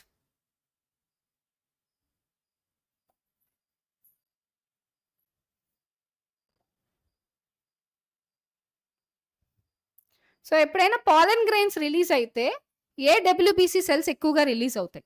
Pollen grains release అయితే ఏ WBC cells ఎక్కువగా release అవుతాయి? సారీ, ఇన్ఫ్లమేటరీ రియాక్షన్ కోసం. ఇన్ఫ్లమేటరీ రియాక్షన్ అంటే హిస్టమైన్, సెరటోనిన్, హెపారిన్ ఇవన్నీ రిలీజ్ అవ్వాలి. So basophil. ఇన్ఫ్లమేటరీ రియాక్షన్ అన్నారు కదా,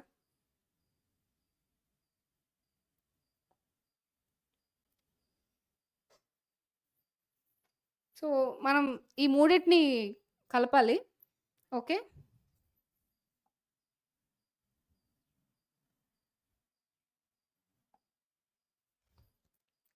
right.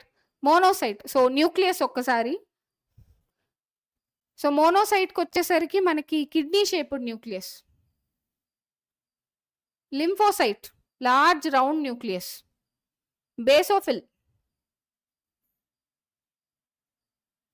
బైలోబడ్ nucleus. Eosinophil twisted nucleus.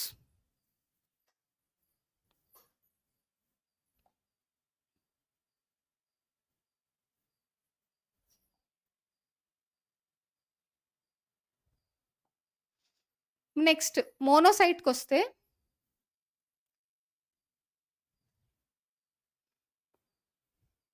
So monocyte phagocytosis. Lymphocytes యాంటీబాడీస్ని సింథసైజ్ చేస్తుంది. 3 to 9% of total WBC.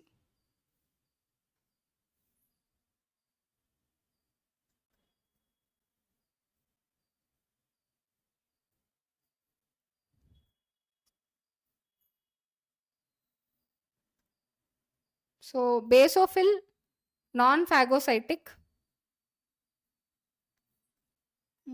Question ఏదో మిస్టేక్ ఉంది, ఇది తీసేయండి. క్వశ్చన్ ఏదో మిస్టేక్. రైట్. ఈ పిక్చర్లో ఎక్స్ ఏంటి వై ఏంటో కనుక్కోవాలి.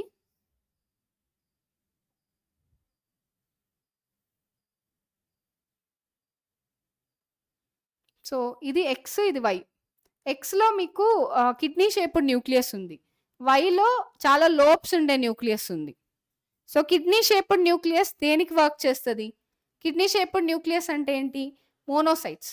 మోనోసైట్స్ ఫాగోసైటోసిస్కి. సో ఎక్స్ ఫాగోసైటోసిస్కి, వై ఏమో neutrophil. Right, first one correct.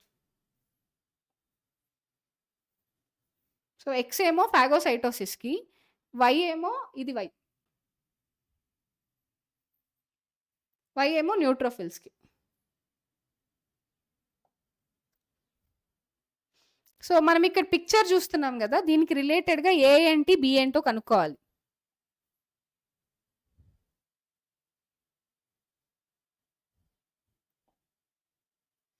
Right, ఏ ఏంటో బి ఏంటో కనుక్కోవాలి. ఫస్ట్ దాంట్లో చూడండి, స్పెక్టికల్ షేప్లో ఉన్న న్యూక్లియస్ లేదా హెడ్ ఫోన్ షేప్లో ఉంది. సో ఉంటే ఇసినోఫిల్. సో ఇసినోఫిల్ ఫస్ట్లోనే ఉంది మనకు ఆన్సర్, ఇసినోఫిల్. సో తర్వాతది మోనోసైట్, కిడ్నీ షేప్డ్ న్యూక్లియస్ ఉంది కదా.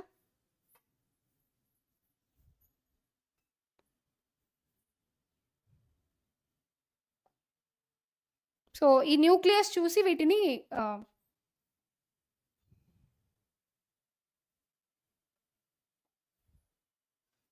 సో మోనోసైట్ అనగానే మనకి kidney shaped nucleus,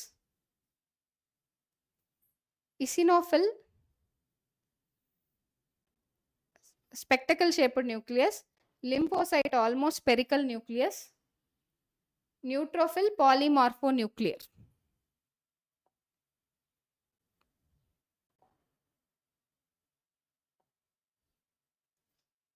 right.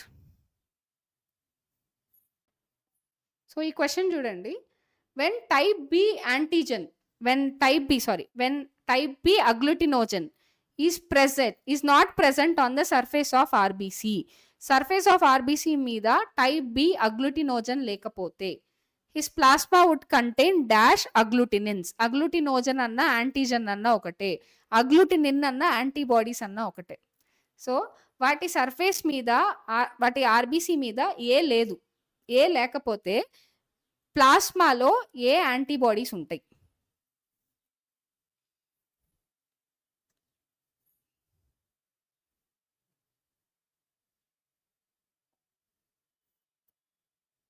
B antibodies ఉంటాయి. ఏ లేదు, ఏ యాంటీజన్ లేదు అంటే అర్థం, సారీ బి యాంటీజన్ లేదు అంటే అర్థం ఏ యాంటీజన్ ఉండొచ్చు కదా. ఏ యాంటీజన్ ఆర్బీసీ మీద ఉంటే ప్లాస్మాలో బి యాంటీబాడీనే ఉంటుంది కదా. సో లాజికల్గా ఉంది answer question. A person with AB blood group, ఒక పర్సన్కి ఏబి బ్లడ్ గ్రూప్ ఉందనుకుందాం. A and B antigens plasma మీద ఉండవు, ఇది తప్పు. Lacks any antibodies on the RBC. RBC surface మీద యాంటీబాడీస్ ఉండవు.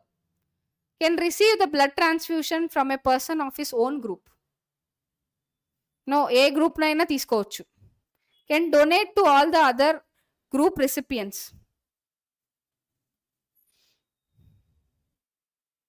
సో ఓన్ గ్రూప్ నుంచి బ్లడ్ తీసుకోవచ్చు. Can donate the blood. So అందరికీ other group recipients. Can donate blood to all other group recipients కాదు. So the correct answer is can receive the blood transfusion from the person of his own group తీసుకోవచ్చు. AB అందరికీ donate చేయలేరు కదా, ఓ అయితే అందరికీ donate చేయగలరు. A person with blood group AB is considered as universal recipient because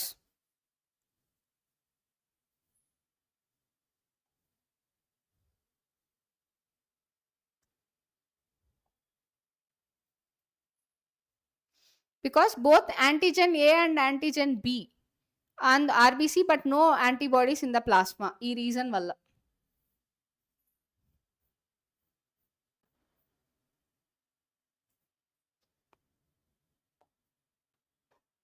next, so ఈ question చూడండి. A person with blood group of under ABO blood group system. So he has suffered much blood loss. ఒక accident అయ్యి చాలా blood loss అయింది. ఇమీడియట్గా blood transfusion చేయాలి. ఒక friend his friend who has a valid certificate of his own blood type. So blood డొనేషన్కి offer చేశారు. Without delay blood donate చేసేసారు ఆ ఫ్రెండ్. ఇంతకీ ఆ ఫ్రెండ్ బ్లడ్ గ్రూప్ ఏంటి? Type O. వీళ్ళు యూనివర్సల్ డోనర్స్ కదా, కాబట్టి వీళ్ళ నుంచే బ్లడ్ తీసుకోవచ్చు. Universal donor and acceptor will be O negative and AB positive. O negative and AB positive. వీళ్ళు యూనివర్సల్ డోనర్ ఏమో ఓ నెగటివ్, ఏబి పాజిటివ్ ఏమో universal recipient. ABO blood grouping దేన్ని బేస్ చేసుకొని చెప్పారు? Presence of 2 soluble antibodies, absence of 2 surface antigens, presence of 2 surface antigens. So both 2 and 3. So correct answer both 2 and 3. Presence, absence base చేసుకొని blood grouping system ఇచ్చారు. ఇది కాదు. If a person is AB negative, who cannot donate blood to this person? ఈ person కి ఎవరు blood donate చెయ్యలేరు. Any person with RH antigen, any person with O positive only, any person with AB negative. AB negative వాళ్ళు donate చెయ్యొచ్చు. All persons except A positive కాదు. Any person with RH positive వాళ్ళు donate చెయ్యలేరు. ఏ positive అయినా కావచ్చు, A positive అవ్వచ్చు, B positive అవ్వచ్చు, ఏబి పాజిటివ్ అవ్వచ్చు, ఎవరైనా సరే వీళ్ళకి బ్లడ్ డొనేట్ చేయలేరు. Any person with RH antigen. A person with blood group O negative can take the blood from. O negative ఉండే వాళ్ళు ఎవరి నుంచి బ్లడ్ తీసుకోగలరు?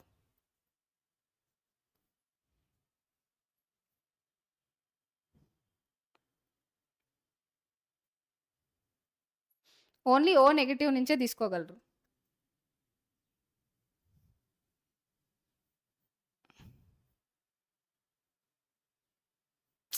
ఓన్లీ O నెగిటివ్ నుంచి మాత్రమే తీసుకోగలరు.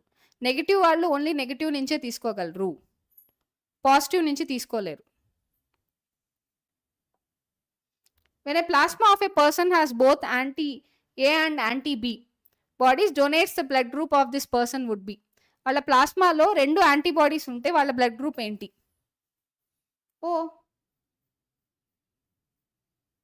వాళ్ళ ప్లాస్మాలో 2 యాంటీబాడీస్ ఉన్నాయంటే అర్థం వాళ్ళ ఆర్బీసీ మీద 2 యాంటీజెన్స్ లేవని.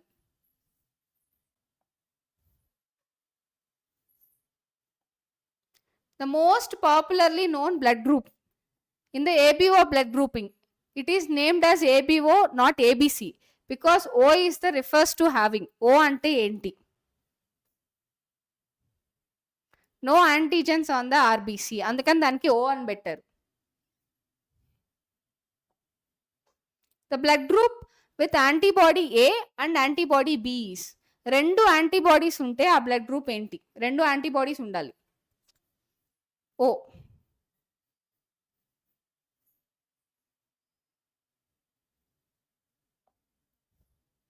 So person with AB blood group is called universal recipient because of, ఎందుకు వాళ్ళని universal recipient అంటాం?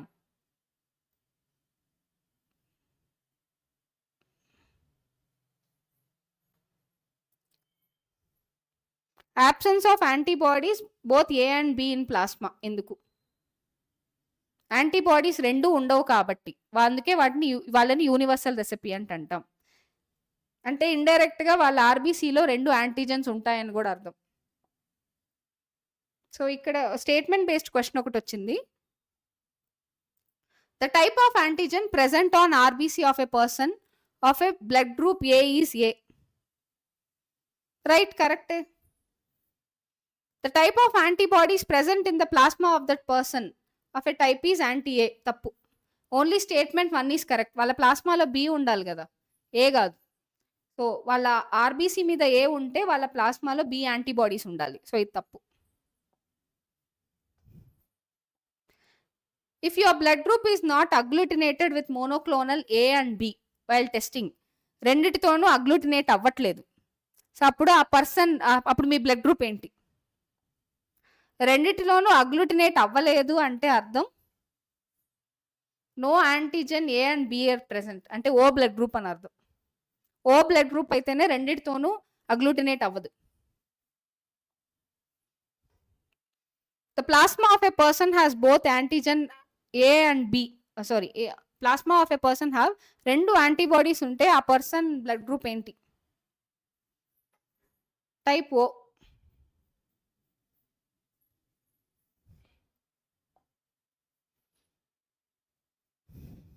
సో ఈ స్టేట్మెంట్ బేస్డ్ క్వశ్చన్ ఒకసారి చూద్దాం.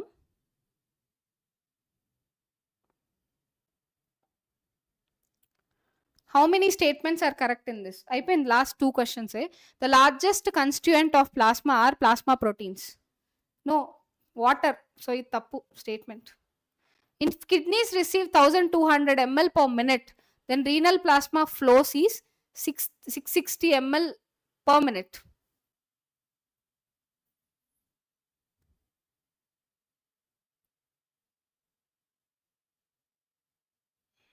Erythroblastosis fetalis can be avoided by administering antibodies to the newborn immediately. Newborn kaadu.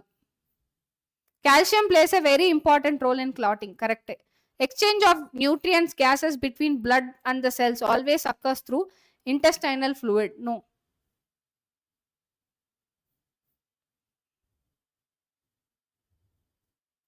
Sorry, between blood and cells is interstitial. The statement is correct. All terrestrial vertebrates have at least a 3-chambered heart.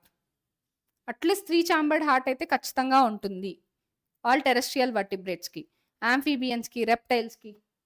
So కరెక్టే. 1 2 3.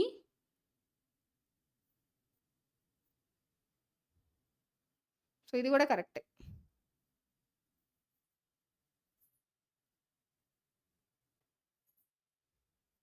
So 4 statements. 660 కాదా? Okay 3. Sorry.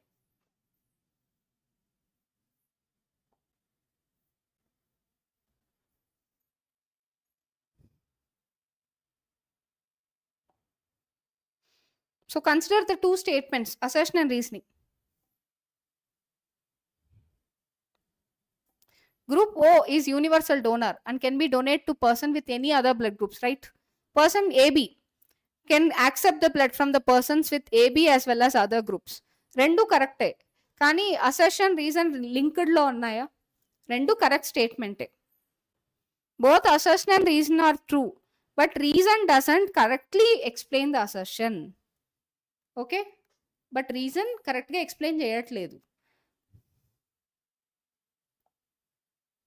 Next, the blood type is decided by the presence or absence of two surface antibodies. No, ఇది తప్పు. The plasma of a different individual contain two natural antigens. The plasma. No.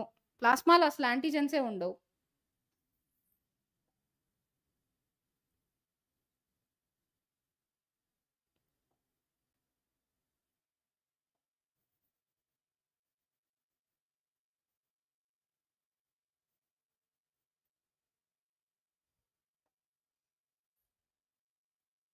A person with blood group A can receive the blood either from the person of blood group O or from the person with the blood group AB. తప్పు.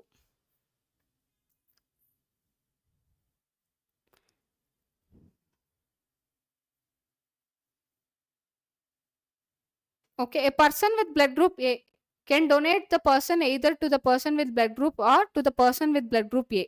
Correct? D is correct.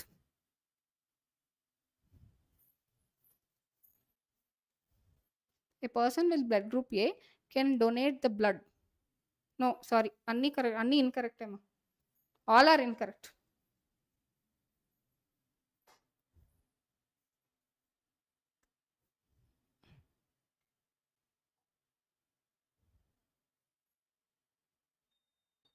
Assertion రీజనింగా కరెక్ట్గా చెప్పట్లేదు కదా.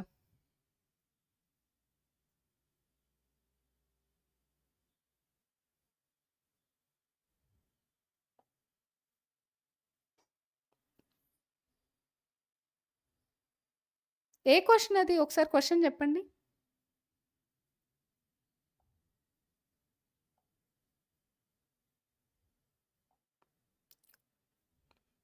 ఈ question assertion reasoning question.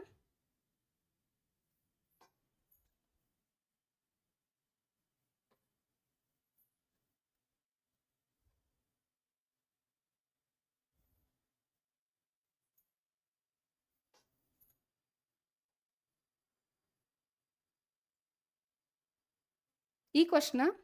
So దీంట్లో తప్పే ఉంది.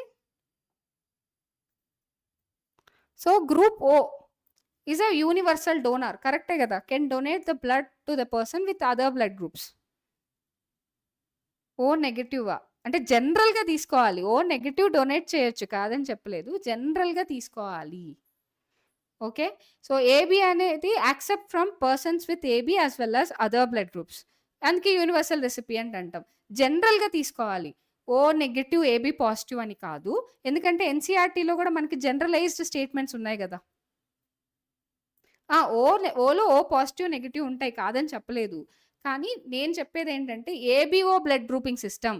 O positive O negative అంటున్నాం అంటే మనం ఏబిఓని ఆర్హెచ్ సిస్టమ్ని కలిపి మాట్లాడుతున్నాం అక్కడ.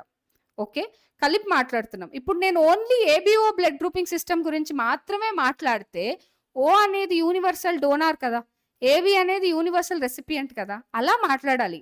సో ఎన్సీఆర్టీలో మనకి బ్లడ్ గ్రూపింగ్లో లాస్ట్లో స్టేట్మెంట్ ఉంది కదా, వాళ్ళు అక్కడెక్కడ ఎన్సీఆర్టీలో O negative universal donor, AB positive universal recipient అని ఇవ్వలేదు. యాజ్ పర్ ఎన్సీఆర్టీ స్టేట్మెంట్స్ ప్రకారం ఒక్క బ్లడ్ గ్రూపింగ్ సిస్టమ్స్ మాత్రమే తీసుకొని చెప్పాం. ఓకే, అర్థమైందా? Okay, right. సో ఇదే కరెక్ట్ ఆన్సర్. సో రెండు కరెక్ట్ స్టేట్మెంట్సే కానీ రిలేటెడ్ కాదు, 4 కాదు, ఇదే కరెక్ట్. Okay, right.